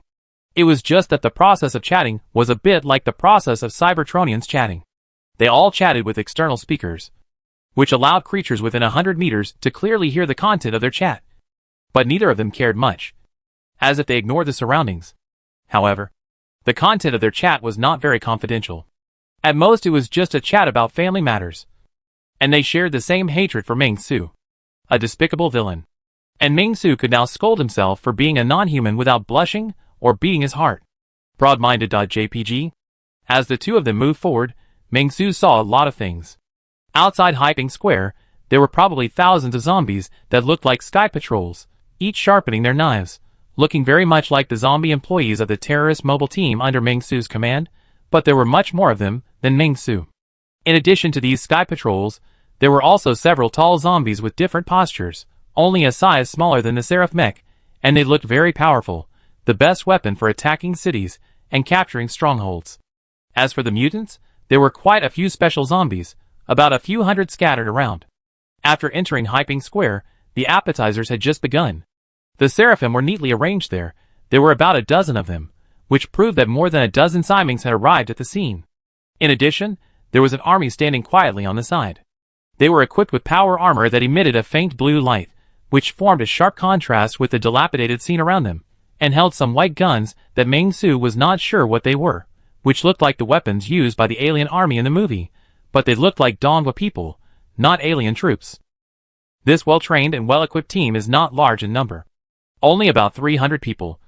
But Ming Su believes that the power they exert is much stronger than the thousands of Sky Patrol zombies outside. Not far away, there is a cannon that Ming Su can't quite understand, which seems to be a technology that does not belong to Blue Star. This scene really opened Ming Su's eyes. Everything seemed particularly new. He seemed like a bumpkin who had never seen the world. Who are you?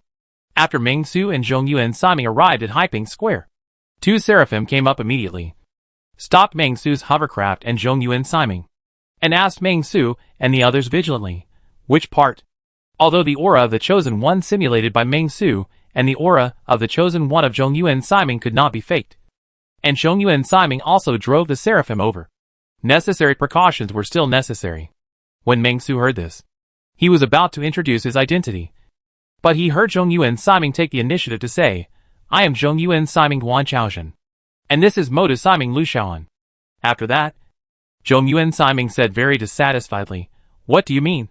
Can we still fake our identities? It's hard to say. The unknown Seraph pilot said, where is the Moda mecha? Why are you driving? This thing? Moda Siming died a long time ago, and was not assigned to the Moda mecha at all. Ming Su was thinking in his heart. But he said, there are two at the entrance of Guangming District Expressway. When I came here, I found that the entrance was the only way to enter Guangming District from the east. Ming Su is now active in Dongcheng Province east of Handong. Dongcheng Siming has died. In order to prevent Ming Su from killing us by surprise, we made such arrangements. If you don't believe me, you can go to the expressway to collect evidence, Ming Su said confidently. After hearing Ming Su's words, the two Seraphim blocking the road were silent for a moment, as if they were communicating something, waiting for the call. Soon, Ming Su saw two drones flying not far away, at a very fast speed, heading towards the highway entrance that Ming Su mentioned, seemingly to confirm whether what Ming Su just said was correct or not. So cautious, not really. After seeing this scene, Ming Su thought in his heart. But fortunately, he really had two heavy mechas at the highway entrance, otherwise he would have been discovered. Ming Su felt very calm. They just stood there like this. Ming Su didn't say anything. Zhongyuan Siming Guan Chaoxian was a little impatient, seemingly constantly communicating with the two Seraphim, looking like he was doing good for Ming Su. However, Monitoring mode has been turned on. On the hovercraft, Meng-Su quietly activated this function. I am really grateful to these chosen ones. If it weren't for them, I wouldn't have figured out that the hovercraft has so many functions. Old official, is this guy really the god of destiny? The first god of destiny was old Xiang Shucheng. It's true that he was killed by Meng-Su, but wasn't the second god of destiny called Jiang Naijuan? When did Lu Shaoxing appear? I asked him on the way. He said Jiang Naijuan was dead, and was roasted to death by Meng-Su, and he was the third god of destiny. I have doubts about this, but looking at the hovercraft he is driving, I don't think Meng-Su should have such powerful technology. Does he have a master behind him? Wait for the drone to finish its investigation, and see if there are the two Xuanwu heavy armor he said at the highway entrance. Indeed, the conversations of the several people were very smooth, and it seemed that they knew each other. Meng-Su listened carefully, wanting to hear some follow-up news, to see if he could get some inside information. Unfortunately, the three of them started talking about what kind of people tasted good, which immediately made Meng-Su a little bored. Not long after, the three of them came into contact and talked. And the Central Plain Simon said to Meng-Su with an indignant look on his face, "Brother Lu, I just had a fierce argument with them, but they refused to let us in. This is unreasonable. Humph. Let's wait for the reconnaissance plane to come back. If they delay my master's important event, they will be in trouble." Hee. Meng-Su laughed in his heart. If his friend hadn't been eavesdropping, he would have almost believed it. However, on the surface, he still created an image of being a good friend with Zhongyuan Siming, and said to Zhongyuan Siming nonchalantly, "It doesn't matter. Justice is in the hearts of the people." Meng-Su was very confident, and his words were sonorous and powerful. He looked righteous. Hearing Meng-Su's words, both Zhongyuan Siming and the two unknown guys in front of them were a little shocked, and they vaguely believed that this was the new mode of Siming.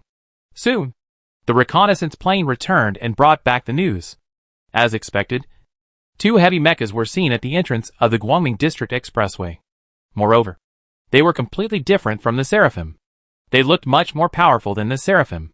After learning the news, everyone was relieved instantly and apologized to Meng-Su immediately. "I'm sorry, Lu Siming. There is a reason for this. Meng-Su had previously pretended to be the chosen one and killed a Nanjiang Siming. It is normal for us to be careful now." "What if I am Meng-Su?" Meng-Su asked back. "How can Meng-Su have equipment like a hovercraft and a heavy mecha?" The mecha driver who was blocking the road laughed, then made way and invited Meng-Su in. "Come in." These outsiders underestimated him. How could Meng-Su not have a hovercraft and a heavy mecha? Meng-Su was a little angry, but he showed great agreement, and even sneered, "Indeed, such divine objects can only be bestowed by my lord. How can a young boy like Meng-Su have them?" The three Seraph drivers nodded at the same time, agreeing with Meng-Su's words, and they had already won Meng-Su's trust in just a few words.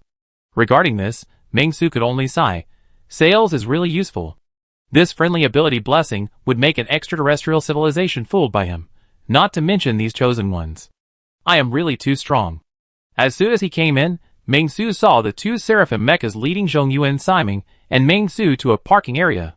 There were more than 10 Seraphim mechas parked there. Meng-Su counted them carefully. There were about 14, including Zhongyuan Siming and the Seraphim mechas patrolling around.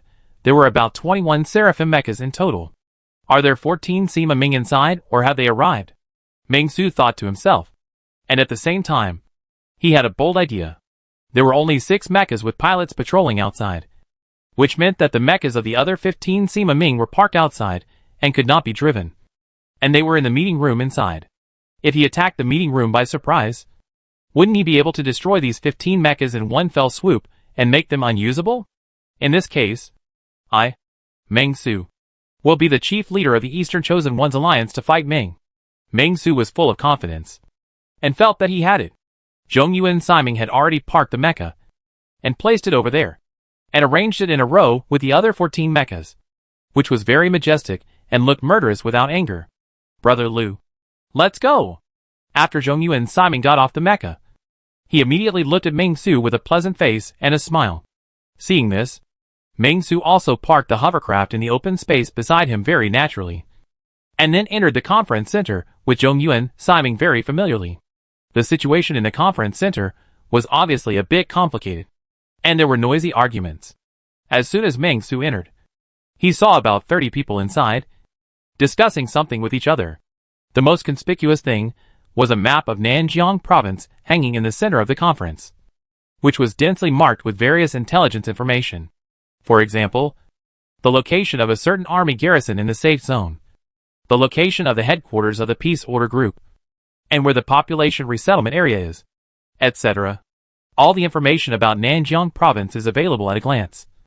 Even clearer than what Meng Su himself knows. There is a traitor in Nanjiang province. This was Meng Su's first thought after reading it. And the status of this traitor is not very low.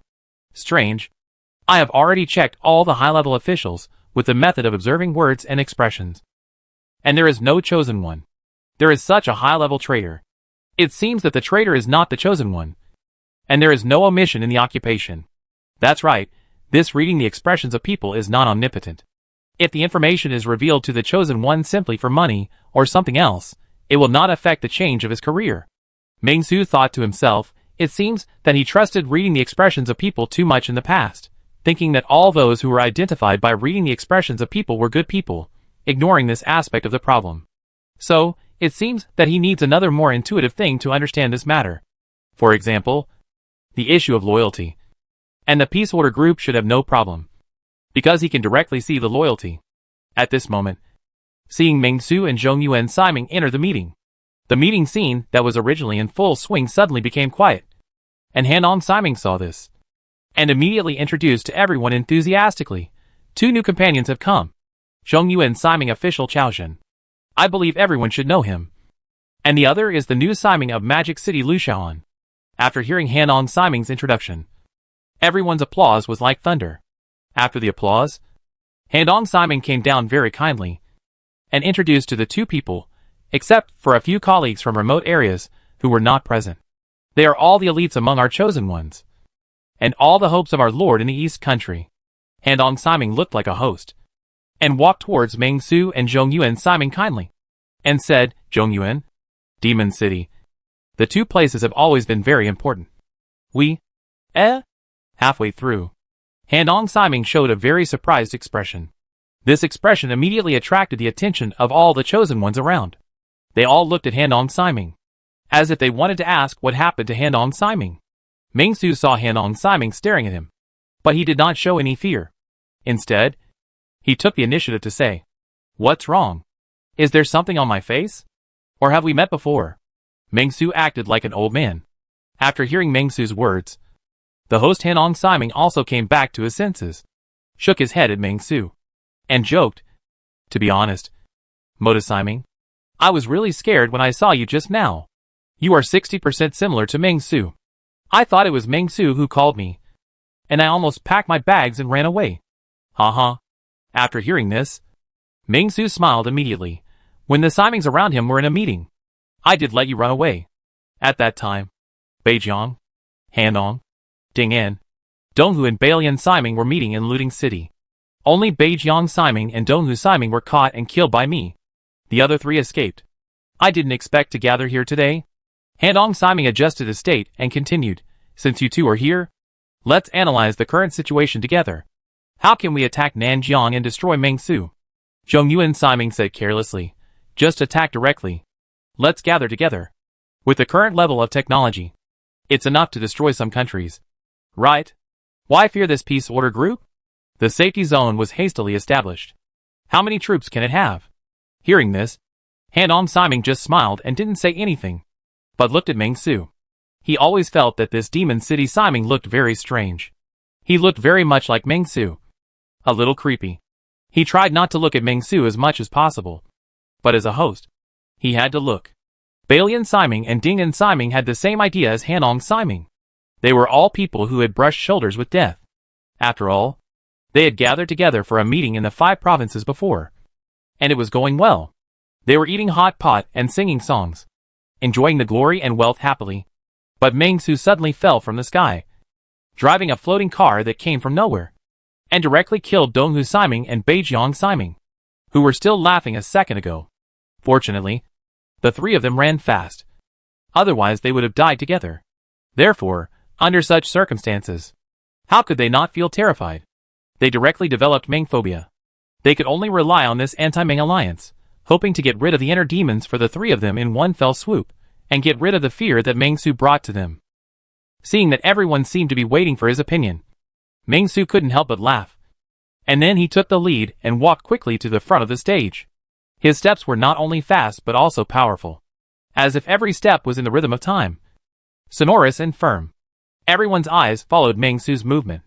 Soon, when Meng Su came to the front of the stage, he immediately coughed lightly, cleared his throat, and said in a loud voice, "I think we are such a mess. It's too messy. We must choose a commander-in-chief to command everyone present, so that we can truly complete the task, instead of being defeated one by Meng Su. You know, Meng Su likes to play with people's hearts the most, and achieve the greatest results with the smallest cost, no matter what. We can't ignore or despise Meng Su. We must pay enough attention to him. Otherwise it will inevitably cause chaos." After hearing Meng Su's words, all the chosen ones present agreed. In fact, before Meng Su came, they already want to do that. It's just that everyone is life, no one to accept. How can you obey a unified scheduling? And seeing all the life seem to recognize yourself, Meng Su nodded with satisfaction. Continue. "So, since everyone has all concerns, I don't know what to do. It's better to give me opinion." Everyone listened on the side. Meng Su took a deep breath. "Qishan Dantian, then it is like announcing a major event that is related to everyone's life and death. Read loudly, then I Mengxiu. Then, come and be the leader of the East China celebrity to discuss the Lord of the League of League." After hearing Meng Su's words, there is only one thought of all heavenly candidates present. Just you? But soon, they heard something wrong in Meng Su's words. "Wait, what did you say? By you Meng Su?" Han Siming was the first to react, looking at Meng Su with astonishment, and at this moment, Meng Su's cheeks had changed dramatically. Meng Su's facial muscles began to twitch violently, and with the changes in the muscles, Meng Su's true appearance immediately appeared in front of these chosen Simings.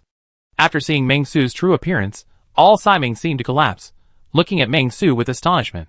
"Not good. It's Meng Su. Retreat quickly, go out and drive the mecha. Let's go together, he's alone, let's kill him." In an instant, the whole conference room was in chaos, and everyone had two thoughts and ideas at the same time. The Simings who knew Meng Su was powerful were like mice seeing a cat, running desperately towards the door, without any intention of resisting. And the Simings who were far away from Nanjiang were eager to try. They wanted to rush forward, kill Meng Su on the spot, and directly solve this disaster, so that the master's troubles would disappear without a trace. However, no matter whether they were the escape faction or the counterattack faction, they were the same in Meng Su's eyes. They were the faction that could be easily dealt with. The chosen ones of the Siming level could no longer pose any great threat to Meng Su. So Meng Su naturally felt that they were not a big threat. As long as they were not driving a mecha, everything was just a small karami. So, Meng Su smiled confidently. And then in front of everyone, he flicked his fingertips, and a crisp snap of fingers spread in the air. The sound of the snap was clear and loud. And along with it, the red flames of the Simings rose up from their bodies. The flames jumped, reflecting Meng Su's kind face. There was no fluctuation in his eyes, as if this nameless fire was just a toy for fun. "It's on fire! Damn it! When did Meng Su learn the fire ability? Why is it not in the report?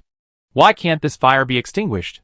These Simings, who were famous in their respective provinces, did not perform much better than the ordinary chosens, who were set on fire by Meng Su. They were also panicked.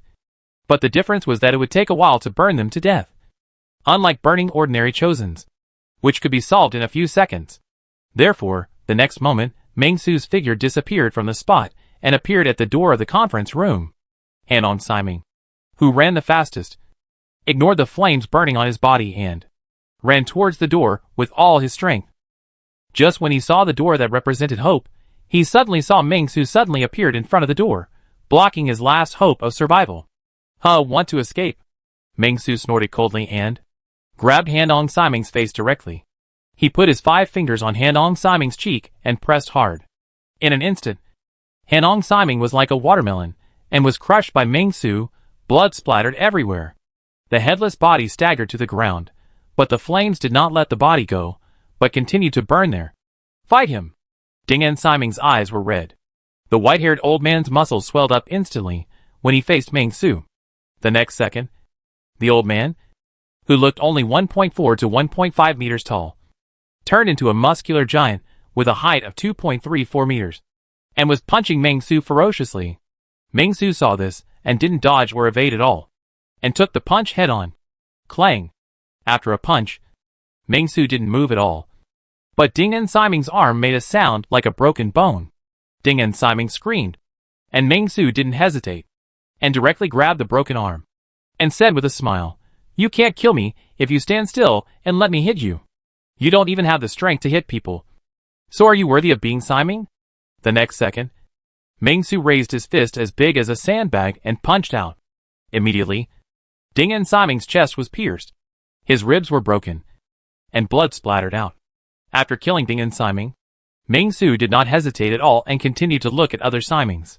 There is no doubt that Meng Su is currently the strongest carbon-based creature on Blue Star. Even if the Tyrannosaurus Rex came, it would only take one punch. Chapter 313. You dare to use my mecha to attack me. Ah! Ah! In the meeting room, there were screams. When the Seraphim patrolling outside heard the faint screams coming from inside, they couldn't help but smile knowingly. Are they having a party again? It seems that Zhong Yuan Siming and Moda Siming did bring a lot of good ideas, otherwise those guys inside wouldn't kill people to liven up the party. The 6 Seraphim pilots patrolling outside thought in their hearts, and didn't feel anything wrong at all. After all, everyone is the chosen one. They are used to killing people in their respective provinces. When they come to Handong, they naturally have to do the same for entertainment. Therefore, a group of human survivors are kept near the conference room all year round. Once something goes well, everyone gathers together to kill people for fun. For example, they dig out bones and make them into musical instruments. They peel off skin and make them into scrolls. Therefore, the patrolling Seraph mech pilots have long been accustomed to the screams coming from here. They even feel a little sorry that it is their turn to patrol, and they cannot stay in this conference room and kill for fun with the people in the conference room. Alas, what a pity. A driver was very regretful, and sighed in the team voice, "If I had known this, I would not have switched shifts with Ding and Siming. It should be him who is patrolling now. Not me." "Don't panic. Don't panic." Another driver comforted. "We will soon finish the patrol and change shifts. They should not be able to complete too many killing targets in a short period of time. So we will definitely get some benefits if we go there. I only need 19 girls to collect the achievement of 100 Bones Beauty." His voice was a little smug, but it was true. After all, for such a Siming, ordinary killing is no longer interesting. What can really arouse their interest is naturally the killing in various ways. "Okay, it's almost time. Let's go change shifts." At this moment, another Siming suddenly spoke. His voice was a little dull, and it sounded very plain. After hearing his words, the other 2 Siming nodded, greeted the remaining 3 drivers, and walked straight towards the direction of the Seraph mechas parked outside the conference room, intending to unload their mechas and go to change shifts with the other 3. Their shifts were in shifts. 3 people in a shift, alternating, mainly to prevent gaps in defense, which would allow Meng Su to take advantage of the situation. So even in a short period of time, there must be 3 mechas patrolling outside. The 3 chosen ones Siming who were on duty came to the mecha placement, stopped the mecha, and landed steadily. Seeing that no one came to take over for a long time, they immediately became dissatisfied. One of them said, "Look at these people. They are all having fun. How come they forgot to hand over? They are to blame for delaying my master's important matter." That's right. Indeed, if Meng Su sneaked in, all these people inside would die. The 3 of them spoke one after another. They belittled the chosen ones inside, and felt that they were all rebels who delayed the great cause of the master. Only those of them patrolling outside were great and selfless, and could truly shoulder the mission given by the master. Although they complained continuously, the 3 of them still walked towards the meeting room with their arms around each other, their faces full of anticipation, as if they couldn't wait to join this bloody killing carnival. When the 3 of them hummed a song and walked forward, they came to the door and pushed it open, but were shocked by the scene in front of them. The steps were covered with blood, broken arms and limbs, brains and flesh mixed together. The scene in front of them was extremely bloody and disgusting. The scene in front of them was like the purgatory of Shura. It was indeed what they wanted to see. But it was a little different, because they could vaguely identify these dead people as their companions. The Siming who were meeting in the conference room? What was going on? The 3 of them were shocked. They had no idea what was going on. They even thought of an absurd idea. Could it be that they were killed while playing? This idea was indeed absurd. Because according to common sense, such a thing could not happen. Instead of letting them accept that the chosen ones present were killed by ordinary people, it would be better to let them believe that these people killed each other and died in the end. Hey, why didn't the 6 of you come back together? Are only the 3 of you back? Just when the 2 of them were extremely shocked and thinking about the problem, a very surprised voice suddenly came from not far away. The 3 of them looked in the direction of the voice and saw Meng-Su, who was covered in blood, looking at the 3 of them in surprise. And their eyes met. For a moment, they looked at each other in silence. The next second, a crew-haired driver turned and ran. He recognized Meng-Su. Within 1 or 2 seconds after the crew-haired driver ran away, the other 2 drivers also started to run away. However, their speed of escape was too slow. Or, Meng-Su had already prepared when the 3 of them entered the conference room. In the moment when the 3 of them retreated, Meng-Su had already made a move, and immediately flashed in front of them, attacking them brazenly, intending to kill the 3 of them. Ah! The crew-haired driver who ran away first was instantly grabbed by Meng-Su's neck, and his neck was torn in an instant. His artery was broken. Blood spurted out, and he fell straight to the ground. The other 2 people's faces also changed suddenly. Then, without any hesitation, one of them knelt on the ground and kowtowed to Meng-Su. I am Yao Xuanfu, willing to submit to Chairman Meng, and I will serve Chairman Meng from now on, until my death. The other person's face changed suddenly again. It can be said to be a sudden change in a sudden moment. What? How can you surrender to the enemy in front of the battlefield? Aren't you afraid that the master will sentence you to death? Hee hee. Hearing this, Meng-Su chuckled lightly, and then said, If you can shake your master over, I will let you go. He had killed so many Sema, and that group of extraterrestrial civilizations had not contacted him yet. It was really abominable. The third contact would be too difficult. After hearing Meng-Su's words, the 2 who were about to fight to the death looked at each other, and then, without hesitation, knelt down with a thump, and began to pray, wanting to seek the contact of the master. Meng-Su waited quietly. The 2 chosen ones who were contacting the extraterrestrial civilization now had beads of sweat on their foreheads, and they were constantly praying for the Lord's reply. After all, only if the Lord replied to him, he could survive. Although he didn't know what the murderer Meng-Su wanted to do, nor why he called Lord, but since this was his only chance to survive, he naturally had to do it seriously and honestly, and strive for leniency. Just as he called out, suddenly, a powerful source of information descended from the sky, and instantly attached itself to the 2 guys. Meng-Su, who felt this strong signal source, suddenly had his eyes brightened, and couldn't help but stand up, looking at the 2 people in front of him with great surprise, showing a happy smile. Here they come! This Karen Matboason Inter-Universe Commercial Company finally got in touch with him again. Soon, under the impact of this strong signal source, these 2 chosen ones, who wanted to survive, were instantly wiped out of consciousness, and became the temporary consciousness hosts of the formal employees of Karen Matboason Inter-Universe Commercial Company. Meng-Su. The 2 consciousnesses that descended on the chosen one spoke instantly, and seemed to have become much more skilled. What do you have ideas that we can talk about?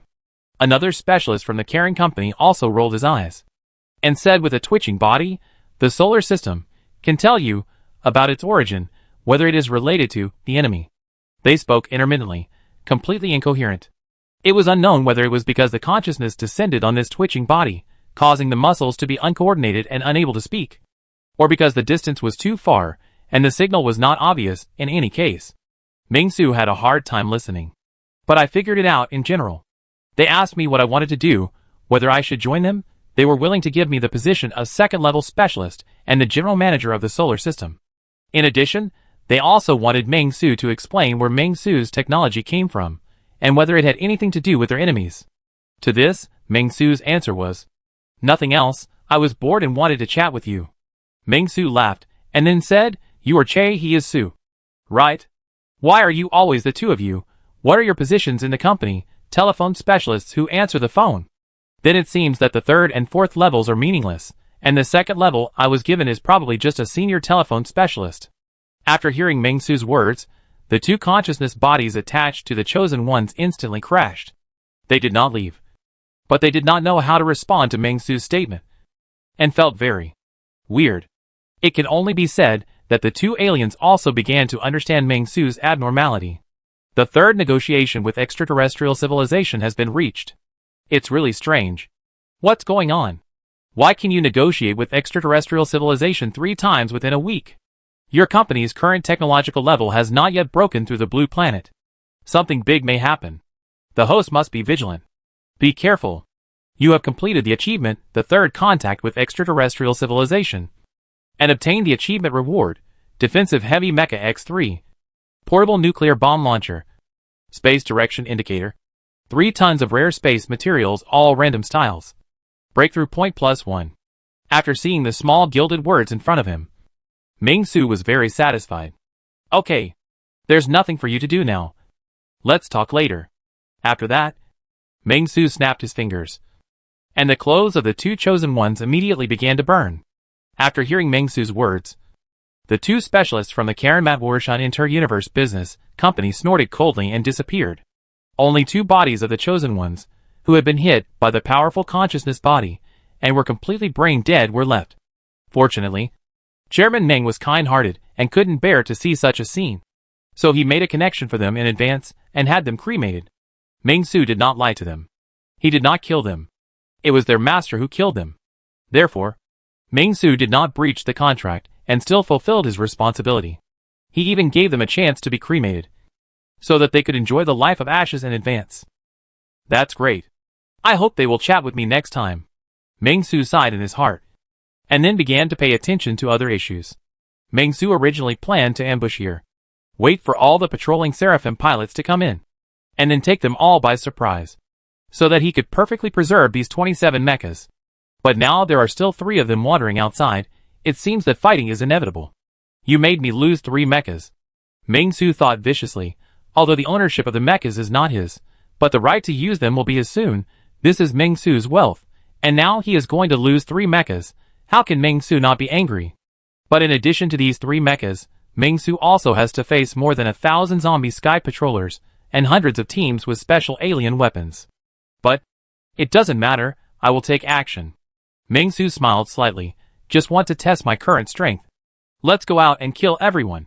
Meng Su is very confident, even if the opponent has 3 mechas. So what? It's just that. With this thought, Meng Su pushed open the door and stepped out. The Seraph mecha did not patrol around here, after all. No patrol personnel would patrol at the gate of the base camp. The location they patrol is about 2 or 3 kilometers away from here, and in this case, Meng Su went straight to his hovercraft after going out. He wanted to retrieve the exoskeleton magnetic power armor on the hovercraft. Soon, Meng Su got the silver box. Since Meng Su's strength has improved by leaps and bounds, he has not used the exoskeleton magnetic power armor for a long time. Now the situation is different. To be on the safe side, Meng Su decided to take him with him. After equipping the exoskeleton magnetic power armor, Meng Su confidently went to the barracks loaded with alien weapons. The guys who were selected to use alien weapons were all elites, completely different from the thugs, who were just looking for them before. When Meng Su approached them for the first time, they had already found Meng Su's trace. Who is it? The soldier on guard spotted Meng Su at the first moment, with a cold look in his eyes, without a trace of hesitation. He pointed his weapon at Meng Su, and asked loudly, "Command." "What command?" Meng Su said casually. While raising his hand, the magnetic force was activated instantly. The soldier who spoke felt his body being pulled by an irresistible force. His clothes became tight under the effect of the magnetic force, as if he was being pulled by countless invisible hands, and a layer of goosebumps appeared on his skin. His eyes almost popped out of their sockets, and everything in his sight was distorted. The blood vessels under his skin seemed to be squeezed out of his body, and the blood was flowing backwards, bringing a chilling pain.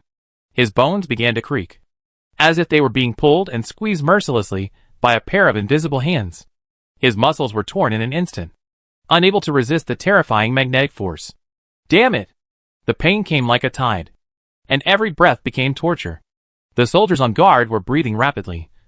Their hearts were beating like drums, and every cell was screaming for life. However, the magnetic force was like an invisible cage, trapping him tightly in it, with nowhere to escape. "Pa!" With a light sound, these soldiers were immediately squeezed into a pulp and collapsed to the ground, leaving only the alien bulletproof vests they were equipped with and the guns in their hands. Meng Su immediately picked it up and planned to take a look. Do you want to spend 20 points to identify this item? The small gilded words flashed in front of him. After such a situation, Meng Su could only describe it as unable to hold it anymore. You mother, you even accepted this? Although he had some complaints in his heart, Meng Su still paid the points fee very happily. After paying, soon, 2 lines of words appeared in front of Meng Su.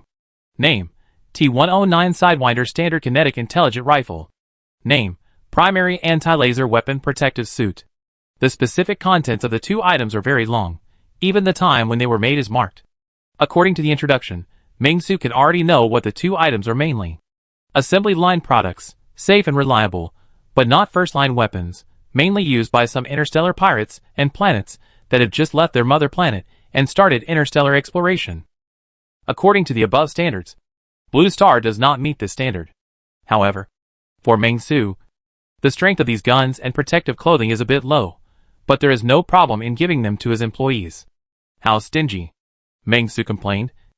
I feel that this Karen company is not very good. Only a few hundred of such low-level equipment are given at a time. It's really stingy. Others fight proxy wars and give hundreds of billions of military aid at a time. But you only give so much. Oh, no. You also gave mechas. Sorry for the misunderstanding. Meng Su shook his head, put on the gun and protective clothing, and then continued to move forward, heading towards the barracks inside the soldiers. However, the surprise attack that Meng Su had imagined did not happen. The soldiers inside had already been on high alert, and seemed to have anticipated Meng Su's arrival. The target appears. Shoot! With the leader's loud command. In an instant, countless lasers locked onto Meng Su. The lasers were as sharp as needles, shooting towards Meng Su. He could feel the stinging pain of lightning in the air, as if every beam of light carried the mission of destruction, eager to devour him. Faced with this firearm that is more deadly than conventional bullets, Meng Su also sincerely feels serious about it. Then, without hesitation, he directly activates the force field shield. After the force field shield is activated, these endless lasers are swallowed by the invisible barrier of the shield, like dewdrops under the scorching sun, and evaporate in an instant. In the midst of these laser sparks that are as bright as summer fireworks, Meng Su directly moves his feet and instantly appears in front of these soldiers equipped with future technology. Now is the time to kill. Meng Su is on a killing spree. Although they are equipped with military equipment provided to them by the extraterrestrial civilization Karen Company, the essence of their flesh is still carbon-based creatures. So in Meng Su's eyes, they are just walking pieces of meat. As long as they are gently torn, they can be crushed, and the weapons and equipment can be preserved. A moment later, these soldiers all died, lightly and easily. Meng Su was covered in blood, but he was very calm. At this moment, he had heard the rumbling sound coming from outside. The Seraph Mecha, here they come. It seems that the extraterrestrial civilization must have entrusted them with something, so they came so quickly. Meng Su was very dissatisfied with this. You dare to use my mecha to attack me? How abominable. If I accidentally destroy your mecha, wouldn't that mean I would lose my own property? Damn. Chapter 314 Overwhelmingly Powerful. The target is inside. The group of guys transferred from Guangzhou is probably scrapped. Their condition is extremely dangerous. Among the pilots of the Seraph Mecha, these 3 people are communicating with each other. Their words are full of vigilance. They seem to be very afraid of the situation inside. After all, they have been confirmed by the master. They now know that the guy inside is Meng Su. Now their 3 thoughts are very simple. That is, they are a little nervous and a little excited. The reason is that their opponent is the legendary life killer Meng Su, the biggest obstacle of our master on Blue Star.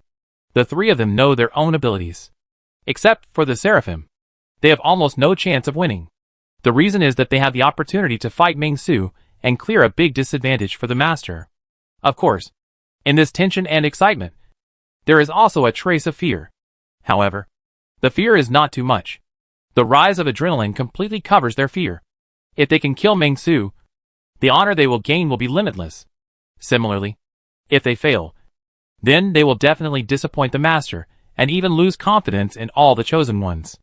After all, they gave so much military aid, but it was useless, and Meng Su even took it all away.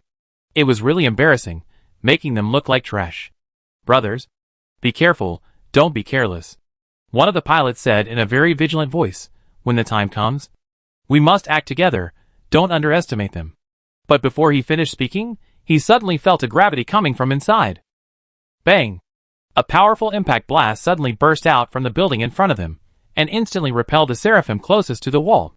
The powerful electromagnetic impact force immediately made the Seraphim fall, and instantly attracted the attention of the other two. Here it comes! The two shouted at the same time, be careful. Don't let him take advantage of you. Fortunately, the electromagnetic impact force seemed to only knock it back and fall, and did not destroy the Seraphim at all. This made the three of them breathe a sigh of relief at the same time. And at the same time, they became more confident. After breathing a sigh of relief, the three of them looked at the smoke that broke through the wall at the same time. At the same time when the Seraphim mecha locked the target, the three of them chose to shoot at the same time. The dazzling light broke the silence, and the high explosive special energy bullets fell like meteors, at such a fast speed that it was impossible to catch its trajectory.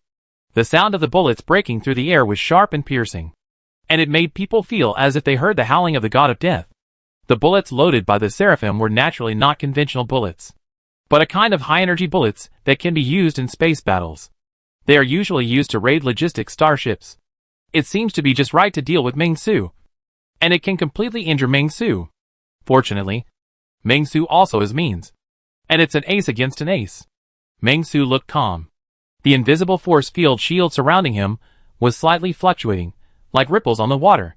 The energy bullet was like a stone thrown to test the water, causing ripples in the shield. The collision of energy and energy produced a deafening roar, and sparks flew everywhere, like fireworks. Huh? Seeing this scene, the three of them were surprised at the same time. What is this? Why can Meng Su defend against our bullets? The Seraphim belongs to the category of light mechas. If we compare them, they are equivalent to light tanks in World War II. They are more than enough to crush infantry. And Meng Su is obviously a light infantry, and infantry in the era of cold weapons. But the current situation is, when their tanks are facing infantry, the missiles can't break the infantry's bulletproof vests at all? What's going on? Although the three of them were very surprised, they also activated the anti-star cannon at the same time. At the shoulder cannon of the Seraphim, the energy inside the cannon began to surge, as if the blood was activated, and the muzzle slowly lit up with a concentrated light. This light was weak at first, but it expanded rapidly at a speed visible to the naked eye. The anti-star cannon is the only weapon of mass destruction equipped by the Seraphim, but the anti-star cannon loaded by the Seraphim is relatively low level, and it can hardly cause much damage to some large star destroyers. But it was more than enough in Jingzhou City. However, when they activated the anti-star cannon, some problems also occurred. Meng Su in front of them disappeared. Huh? Such a situation made the three of them realize that something was not good. Sure enough, the next second Meng Su's figure appeared behind a Seraphim mecha. Boom! A punch was thrown, and the Seraphim staggered for a moment. It seemed difficult to maintain balance, and fell to the ground again, but the armor had not yet been broken. The anti-star cannons he was gathering also completely dissipated at this moment. Seeing this scene, the other two were shocked. What the hell is going on? I knew Meng Su was awesome, but I didn't expect him to be so awesome. This scene was a huge blow to them. It was like the infantry that was hit by the tank just now was not hurt at all, but stepped forward and overturned the tank in one go. What the hell is this? Captain Donghua or Meng Giant? If there were no Seraphim, wouldn't they be abused? Everyone was numb. But now it also gave them some confidence. After all, Meng Su's punch just now did not directly destroy the mecha, nor did it even break the mecha's defense. It can be seen that Meng Su is not invincible, and they still have a good chance of winning. Thinking of this, the three of them felt relieved at the same time. However, before the three of them could feel relieved for too long, Meng Su frowned. His strength was still too weak. This punch could not even destroy a mecha. Meng Su was very disappointed and felt that he was too weak. If this is the case, how should I face the opportunities and challenges of the future? This is too bad. I still need to continue to add points. But the current situation, there is no other way. This is the only way. Meng Su was a little frustrated, summoned casually, and began to chant, "Defensive heavy armor, activate." Accompanied by Meng Su's chanting, the three people all felt powerful. A driver said in astonishment, "What is he doing? Is he playing the role of armor hero? I don't know. I have a bad feeling." Another driver felt a little cold in his heart, swallowed his saliva, and said, "Increase the horsepower." Fight him. After that, the anti-starship gun started immediately. The muzzle of the anti-starship gun flashed with a faint blue light, and it expanded instantly, and spurted out 2 shells shining with the light of death. Bang! This powerful shell gave Meng Su a premonition of danger. So Meng Su's figure flashed in the air, as if he had staggered the trajectory of the shell like a phantom. His figure was like an arrow shot from a string, avoiding the 2 shells. In the area where Meng Su originally stood, there was only devastation and a huge pit, as if there was an earthquake. Just as Meng Su's pace slowed down, the anti-starship cannon on the shoulder cannon of another seraph lit up, and the shells whistled out, with a sharp sound of breaking through the air, as if to tear the air apart. Meng Su frowned, and a light blue energy wave burst out from the center, forming a solid force field shield. The shells bombarded the shield, and a dazzling light burst out instantly, and the force field vibrated and fluctuated, like rippling water. However, the powerful impact still made Meng Su's force field shield tremble, and this force field shield could not withstand such a powerful attack. The next second, Meng Su was blown away like a kite with a broken string, and fell directly into a house next to him, instantly destroying a house. This was the first time Meng Su was blown away. Fuck. Meng Su couldn't help but curse. He found that his single soldier combat ability was indeed not enough to easily destroy these 3 mechas. If there was only one, he might still be able to fight. At this moment, the 3 seraphim were also under great pressure. The 3 mechas actually seemed to be in a stalemate with Meng Su. What was going on? No wonder I was trying my best to kill Meng Su. It made sense. Meng Su's methods were too terrible. They were all trembling with fear. If Meng Su could be killed here, even if all the Sima in the country died, they would have no regrets. Yes, because the 3 of them were not Sima, but the local Sima's assistants. So all the Simings in the country died, and the 3 of them were the 3 supreme chosen ones of the East. Especially after they eliminated Meng Su, they could hardly imagine what good things the Lord would give them. They had already started to imagine the future. Now is the time for fantasy. But before they could fantasize for long, suddenly, a loud noise came. Boom! In the sky, a roar broke the silence, and a heavy mecha fell like a meteorite. Its momentum was surging, and it was irresistible. Each of its metal joints rubbed sparks in the air, like a sharp blade cutting the sky. And the direction of the fall was exactly one of the 3 seraphim. The heavy mecha, like a meteorite falling from Mount Tai, instantly hit one of the seraphim. The seraphim was like a fragile willow branch, instantly deformed under the impact of the heavy armor, vulnerable to a single blow, like a paper toy. Amid the dust, a deafening crash sounded around, and everything seemed to stop at this moment, leaving only the shadow of the heavy armor, which expanded mercilessly until it covered the wreckage of the seraphim. As soon as it appeared, a seraphim was instantly destroyed. This happened, and the other 2 were immediately silent. They were already dumbfounded. No. Where did this thing come from? You also have a mecha? And it looks like it is much stronger than our mecha. The surface of this mecha is covered with hard metal plates, flashing a cold silver light. The arms were unusually strong, equipped with advanced defense systems. Sets of beam shields were deployed on its arms, like the technological flowers of the future, silent and majestic. And there were beam shields on the left and right, which seemed to be able to bounce back a lot of attacks. In this short period of time, Meng Su had already boarded this heavy mecha.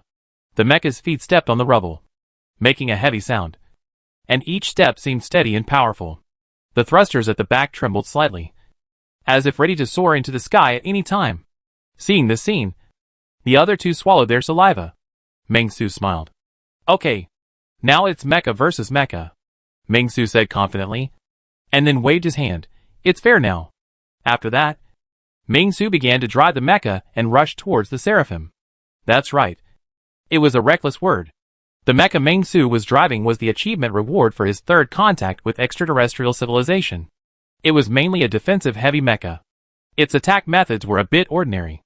Moreover, Meng Su had just started, and he didn't even do the novice tutorial. Therefore, he used the most primitive attack method, which was close combat. The size of this defensive heavy mecha was about 6.5 meters, which was 2 meters higher than the offensive type, and 2 meters and 3 meters higher than these seraphim. Under this height advantage, these 2 seraphim looked a little cute and posed no threat at all. High explosive special energy bullets poured out like rain, and bombarded the mecha driven by Meng Su. However, the bullets were like drizzle when hitting the mecha driven by Meng Su, without any effect. And Meng Su drove the mecha, just like the dangerous wanderer in Pacific Rim, and directly grabbed the throat, and caught a seraph. The seraphim was terrified, and kept pulling the trigger, intending to load the anti-star cannon. However, this kind of primary anti-star cannon could not be fired instantly. Meng Su grabbed both shoulders and pulled the anti-star cannon off. Go to hell! Meng Su was very excited. After all, driving a mecha to fight was one of his dreams since childhood. Now it has finally come true. He was sweating profusely. Meng Su's performance was also similar to the plot in Pacific Rim, except that this time Meng Su played the role of a monster. It was torn apart easily, just like a building block toy was destroyed. When the last seraphim saw this situation, he was so scared that he activated the anti-gravity device instantly and prepared to take off, selling out teammates, slipping away. But before he could take off, he felt the whole thing sink. The driver of the last seraphim was shocked. There were red prompts everywhere in the cockpit.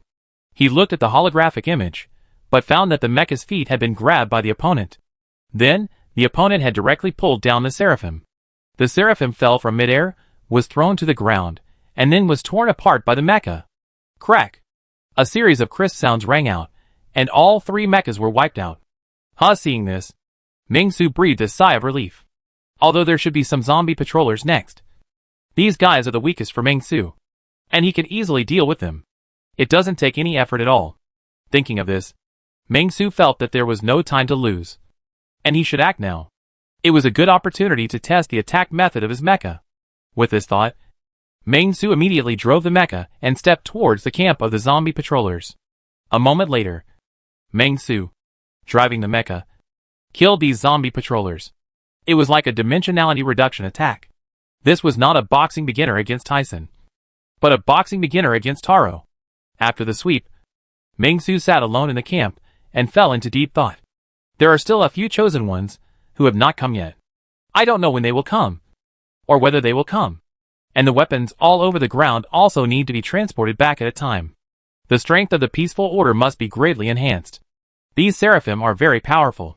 Although Meng Su easily killed 3 of them with his mecha, it was ultimately because his mecha was stronger.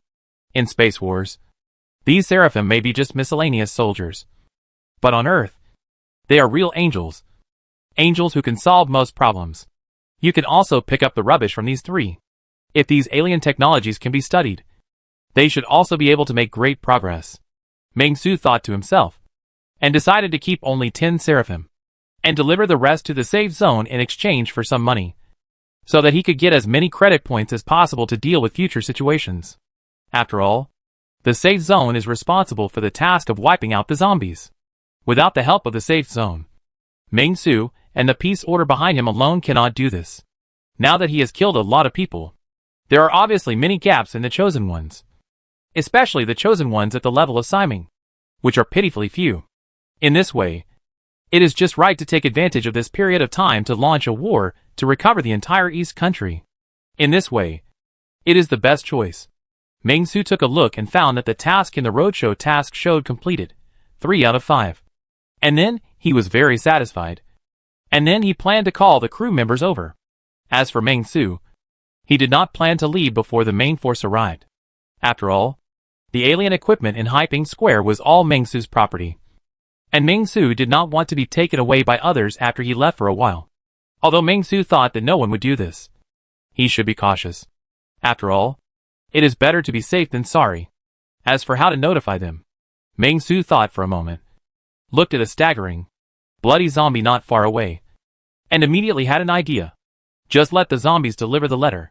This zombie was probably a dead Sima Ming. Although it was bloody, it looked familiar to Meng Su. It should be a crazy guy. Come here! Come here! Seeing this, Meng Su immediately popped his head out of the heavy mecha and waved at the zombie. The zombie was wandering around unconsciously. After seeing Meng Su, it immediately showed its bloodthirsty nature and rushed towards Meng Su. And a smile appeared on Meng Su's face. It was as if Meng Su was the zombie, and the zombie was the victim. So, in an instant, Meng Su controlled him with mental control. Then took out the ballpoint pen he carried with him, tore a piece of cloth at random, wrote a long list of contents, and said, "You, Send me a letter. Do you understand? Roar. The zombie nodded. Meng Su was very satisfied with this. And after telling him the address, he continued to sit in the mecha, preparing for the next wave of operations. At points, I want to break through the mental value to 41 points. Meng Su said very calmly. During the third contact with extraterrestrial civilization, Meng Su got one breakthrough point. Just in time to use it. At points successfully, current mental value, 41 points. You have discovered the secret of mental evolution. Currently you can choose 3 of the following 4 blessings. Mind reading. You can see through the inner thoughts of the person in front of you, but if the other party's mental power is extremely strong, this ability may not be of much use. Mental interference. After selecting this ability, using this ability, all creatures that are malicious to you will conduct mental interference, making the other party uneasy. I am the only one, within a certain range centered on you. Anyone who recites your name will be known by you. This ability can be turned off actively. Long-range attack. In some cases, you can launch a mental attack on the target from a distance. The effect depends on the distance between the other party and you. After seeing these 4 abilities, Meng Su did not hesitate, and said directly, I choose mind reading. I am the only one. Long-range attack. Mental interference is useful. I have many abilities that can achieve the same effect. Why not choose the other 3? Perfect. Chapter 315 Meng Su. I want to find something to do. But do you really want me to work? Handong Province, Jingzhou City. As a native of Jingzhou, Tian Shijian never dreamed that he would experience such a dramatic ups and downs in his life, which made people feel very funny and absurd. What happened? First, a group of mechas appeared in Jingzhou. Although the size of these mechas was not as big as in the movie, as high as more than 10 meters, they had a strong presence. After landing in Jingzhou, they almost covered the entire city of Jingzhou. As long as you are not deaf or blind, you can basically get the news of these mechas. This news made Tian Shijian very happy. He thought that the official safe zone had come up with some new tricks to save them. But he didn't expect that this thing was actually the group of chosen ones, who were arresting people for fun. In Jingzhou City, there were often all kinds of strange beasts, which made Tian Shijian very desperate. What was even more desperate was that Tian Shijian was in Guangming District, Jingzhou City, where the meeting of the chosen Simon was held. He was cautious and hid as much as possible. But as more and more survivors were caught by these beasts, Tian Shijian gradually felt that he would be finished sooner or later. So he was in a very heavy mood. Until that day. The earth shook, buildings collapsed, everything seemed like the end of the world. It was the real end of the world, not just the end of the world that was closely related to the creatures on the blue planet like the zombie crisis. It was so devastating, it was so earth-shaking, it was so earth-shattering. Tian Shijian could be said to be in a state of panic, but he still had the courage to go out and take a look. But he only saw mechas fighting each other. All kinds of colorful lights shot at each other. Each shot had the powerful power to destroy an entire street, and even knock the ground down several meters, or even dozens of meters. The scene was very magical. Tian Shijian once wondered if he had traveled to the year 2125. Why did the mecha war start so soon? After the battle, the sky collapsed and the earth collapsed. Everything was devastated, but the good thing was that the victors seemed to be good people. Within 2 or 3 days of the victory, a large number of military vehicles rushed from the western provinces and occupied all the dangerous intersections at the first time. The flags that had not been seen for half a year were flying all over Jingzhou again, and countless soldiers rescued the remaining survivors in Jingzhou, which immediately made Tian Shijian burst into tears, and felt as if he was in another world. It's so fucking fantastic. After the screening, Tian Shijian successfully passed the screening of the safe zone and became the director of the 8th Street in Guangming District, Jingzhou City, Handong Province. The safe zone. He was responsible for leading several survivors from the street to join the safe zone, counting supplies together, cleaning up the remaining corpses of zombies, and various construction waste materials on the streets. The entire Jingzhou City has begun to carry out orderly activities. The thriving scene made Tian Shijian feel at ease, and there was a long-lost sense of security. Although everyone still has some lingering fears, it seems that they are not used to the outside environment, which makes these survivors feel as if they are in another world.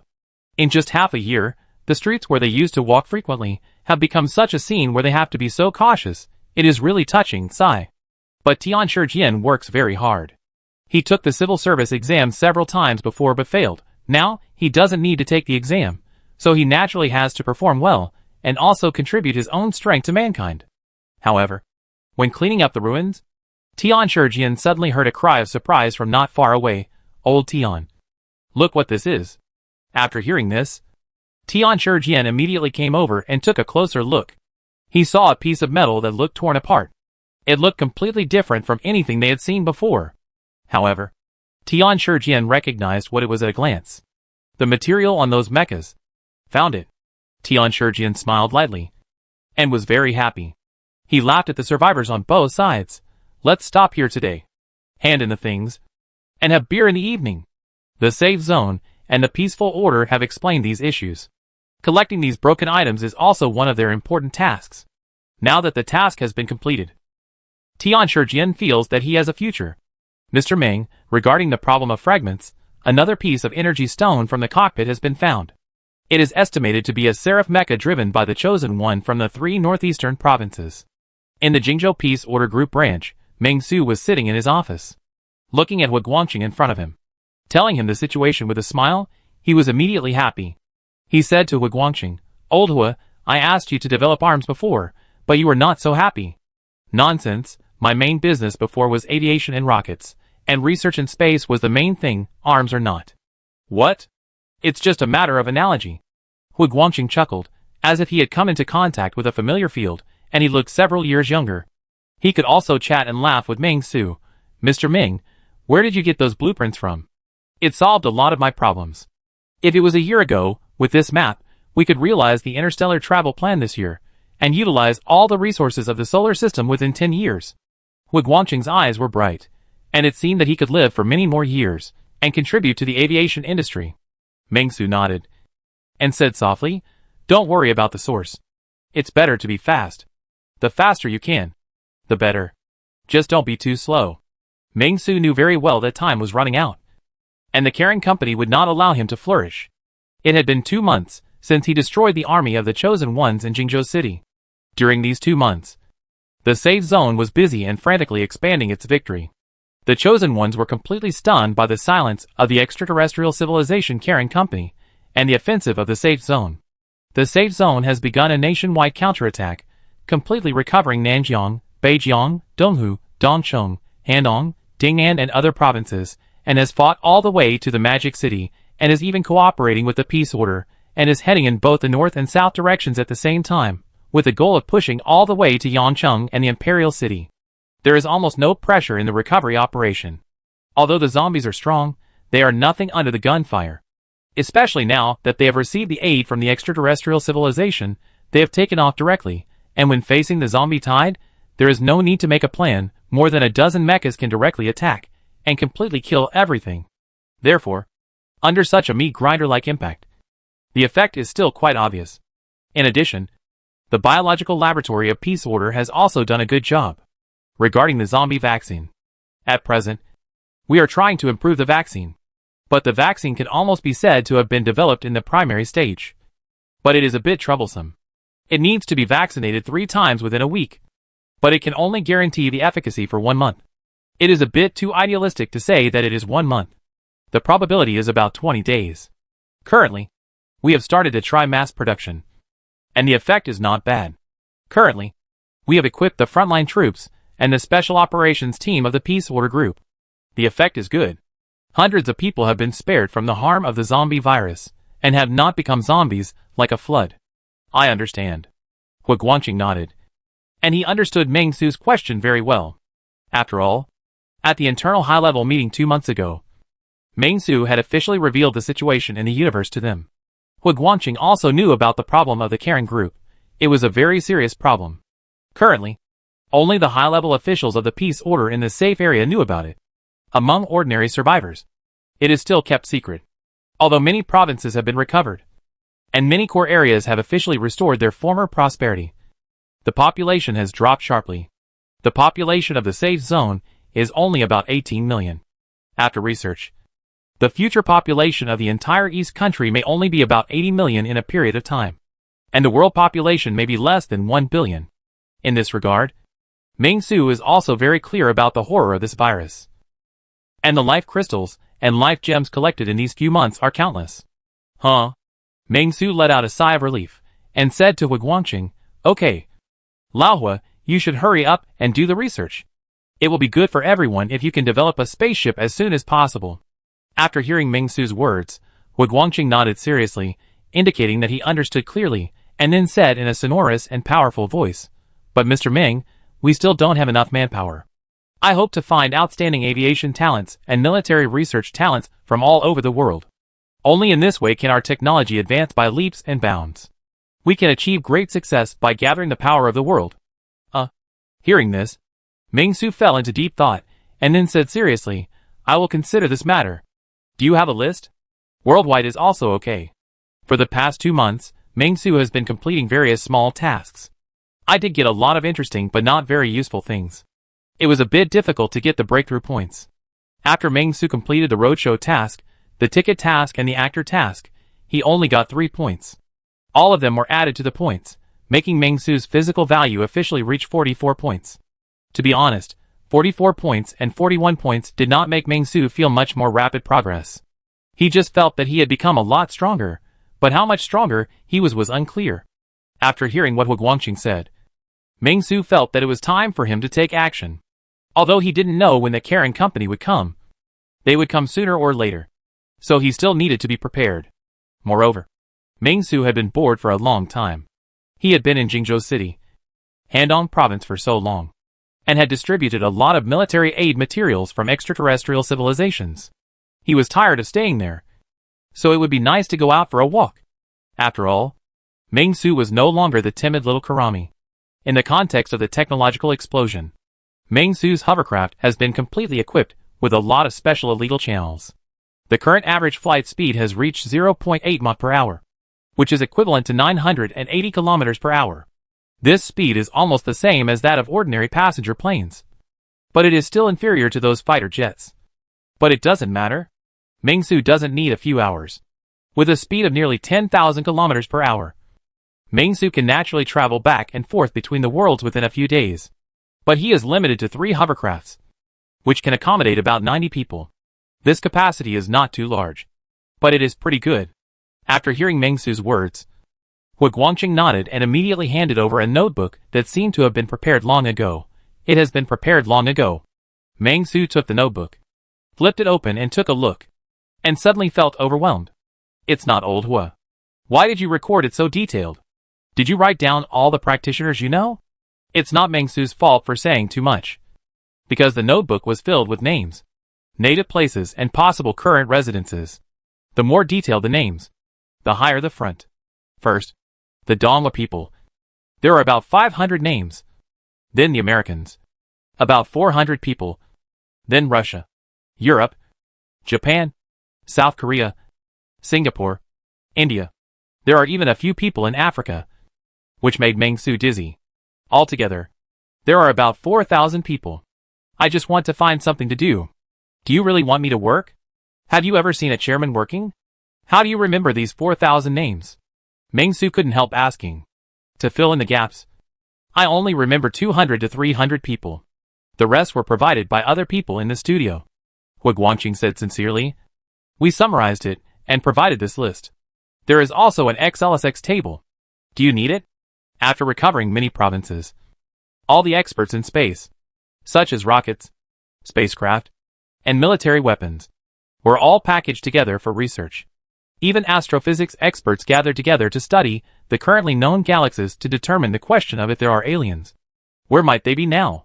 Therefore, under such a brainstorming, it is normal to submit a list of more than 4,000 people. I believe this was submitted after Hu Guangqing eliminated some people, and there were also some people who did not make the list. No need. Ming Su shook his head. Just a notebook will do. Oh my god. Oh my god, you are cheating. Oh no, you are indeed cheating. What's wrong with you? Why are you cheating? The system's plan for you is to take it step by step. Wait until you are awesome around the world, and then move towards the universe. Why are you starting now? But it doesn't matter, as the current world's #1 company, you have the capital to move towards the galaxy. Talent is the most valuable asset of a company. Now you need to start recruiting according to the list provided by academician Hu Guangqing. The first step towards the universe. Start here. Trigger task. Recruit talents. Task requirements. Recruit at least 1/10 of the people on the list. Mission reward. Breakthrough point +5. space elevator manufacturing drawings, primary standard nuclear-powered starship manufacturing drawings, universe-level resource mining equipment. After seeing the small gilded characters flash before him, Ming-Su's eyes lit up. Why didn't you tell me earlier? If you had told me earlier, I would have set off yesterday. Okay. Laohua, I'll set off tonight, and bring everything back to you within a month, Ming-Su said calmly. When you go out, please ask Anchiou to come over, and ask her to bring Morgan, James, and Su Jinjin with her. Inform the laser team to set off with me tonight. Ming-Su's words were full of confidence. Morgan, James, are all Americans, born and raised here. Su Jinjin, a graduate of English major, has been wasting her time in the company, so she should take him with her and let him be her translator. After all, his English level was not very ideal, but it also allowed Ming-Su to pass the exam. The Laser Special Forces, equipped with alien firearms and alien protective clothing seized by Ming-Su, and a special team equipped with primary power mechas. Ming-Su planned to take 10 people with him to show this group of aviation experts, rocket experts, weapons research and development experts, and other experts who had never seen the world. Of course, starting from the East Country. 1/10 of 4,000 people. At least 400 people. He could only take 90 people back and forth at a time, which was a big project. Chapter 316, The Last Light of Human Freedom. The Great Sacred Peace Order Group. Zombies are rampant. It is a purgatory on Earth. The current situation in America is not optimistic. There are zombies everywhere, and the whole place is devastated. Seattle is recognized as the city with the highest quality of life in the United States. Now it is in ruins. High-rise buildings have long been reduced to ruins under bombing, and the greater Seattle area, which originally had a population of 700,000, now has only tens of thousands of people surviving, and in Seattle, a large force of survivors has occupied several small towns, merged the towns together, and established a new kingdom of order. The outside world calls it the Federal Republic of Seattle. And Delron Guzman, the son of a well-known local state legislator, serves as president. Of course, the town does not recognize this name. Delron Guzman claims to be the 51st president of the United States, shouldering the hope of revitalizing the United States, setting Seattle as the temporary capital, and declaring to the outside world that one day their army will fight back to Washington, making America great again. Of course, anyone with a discerning eye knows that this is just a joke. Among the many governments in this land today, Darren Guzman's Seattle Federation is the weakest one. The farther one is Lone Star, the closer one is the Northern Federation of America, both of which have hundreds of thousands, or even millions of people, under their rule. And the small government of Delron Guzman, which has only a few thousand people, is a bit self-entertaining. But there is no way. After the end of the world, they have had 3 presidents in succession, 2 of whom were assassinated by the local chosen ones in North America, and 1 was killed by a rebellion on the spot because of the uneven distribution of spoils. After that, everyone realized that there would be no president who could unite them, and then it became the current situation. Seattle Federal Temporary Office. Sunlight shines through large French windows, sprinkling every corner of the luxurious office. Golden sunlight and warm indoor lighting complement each other. The large desk is carved from fine mahogany, and various exquisite props are placed on it. The leather office chair beside the desk is spacious and comfortable, and the fine stitching on the back cushion reveals the craftsman's care.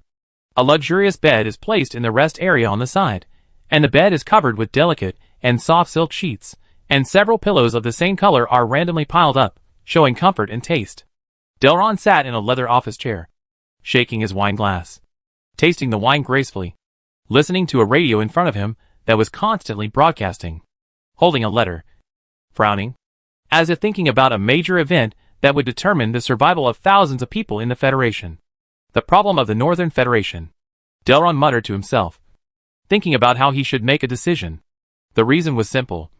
The Northern Federation invited him to join them with the Seattle Federation, and he would be appointed as the governor of Washington State and Deputy Attorney General of the Northern Federation. The conditions are still good. Governor of Washington, which means that he will not lose his current power, but only needs to remove the title of president and join the Federation. Not bad. As for whether the Northern Federation can end this apocalypse? Haha, it's funny. Derlin is not stupid. He knows who is the actual helmsman behind the Northern Federation, Bell Group. This company, which was not well known in peacetime, became prosperous after the apocalypse, and it is even said to have a close connection with extraterrestrial civilizations. Therefore, Derlin felt that joining the Northern Federation and continuing to be the governor and domineering was also an option. As for the news from other countries, thinking of this, Derlin couldn't help but sneer. The ancient country on the other side of the ocean was simply joking, telling some low-quality lies, thinking that anyone would believe it. It also said that it had begun to recover, and the chairman of the Peace Order Group, Meng, gave a speech to unite the survivors from all over the world. What the hell is this? Do you really think everyone believes what he says? You can recover Asia again. The Chosen One is joking? Of course, Derlin naturally heard the content of the broadcast, saying that the Siming of the East country was almost extinct, which made Derlin feel a little absurd. Bullshit. Will the Chosen Ones be in the top 16? Will all the Chosen Ones be killed? In Derlin's opinion, the country across the ocean is probably the same as the Northern Federation. No different. At this moment, a voice that sounded like a smoky voice sounded in Derlin's ears. How about it? What do you think, Mr. President? After hearing this voice, Derlin was shocked, hurriedly stood up, raised a silver pistol, and looked in front of him very vigilantly. Who is it? After Derlin finished speaking, he found a black man sitting on his bed. After seeing Derlin's pistol, he showed a contemptuous smile. Let me introduce myself. I am the head of the security department of the Bell Group. My name is Chulka. I am here to talk to you on behalf of the Northern Federation. If you disagree, I will properly solve the current problem. Although the black man who called himself Chulka did not explain how he would solve it if he disagreed. Derlin was also very clear that the way he said to solve the problem was to kill himself. Therefore, Derlin had no choice. After taking a deep breath, he forced a smile at Chulka. I am very honored to join the Northern Federation and become the governor of Washington State. Very good, Mr. Governor. Chulka nodded with satisfaction, and then said, do you have any questions? If not, I will arrange the tasks assigned to you by the company. Derlin opened his mouth, as if he wanted to ask something, but he was afraid that he would get into trouble by asking some confidential questions, and he felt that not asking anything would be a bit contemptuous of the other party. So he rolled his eyes and asked immediately, Sir, what tasks do the company need me to do? And is this peace order group mentioned on the radio our own people? Hearing Derlin's words, Chulka's face became strange. And then he said, don't pay attention to it. They are just boasting by the Easterners. They can't turn the world upside down. My Lord bless America. What else can I say? Recently, the oracle was sent down, requiring the chosen ones in various parts of the United States to prepare and be ready to fight Meng Su at any time. According to reliable information, Meng Su's expeditionary force has been ravaging in many countries, cruelly killing many innocent and kind chosen ones, and establishing his evil rule in the local area. Therefore, Chulka came here to include Seattle in his intelligence network to prevent Meng Su from attacking. Although he didn't know how Meng Su did it, Chulka already had a great sense of crisis. After all, this was the enemy mentioned by the master, and it was definitely a mortal enemy. Hearing Chulka say this, Derlin, who had just asked casually, was stunned for a moment. He didn't expect this to be the case. He was terrified when he thought about it carefully. A guy who can become a regional leader is naturally not a fool. Before, he thought that Peace Order was a company like Bell Group. But after hearing what this Chulka said, it seemed that Peace Order was really a synonym for bravery and invincibility. Killed a large number of Asian chosen ones? Derlin felt a little frightened, but soon recovered and did not show any frightened expression.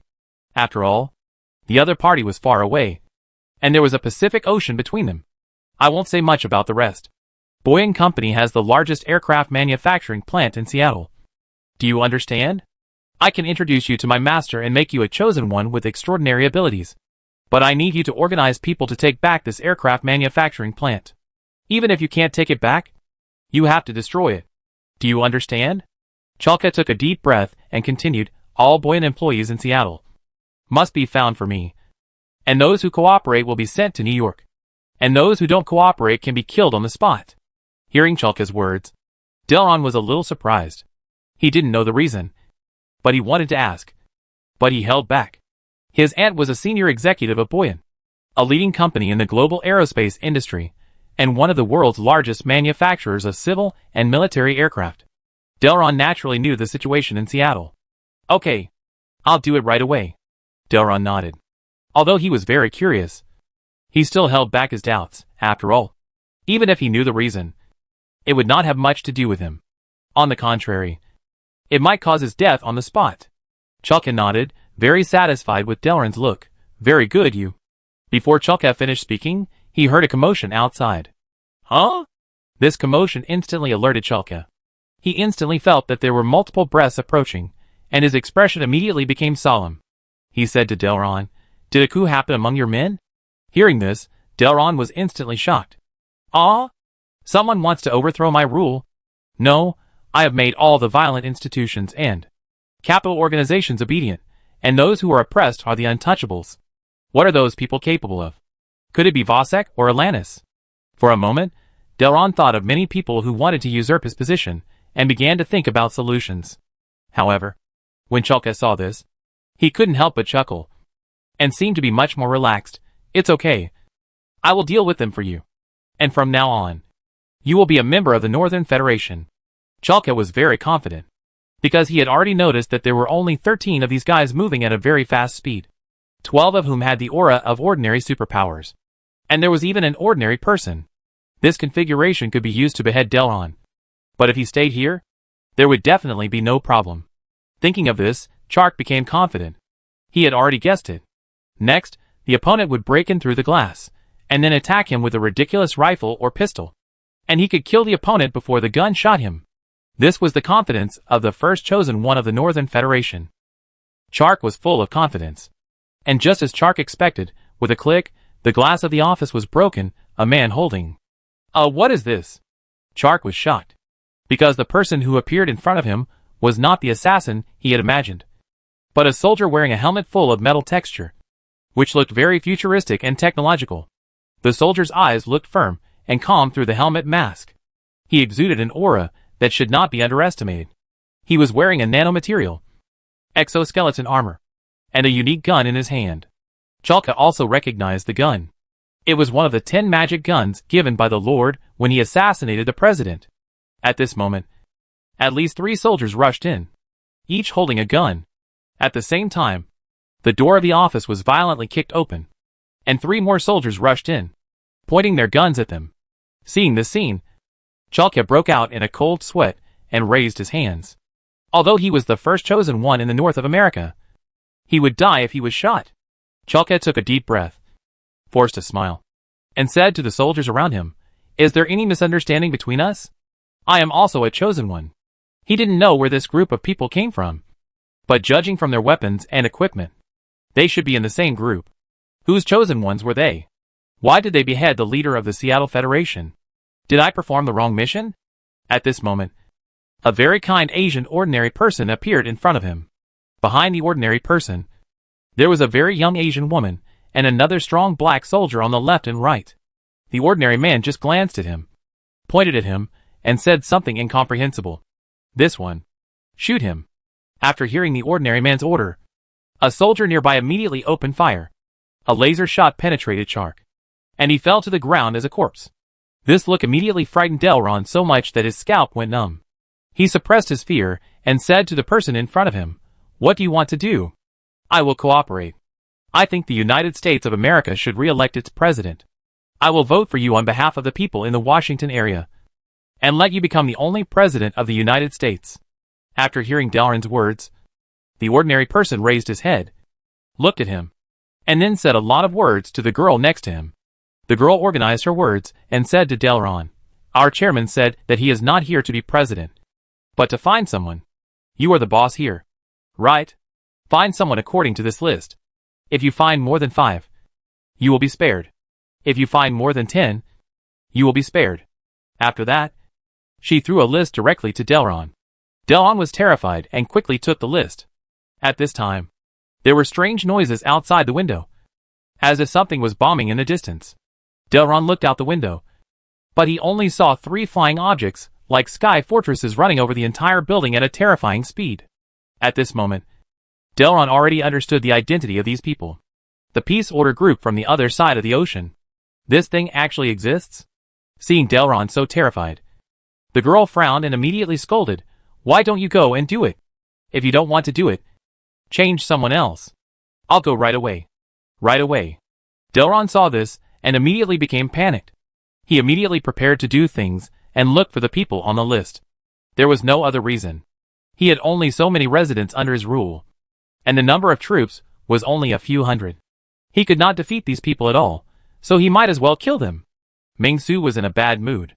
He spent a week raiding major cities in the country, found some experts, successfully brought them back to the country, and airdropped some political and military backbones in major cities, where the safety zone had not yet arrived, preparing to establish a safety zone there, and realized the center blossoming across the country. After that, Meng Su began to carry out a plan to rescue experts in nearby countries. For example, in places like South Korea and Japan, although there are not many, and they are unfamiliar with the place. Fortunately, Meng Su's firepower is strong enough, and the artillery fire is clear. Whether it is the local leaders of the Koreans or the Japanese, they are also very sensible. And those scientific researchers are not stupid. Naturally, they happily packed their luggage and took their families to the restored Pure Land. In a chaotic environment, their knowledge is useless. In a peaceful environment, they can really flourish. Of course, there are also a small number of scientists who rejected Meng Su's invitation. They said they wanted to stay in their own country and help their country get out of the crisis. Meng Su also respected their choice. After that, it was time to go further. Compared to Europe, Meng Su chose to go to North America. After all, the United States is a place that attracts talents, and it continuously absorbs talents from all over the world. There are top talents from all over the world. Compared to Europe, the talent pool in the United States is naturally greater. Therefore, Meng Su went to Hawaii, and after searching there for a while, he kept James to open a branch, and then continued to move forward.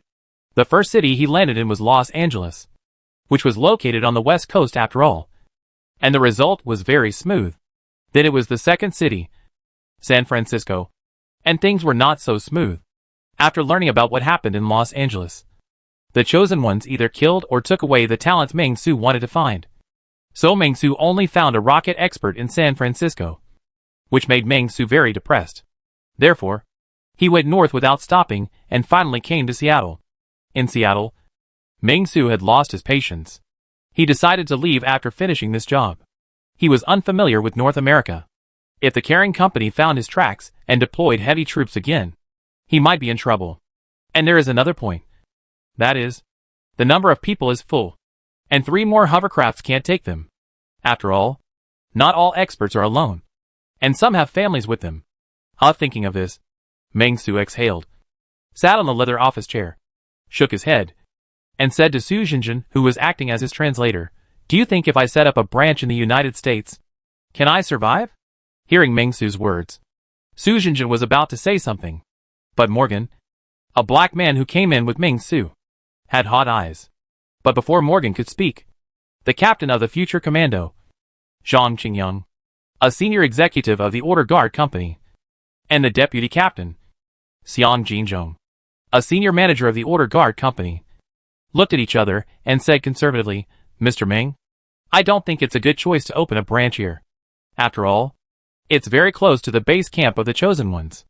Compared with our East Country, the number of Chosen Ones in the United States is obviously greater. When extraterrestrial civilizations choose to infiltrate, the first target is obviously the United States." Xiang Jinzhong also added, "Unless you are in charge of the United States in person, no matter who opens a branch here, it will be severely hit. Instead of setting up a branch in North America, I think it will be smoother to set up a branch in Australia and Europe. Both of them are old employees of the company. As the company has grown and developed, they have naturally learned a lot of lessons.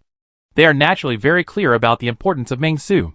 If Meng Su is not in the United States, opening a branch in the United States is pure giving away heads, no matter who comes. It is giving away heads. This wave is equivalent to inserting the resurrection point at the opposite crystal door. In the economic balance game, except for those who cheat, who can beat it?" Hearing this, Meng Su thought seriously and nodded. Although he really wants to open a branch in the United States and realize more plans, but the problems of the East Country have not been completely solved. It is not good to eat the bowl and look at the pot, so he should study it. But go ask where the headquarters of the Bell Group is later. I have something to visit them before I leave.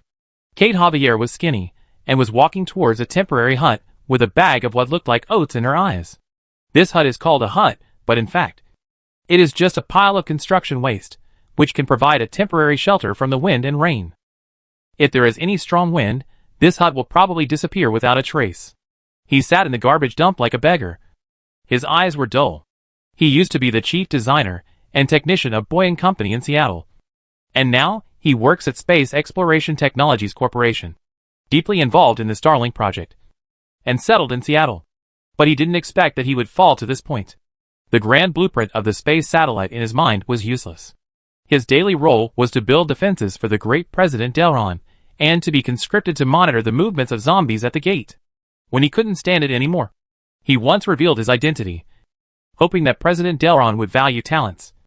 But he only received ridicule, saying that we can't even leave Seattle now.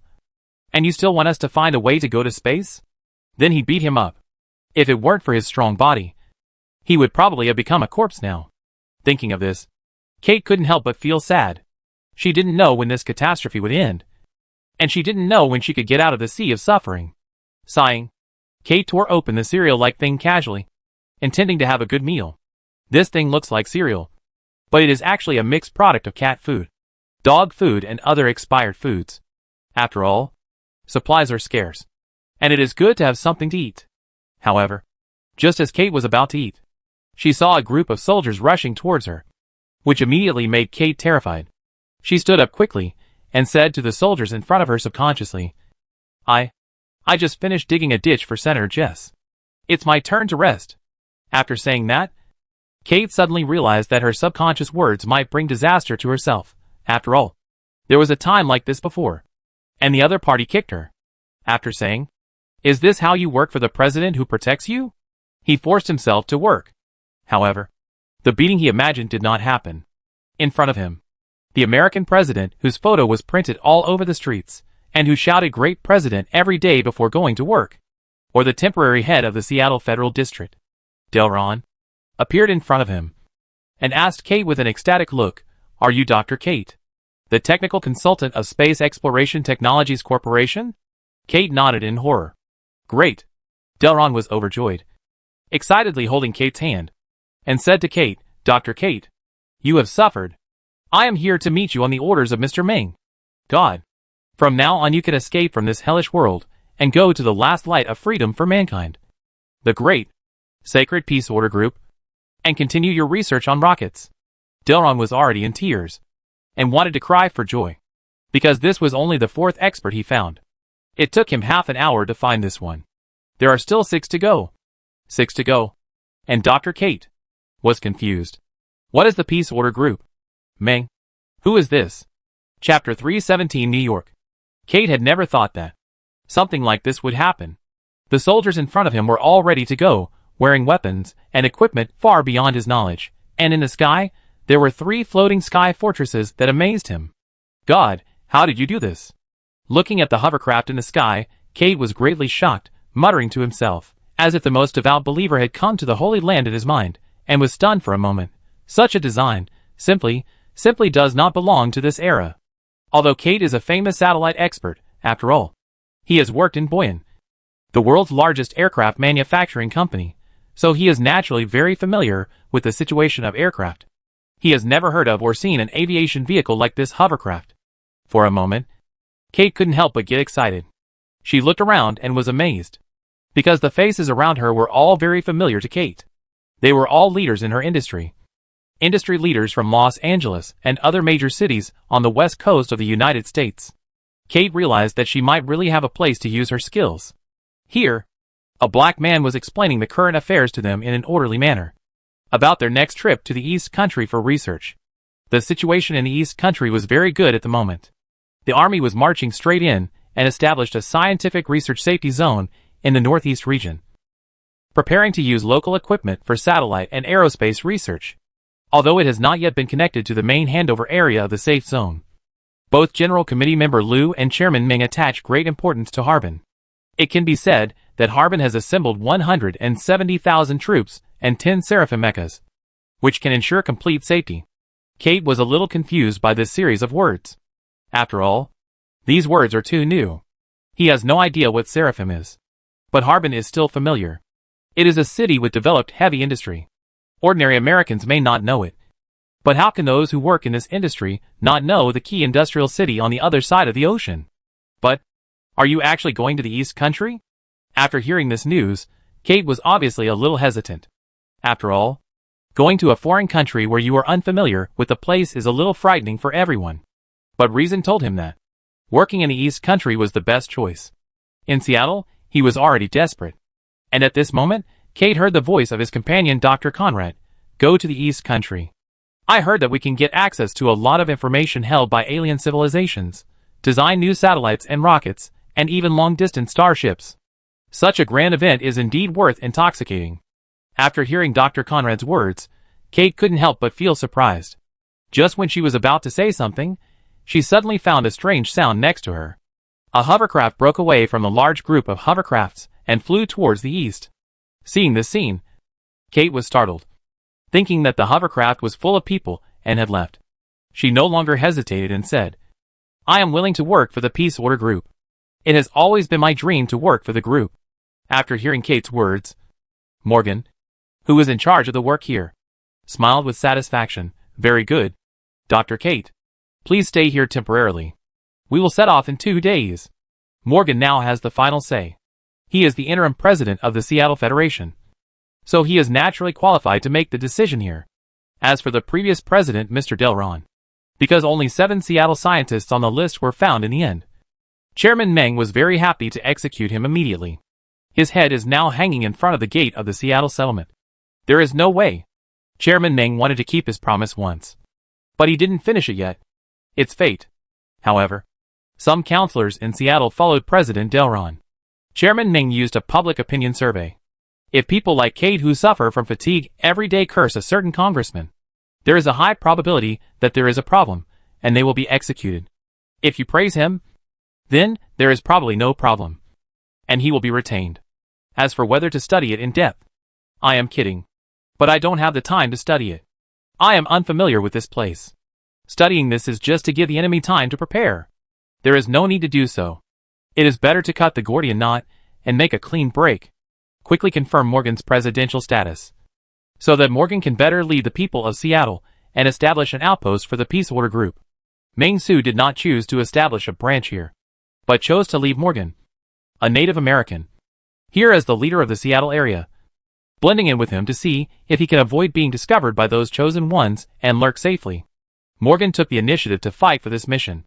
Meng Su thought it was okay. He told Morgan to be safe and left this place to him. He also left a batch of weapons and the latest equipment produced by the Peace Order group. He hoped that Morgan would succeed. However, Morgan's first mission was to be embedded here like a nail, to protect this area for Meng Su and wait for Meng Su to return from New York.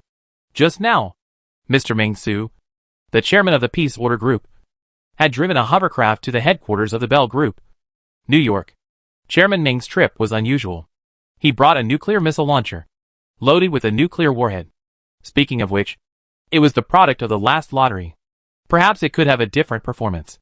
In the airborne vehicle, Meng Su was looking at the various instruments on the airborne vehicle with a calm expression, thinking about the situation. According to some of the information he obtained in Seattle, the Chosen One has infiltrated the United States very seriously, and even had a deep influence on the upper class of the United States before the end of the world. The power of the Chosen One in the United States is much greater than that of the East Country. So Meng Su still has to think about the issue of American nuclear weapons. What Meng Su is most worried about now is the nuclear weapon. After all, the United States definitely has the ability to launch intercontinental nuclear weapons. What if the other party wants to fight him at all costs? Although the East Country's nuclear arsenal has nuclear weapons due to information interference, it is basically unable to launch intercontinental missiles except for short-range use. However, it is not clear about the United States. After all, it is the base camp of the Chosen One. Who knows whether the extraterrestrial civilization of Karen Company has given the Americans special treatment through the back door. Meng Su himself was not very worried about his own safety. After all, nuclear bombs are indeed powerful. But if you say they are powerful, they are not that powerful. Unless tens of thousands of them explode together, a dozen or a few hundred of them alone are only equivalent to the scale of an earthquake, and cannot completely wipe out everyone. But there is absolutely no problem in destroying several cities. This is what Meng Su is very worried about. What if the other party wants to use nuclear bombs to clean up Harbin or other factory areas at all costs? So Meng Su still has to be more cautious. When necessary, he can drop a nuclear bomb on them in advance and strike first. But we still need to investigate to see if the nuclear bombs in the United States can be used. Meng Su took a deep breath, and he had already determined the purpose of his trip. However, Meng Su felt that this signal interference should be treated equally. Otherwise, according to the other party's temperament, they would have launched a salvo of intercontinental missiles at the first time. Even if the mainland is too far away, Hawaii and even Japan and South Korea are all good places for launching, aren't they? Although he had a lot of thoughts in his mind, Meng Su still collected his mind and concentrated on driving. The hovercraft was heading east, towards New York. This journey almost crossed the entire United States, from the west coast to the east coast. Along the way, they encountered many strange attacks, such as missiles, but before they could hit the hovercraft, they were intercepted by the hovercraft's interception system in advance, and several counterattack missiles were launched at the launch site. In this case, Meng Su was very calm, and he went forward courageously. By the way, he also checked the location of the Bell Group headquarters in New York City, and whether there was any topographic map. Although the global network was paralyzed, it did not prevent the hovercraft from investigating these contents. It was just that the information on the internet would always stay in the days when the apocalypse broke out. Anyway, I was free to do nothing. Just like that, 2 or 3 hours passed in a flash, and Meng Su soon appeared in the New York State. As soon as he entered New York State, Meng Su was surprised by the scene in front of him. There are not many things in this world that can surprise Meng Su, and this thing in front of him is definitely one of them. A high wall directly divides New York and the zombies, making the inside and outside of the city into two worlds. The towering wall stands like a giant beast. The cold iron-colored wall is covered with traces of years and gunpowder smoke. It silently guards the world inside the city. Outside the wall is the forgotten land, overgrown with weeds. Zombies wander outside the wall, and their low moans sound particularly eerie in the silent air. The world inside the wall is a different scene. The buildings built of reinforced concrete stand densely like a jungle, with brilliant lights, and it looks quite cyberpunk. Seeing this scene, Meng Su's face couldn't help but look a little strange. What is this? As soon as Meng Su's hovercraft appeared over New York, the soldiers on the city wall spotted him immediately. A target appears in the sky. Southeast. Quick! Quick, the air defense team. Get ready. Meng Su's whereabouts were discovered immediately, and then he was immediately attacked by a violent storm. Anti-aircraft guns, anti-aircraft guns. For a moment, all kinds of weapons with brilliant brilliance shot towards Meng Su, looking particularly brilliant in the dark night sky. In the midst of missiles that were as dazzling as fireworks, but for some reason, when the missile was about to hit Meng Su's airship, it exploded perfectly in the sky. This airship is a war-level airship. It had been fighting small battles before, responsible for cleaning up zombies and transporting targets, and had hardly ever shown off its power in wars. This time, it was a real war on the front battlefield, so the airship's defense system was not just a decoration. The technology level from the future naturally made the airship's defense system much more advanced than the Iron Dome defense system, and the Terminal High Altitude Area defense system. Although there were hundreds of missiles launched from New York, they were all pieced together, and not very fast, so they would naturally be easily protected by the airborne vehicle. Seeing this, Meng Su would not surrender, nor would he be timid. Therefore, he chose to counterattack without hesitation, counterattack all. Soon, several missiles were fired from the airborne vehicle at a very fast speed, heading in the direction of the bombing, causing a series of explosions in an instant, and a sound like cracking the sky. While the airborne vehicle was firing at the defenders, Meng Su directly chose to open the hatch. It is detected that the cabin is under strong attack. The external environment is extremely dangerous. Do you want to take the initiative to open the hatch? Okay. Meng Su did not hesitate. He chose okay, start the idle mode. Continue to hover here and fight back for 30 minutes. After 30 minutes, you can retreat to other areas. If the defense system is breached, you can evacuate in advance. After hearing Meng Su's order, the hovercraft made a buzzing sound, and immediately opened the hatch, ready to execute the task Meng Su had just ordered. After opening the hatch, in the midst of the bombing, Meng Su jumped without hesitation and disappeared into the night. After Meng Su left, the hatch of the hovercraft was immediately closed again, and continued to resist the surrounding bombing. The artillery fire was brilliant. And Meng Su was in the night, like a superhero, landing at high speed, but when he was about to fall to the ground, Meng Su's body stopped there in a strange posture, using the ability of suspension. Who are you? Falling from the sky? As soon as he landed, Meng Su saw 4 American soldiers with guns in front of him staring at him in amazement. After a second of stunned silence, they immediately woke up as if from a dream, and prepared to pull the trigger on Meng Su. But Meng Su just snapped his fingers, and the flames immediately began to burn. Ah! Amid a scream, Meng Su took a deep breath, and quickly moved forward in the night. Only these 4 guys knew that they had landed, and the remaining time was very tight. But, where is this Bell group? Meng Su thought. Now he regretted burning those 4 people to death. He should have caught a tongue and asked him earlier. But it doesn't matter, catching it now is not a problem. So, Meng Su decided to catch a New York local to ask Bell group how to go. But not long after walking, Meng Su felt his name being called. This feeling was very strange. Meng Su looked strange, and his mouth slightly raised, it seems. I don't need to catch my tongue. He could already feel where the other person was. After all, in New York, the person who could call his name was definitely not an ordinary soldier, but someone who knew the inside story. In that case, just find him. The hovercraft has appeared. It's Meng Su's hovercraft. In the meeting room of the New York Bell Group, Lorenzo Bell, chairman of the Bell Group, looked very unhappy. He sat in the chief seat of the meeting room, and felt very uncomfortable. What should we do? Our shells can't do any harm to him at all. An Asian director saw this, and immediately said to the chairman Lorenzo, Mr. Chairman, our superpowers are ready. In addition, the chosen ones have also gathered in the company. The company is impregnable. If Meng Su dares to come, he will be defeated. After hearing the words of the Asian director, Chairman Lorenzo looked up at him, revealing an angry expression. Then you go to the company gate, and take these superpowers from our company to guard there. If Meng Su comes in, you go up and kill him first. Absurd. Funny. Is this something a human can say? Superpowers. What's the use of the chosen one? According to reliable intelligence, Meng Su can destroy the mecha warriors given by our Lord, and the army equipped with alien weapons by himself. As for these superpowers in the company, or the chosen one in New York, how can they be Meng Su's opponents? After hearing the chairman's words, the Asian director couldn't help but smile awkwardly. He is the managing director of the Korean Bell Group branch. After learning that Meng Su had landed in Incheon, he left Seoul as soon as possible and came to the United States by chance. He likes to brag about everything, and this time is just a routine. He didn't expect that it would have the opposite effect. Chairman Lorenzo didn't want to say anything more to him. He stood up and said solemnly to everyone in the conference room, if Meng Su comes in, we can't compete with him with our strength.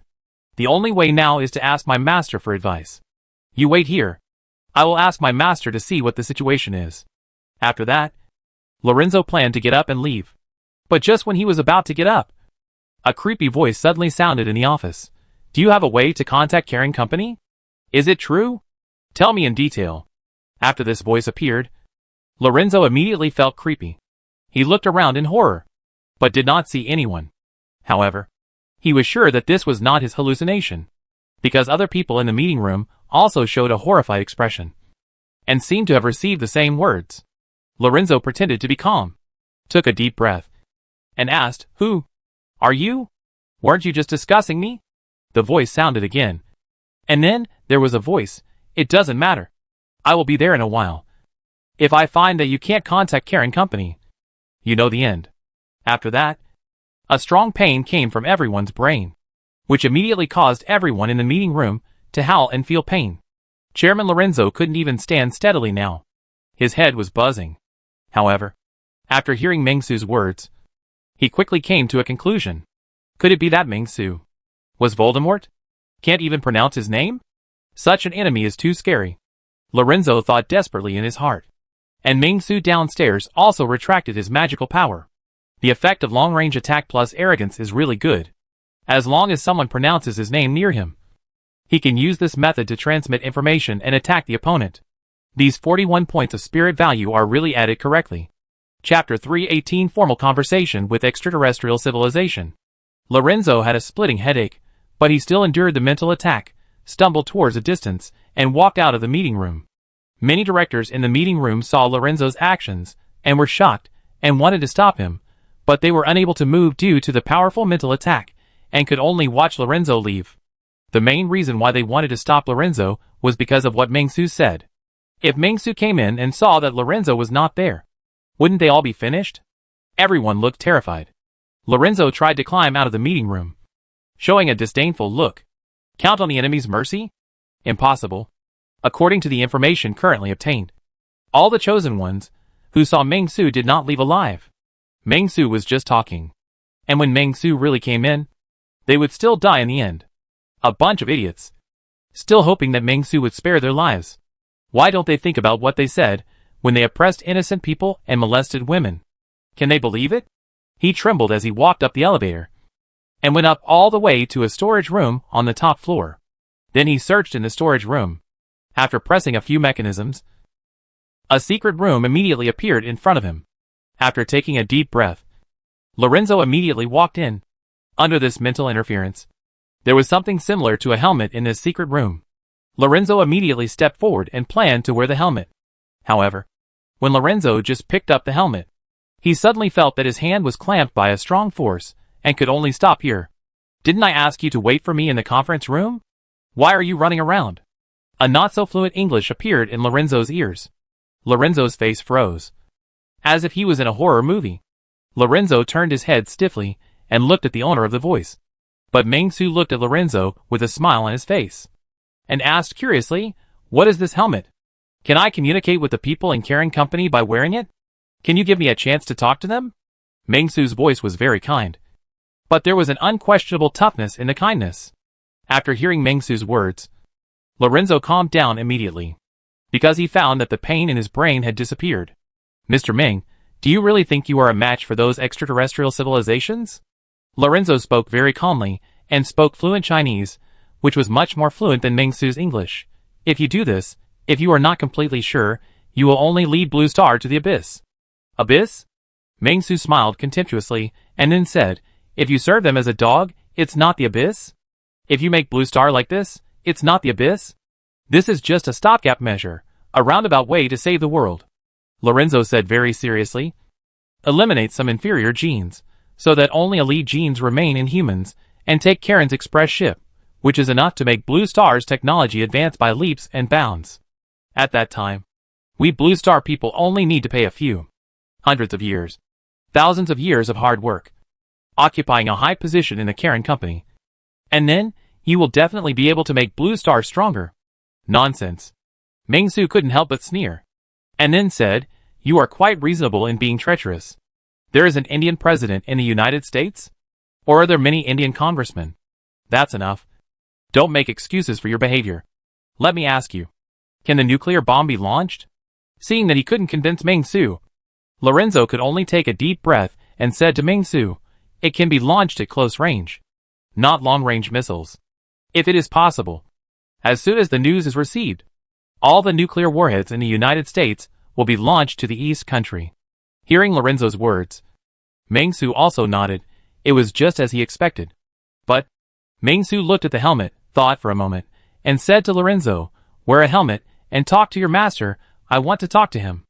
Meng-Su didn't understand this thing, so he was worried that it was a trap, and something would happen if he put it on, so for the sake of caution, he let Lorenzo come. After the other party agreed to talk to him, he adopted a method that both parties could accept, and talk together. Face-to-face conversation. After hearing Meng-Su's words, Lorenzo took a deep breath, stood up, and put the helmet on his head without hesitation. He came here for this purpose. And even if there was an additional Meng-Su, it would not affect him wearing the helmet.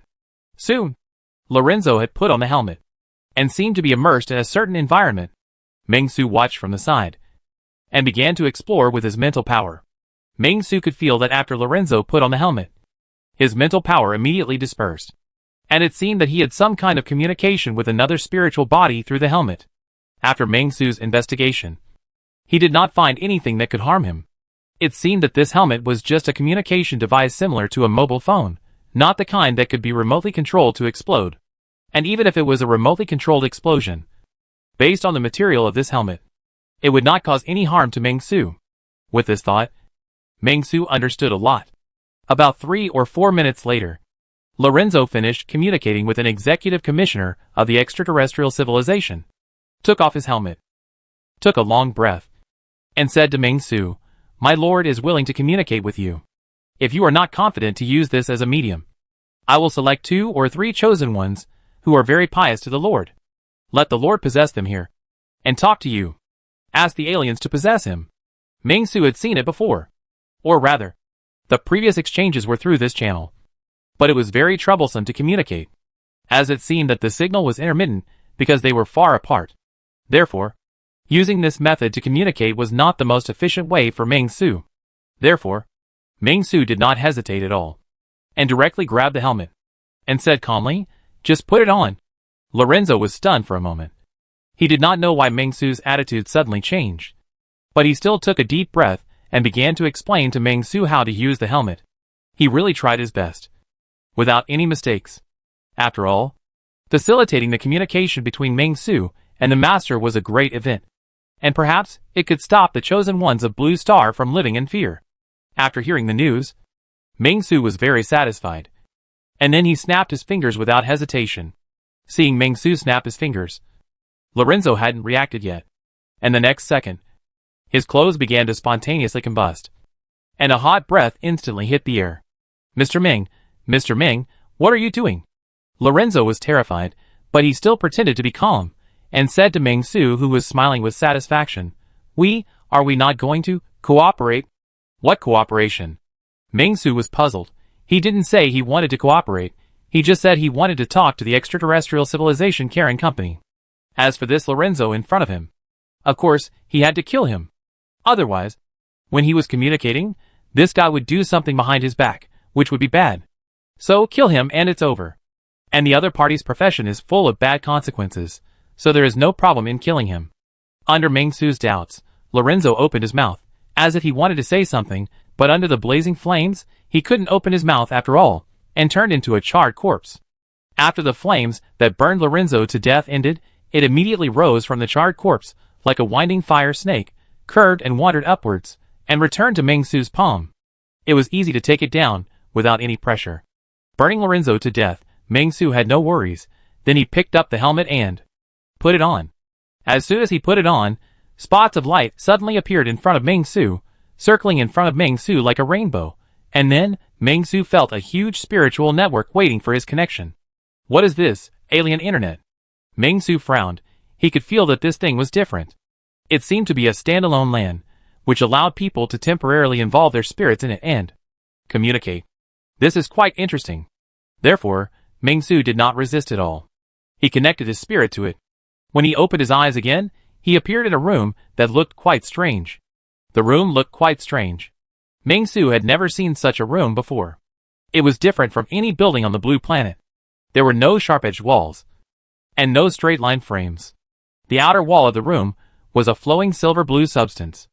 It was slowly changing its shape, as if it was breathing at any time. What caught my eye was a transparent floating board in the center, on which were placed several glowing creatures. They emitted a soft light, like stars floating in the sky. Beautiful and mysterious. "You are here, Meng Su." Suddenly, the glowing creature on the transparent floating board opened its mouth and spoke. "I am Che. We have communicated before. What kind of creature are you?" Meng Su looked at the glowing creature with great curiosity. It looked a bit like a jellyfish, and a bit like an anemone. He was very surprised and asked curiously, "Sorry, this is my first time seeing an alien. I am a little curious." Meng Su had many questions. For example, he was very curious about how the other party operated the mecha. "I come from a planet in the Andromeda galaxy. 98.9% of our planet is water. The yellow dwarf is far away from our planet, so the environment of our planet is relatively cold and dark. In order to evolve, our race naturally evolved a luminous body." The specialist who called himself Che was very calm. It seemed that he was not surprised by Meng Su's question. He answered Meng Su's doubts calmly. "As for other situations, I won't go into details one by one." After that, the specialist who called himself Che stretched out his hand. At this time, Meng Su discovered that the luminous object actually had hands and feet. Seeing this scene, Meng Su really felt extremely weird. Aliens looked too strange. "Mr. Meng Su, what do you want to talk to us about this time?" Che's tone was very calm. As if Meng Su's behavior on Earth was not worth mentioning at all. As if the destroyed and captured mecha was not from their company. Accept our proposal and become a part of our company? But before becoming a part of our company, I need to know your situation. Logically speaking, it is impossible for Blue Star to give birth to an anomaly like you. You have used the supernova wormhole to get a lot of things from all over the universe. What is going on? Jay continued. I have been observing you for a long time. Some of you look like something from a higher dimensional civilization. How did you get that thing? Hearing Che's words, Meng Su immediately understood what the other party was referring to. System. I don't understand what you are saying. Meng Su said calmly. I would never admit this matter even if I killed myself. Seeing Meng Su's rebuttal, Che did not say much, but looked at Meng Su quietly. It doesn't matter. This planet will be destroyed by us sooner or later.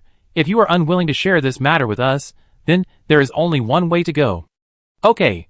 Didn't your Karen Mapworks and Inter-Universe Commercial Company just get defeated by the Cut tribe of the Perseus Cantilever of the Milky Way? What terms are you negotiating with me here? Meng Su smiled contemptuously, then he pointed out this matter without hesitation. If you can really destroy me, why do you keep doing it? Don't you want to? After hearing Meng Su's voice, Che was a little surprised, and the light on his body suddenly flickered. He then asked, How did you know about this? Indeed, the company is now broken into pieces. But it is more than enough to deal with you, Che said, as if to make up for it. Hearing this, Meng Su couldn't help but smile. This Che feels like a child, and seems to be easy to fool. He got some information out of him in a few words. It seems that the Karen company was indeed severely beaten by the Cut tribe. Otherwise it would not be broken into pieces. From this point of view, it seems that the other party is currently only a part of the Karen company? Meng Su was extremely satisfied, and then said, Can your part represent the opinions of the entire Karen company? Are you qualified to give my third-level specialist? Of course. Che heard this and continued, Our starship captain has a high authority. Even if he has no contact with the headquarters, he can still appoint and dismiss specialists below the first level. Starship captain. After a moment of silence, Meng Su asked, Are you in the Milky Way now? You have too many questions. Che seemed a little dissatisfied. If you are sincere in joining us, I can ask the captain to send a small exploration ship to take you to see our starship. Hearing Che's words, Meng Su was a little moved. It's not that he wanted to surrender to the enemy, but that he wanted to repeat his old tricks. Sneak into the enemy's base camp, and defeat them in one fell swoop. But after thinking about it carefully, Meng Su decided to forget it. After all, if you keep using these three tricks, there will always be times when you fail. And judging from the current situation, the enemy's situation is unknown. It sounds like they are not near the Blue Star. At least not on the Moon, Mars, or other planets. They are probably on the edge of the Milky Way. It's not easy to operate at such a long distance. But we still have to give it a try. Meng Su immediately asked, Where is your starship now? Hearing Meng Su's inquiry, Che showed an expression of Do you think I will tell you? Seeing this, Meng Su did not feel embarrassed at all, and continued, Forget it. I have talked to you for almost the same time. I won't say much. I will leave it here today. Get out of the Milky Way, and leave you with a whole body. Otherwise you will definitely die. After saying that, before the guy named Che could react, Meng Su decisively disconnected and chose to log off. Taking off his helmet, Meng Su exhaled, and then looked around. The charred body of Lorenzo was still lying on the ground, looking quite miserable. In the conference room not far away, there were also bursts of groans. Hearing these sounds, Meng Su did not have any emotional ups and downs, but was very confused about one thing. What about the reward for the fourth contact? System. Come out. Where is the reward? After waiting for a long time, Meng Su did not wait for the reward from the system, which immediately made Meng Su very disappointed. Is it only the first 3 times? There is no fourth time. Disappointed. Very disappointed. Alas. Meng Su sighed, and took away everything related to the helmet in the secret room. Although he did not get a reward this time, Meng Su felt that there would definitely be more. For example, the 5th time, the 10th time, the 20th time, the 100th time, and so on. Taking this helmet away, it would be nice to occasionally chat with people from the Karen company in the future. As for the rest, this building is really good, but it's a pity that there are only beasts inside. Meng Su sighed, and then snapped his fingers, and in an instant, the flames began to spread from the secret room. The raging fire burst out from the windows of the Bell Company building, like countless red dragons dancing wildly between the buildings. The hot air flow, with a pungent smell of burning, rushed to other floors. The directors who came to the meeting in the conference room were the first group. They had splitting headaches. After seeing this scene, they were terrified and had no time to dodge. They were quickly engulfed by the flames. The originally cold metal texture of the building became distorted and hideous under the high temperature. The flames ruthlessly devoured the windows one by one. In the crackling sound, it seemed that the countdown of time could be heard. The fire was fierce and quickly spread to other floors. What's going on? Is it on fire? Hurry! Hurry! There's something wrong with this fire. Why can't it be put out? Run, run! The entire Bell Group building was in chaos, and in the midst of the flames, Ming-Su calmly wore a helmet, and in the heat, walked outside. The air was filled with the smell of smoke and fire, and the thick smoke was almost suffocating. Ming-Su was very calm, and stepped forward. The flames had some kind of inexplicable fear of Ming-Su, and took the initiative to avoid the area where Ming-Su was, as if there was an invisible barrier around Ming-Su to protect him, and in the raging fire, a path was open for Ming-Su to walk. Ming-Su has no taboos. With a helmet, it has already walked out of this burning building. Looking back, the tongue has climbed to the outer wall of the building, tile peel off, cracking of concrete, structure starts to distort it. The fire is fast, stunning however.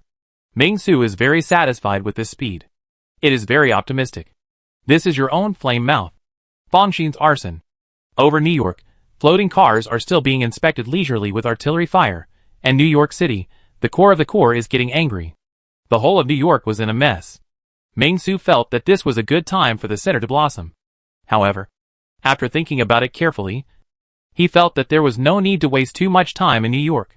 He should return to his company as soon as possible and let the scientists he had captured from all over the world start research. Now he knew that the carrying company he was facing was not a whole company, but only a small part that was broken up by the Cut tribe. It was estimated that there were only a few starships.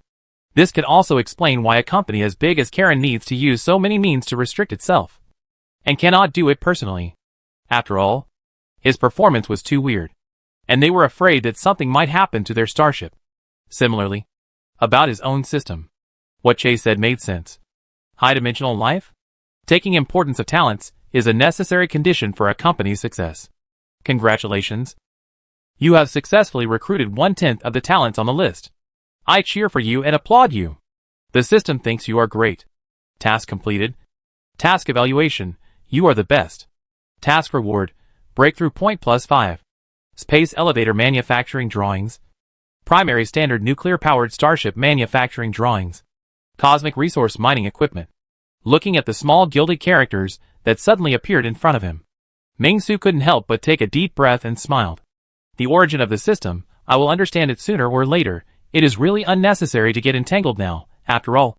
It is now helping me wholeheartedly, whether it is a space elevator, or a nuclear-powered starship, or a cosmic resource mining equipment, it is the most suitable for the current blue planet, the current company. A game of a high-dimensional civilization, or a technological equipment accidentally left on blue planet after the demise of a high-dimensional civilization, or even said that it was sent back by my future self by reversing time and space. In any case, this system has helped me a lot after all. Make yourself full of energy. When I thought of this, smelling the hot and burnt smell in the air, Ming-Su felt refreshed, immediately called the hovercraft, smiled calmly, go home, add some. Chapter 319 Heading Towards the Universe. The sun shines through the glass windows of the large conference room, spilling onto the carefully laid carpet, casting mottled shadows. The hands of the clock seem to move particularly slowly, and everyone's breathing becomes heavy. The air is filled with an expectant and nervous atmosphere. The employees of the peace order group are either standing or sitting. Some are looking down and fiddling with their pens, while others are staring at the door of the conference room with their eyes fixed on them. In the direction of the conference room, Luo Xinchan, once a popular little flower, and now the Deputy Secretary General of the Secretariat of the Peace Order Group, pretends to pick up the documents and says to the waiting employees outside, Mr. Ming has finished the approval. Mr. Ming agrees to the Mars plan proposed by your group, which will be in charge of Lu Jinyu. After hearing Luo Xinchan's words, everyone immediately became excited, and a cheering sound came from the office. In the office, Ming-Su listened to the noise outside and smiled. Then he looked at the many scientific research giants in the conference room and said, "The Mars plan has been approved. What are you going to do next? Lao Hua, do you understand the starship? The Mars plan is to make Mars an outpost of the Blue Planet, as a satellite of the Blue Planet, to establish a base and a temporary starship port on Mars for short-term supplies to avoid the spread of war to the Blue Planet. Although compared with many major forces in the universe, this behavior of setting up a port at the doorstep is a bit ridiculous. But for the Blue Planet, it is already one of the best choices. Mr. Ming, of course, I understand this." Hua Guangqing, who was named, pushed his glasses, smiled, and said, "There are many technologies in it that we have never imagined. To be honest, Mr. Ming, it would be a waste if these technologies were only used on starships. These technologies are at least 50 years ahead of Blue Star. These technologies can also be applied to people's livelihood and military. I personally think that some technologies can be selected and gradually applied to other fields." "Yes," Meng Su nodded. Agreeing with Hua Guangqing's opinion, "You will be responsible for this matter." Old Hua received. Hua Guangqing accepted the order. After Hua Guangqing sat down, another Chinese doctor said to Meng Su with a smile, "Mr. Ming, the first starship is being prepared. Please name our first domestically produced starship." The exporter was a confidential aerospace engineering manager who was rescued by Meng Su from a zombie-infested area in the imperial capital. He is now the chief engineer of the Starship project. The drawings of the primary nuclear-powered starship provided by Meng Su were amazing. Soon, the best designers and employees were recruited nationwide, and even the army was there to protect them, just to make the starship as soon as possible. Starship extraordinary. After hearing the words of the chief engineer, Meng Su pondered for a moment, then said, "The first starship, let's call it Tan Lang." Tan Lang, one of the Big Dipper. Meng Su's idea of naming the starship is very simple, that is, to choose to name it after the 5 stars of the Big Dipper, the North Dipper, the South Dipper, the East Dipper, the West Dipper, the Great Kui, the director of all spirits, the Big Dipper, the South Dipper, the East Dipper, the West. Besides being easy to remember, the name is also very convenient and is compatible with interstellar navigation. After hearing Meng Su's words, everyone immediately understood what Meng Su meant, nodded in agreement, and automatically arranged the names of the next few starships. The foreign scientists at the meeting didn't quite understand, but the translator only explained it briefly, and then they understood. After all, the stars have always been in the sky, but they are just called differently. Naming them after stars is not a problem, but some people actually want to name them after mythological figures. But they don't have much say here, so they can only give up. "Do you have any other ideas?" Meng Su was very kind, and said to the people around him, "As for the sky elevator, I hope it can be implemented quickly, and resource mining must not be wasted. I hope you can strive to use every resource." Mr. Ming. Suddenly, a white-faced scientist hesitated and said to Meng Su respectfully, "Can we really defeat alien civilizations? You know, they only need to release a small biological virus to destroy the ecosystem of our blue planet. Facing such an enemy, is our development really useful?" As soon as the white scientist spoke, the whole audience was silent. Everyone looked at Meng Su in unison. In fact, many people had the same doubts as the white scientist. They felt very confused. Although the technology provided by Meng Su looked very powerful, according to their judgment, it was only 100 or 200 years ahead of human civilization. It was very powerful, but if it faced the legendary alien civilization, it didn't seem to have a chance of winning. After all, the maximum speed of these starships could only reach 1/10 of the speed of light, which was not very fast.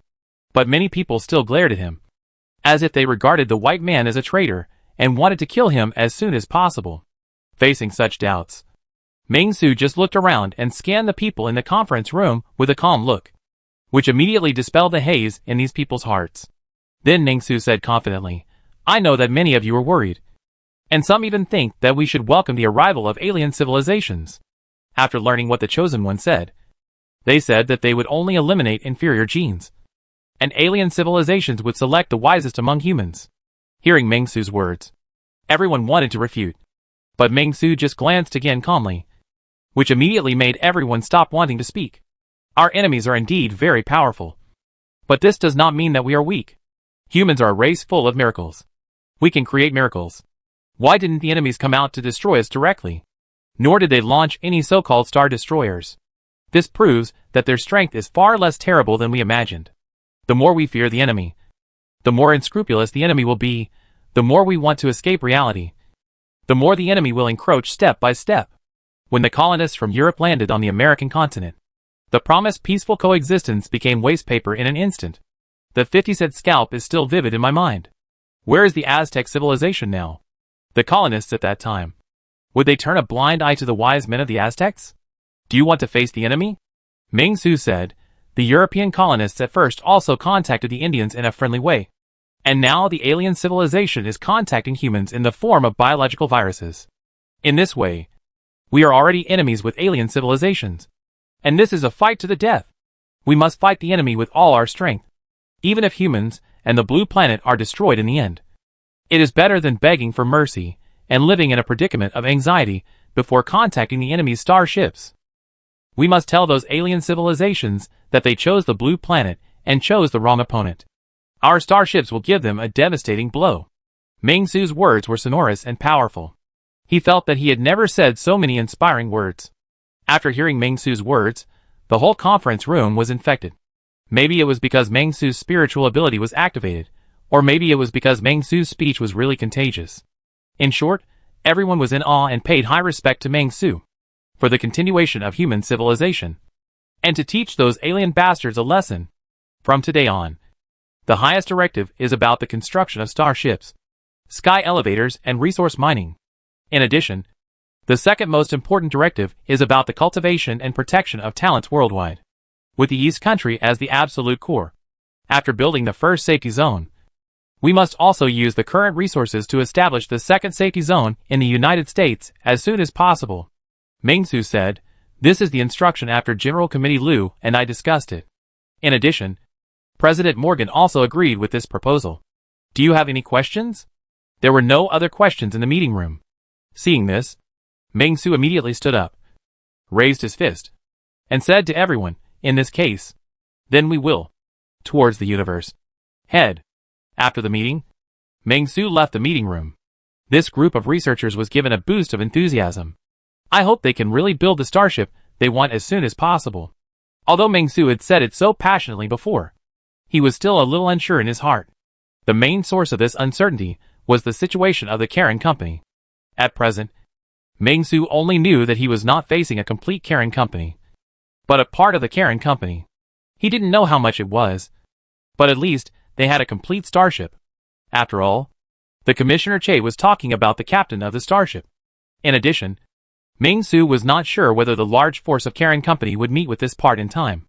According to what they said, the thing he had on him, which was suspected to be a relic of a high-dimensional civilization, was still very important to them. Karen company had just lost the battle with the Quote tribe and urgently needed resources to replenish it. It even released a biological virus that stimulated potential in advance on Blue Star to obtain evolution crystals. However, even if they met, Meng Su would not sit idly by. Although, they meant to absorb me, but as Meng Su just said, what they did was not like they wanted to include Blue Star in their plan, but it was a bit like they wanted to use Blue Star as a breeding ground for evolution crystals, using the chosen ones, and continuously harvesting evolution crystals. Just like sheep and sheepdogs in a sheepfold. Meng Su hated this kind of life. Rather than living like this, it would be better to die. Therefore, even if the final outcome was death and destruction of the planet, it was better than being a walking resource. Meng Su. At this moment, Meng Su heard a sound like a silver bell. Meng Su looked up and saw Jiang Xiaqiu and Qi Liu coming together, calling Meng Su from afar, looking quite happy. After seeing the two of them, Meng Su could not hide his surprise and said immediately, "Why are you two here? Didn't I ask you to escort some important people here? I missed you." Qi Liu pouted and said casually, "My brother said not long ago that the problem in the south is very big. There are more than 500 million zombies in India who are deliberately attacking our border. The army is under great pressure. He hopes I can talk to you and ask you to send some mechas to help." Although Qi Liu was talking about this matter, there was obviously some displeasure on her face, so her words were a little awkward. Meng Su nodded after hearing this. He knew very well that the Karen company would not give up. They would definitely use all kinds of methods to delay their development. The zombie craze from India should be one of them. although the third brother was usually humorous. After the outbreak of the zombie virus, the third brother was no longer humorous. Instead, he was more deadly than the lighthouse on the other side of the ocean. However, can these zombies actually cross the Himalayas? Meng-Su was amazed. Although he did not expect Chilio to answer, he could only sigh and say, the physical fitness of zombies is indeed stronger than that of humans. Not only that, some special mutants have appeared recently, causing a lot of problems in some newly liberated cities.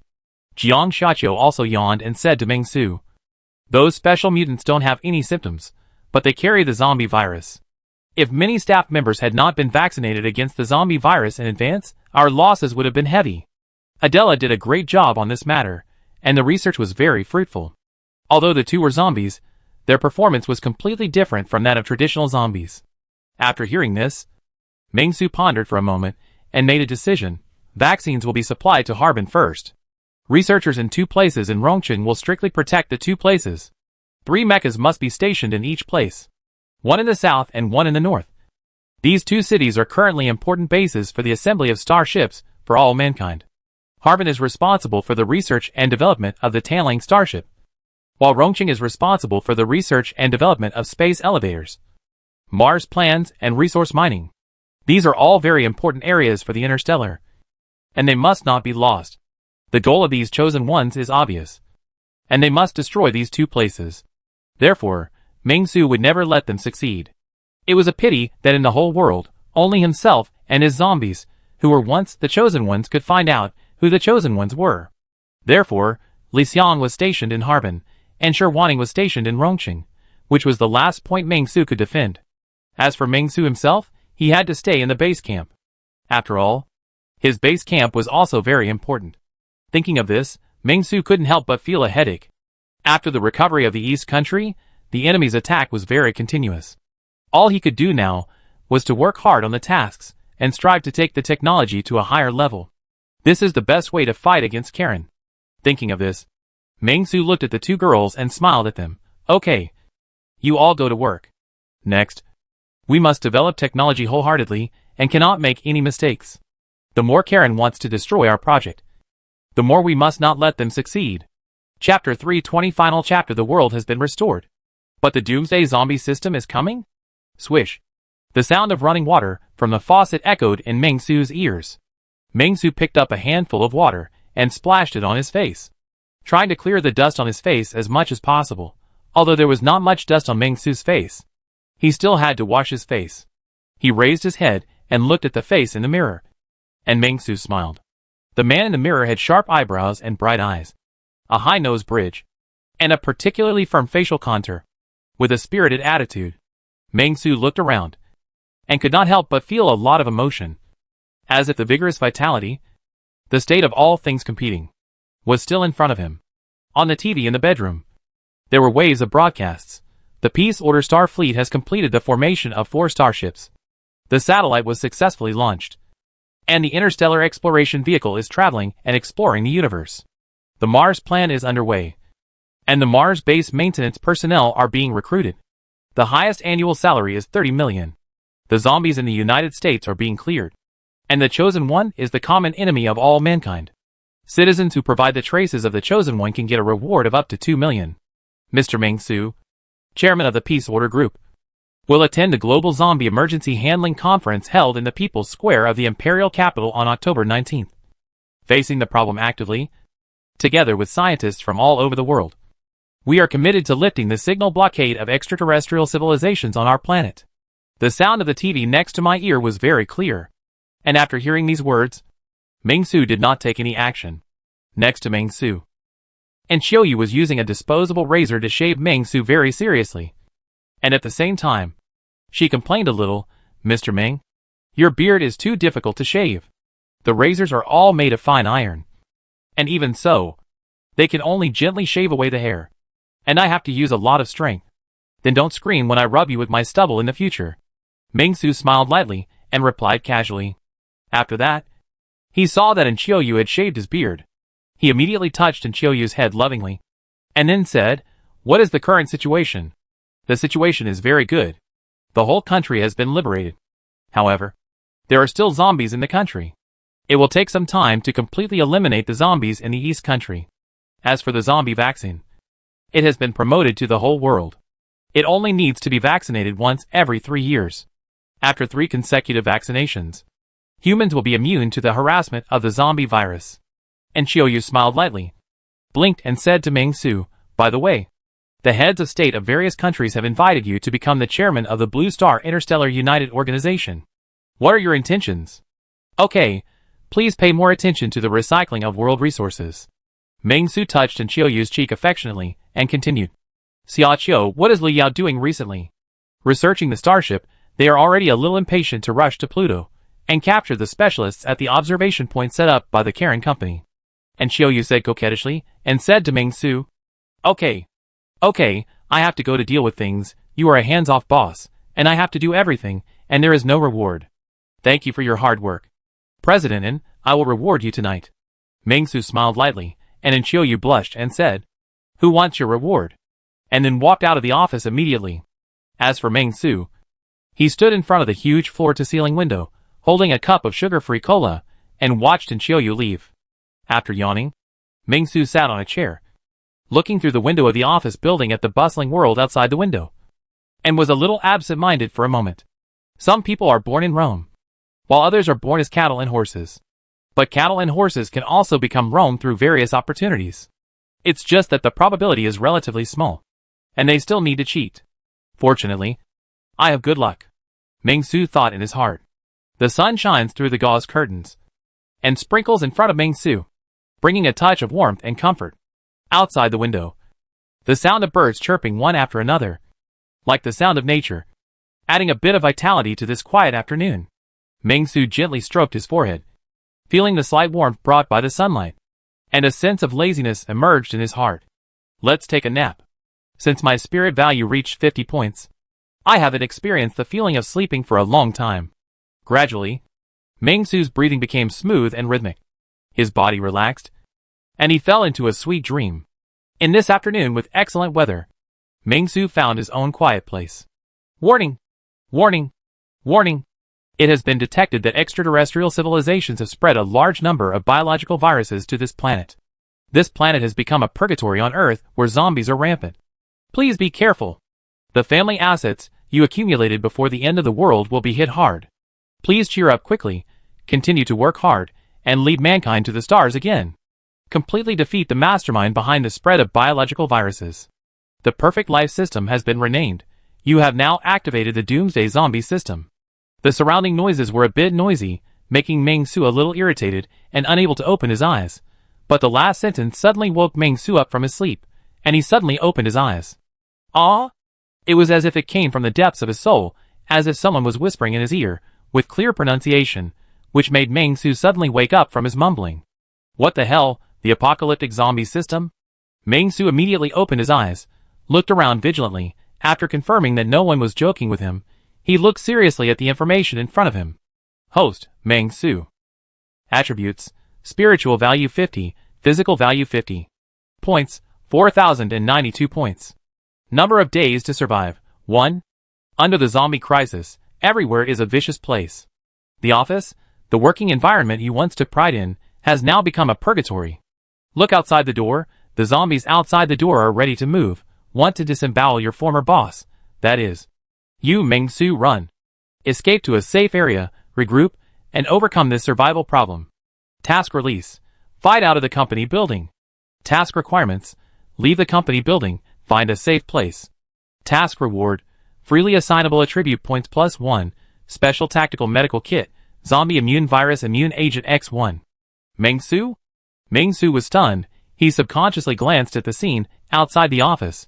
The senior clerk of his company was still completing his work, and he did not turn into a zombie. I thought the second round of biological virus attacks was coming. This is not it. Meng Su was just puzzled for a moment, and then he immediately realized what was going on. I have already restored the world. And the Doomsday zombie system is just coming? Your delay is too big.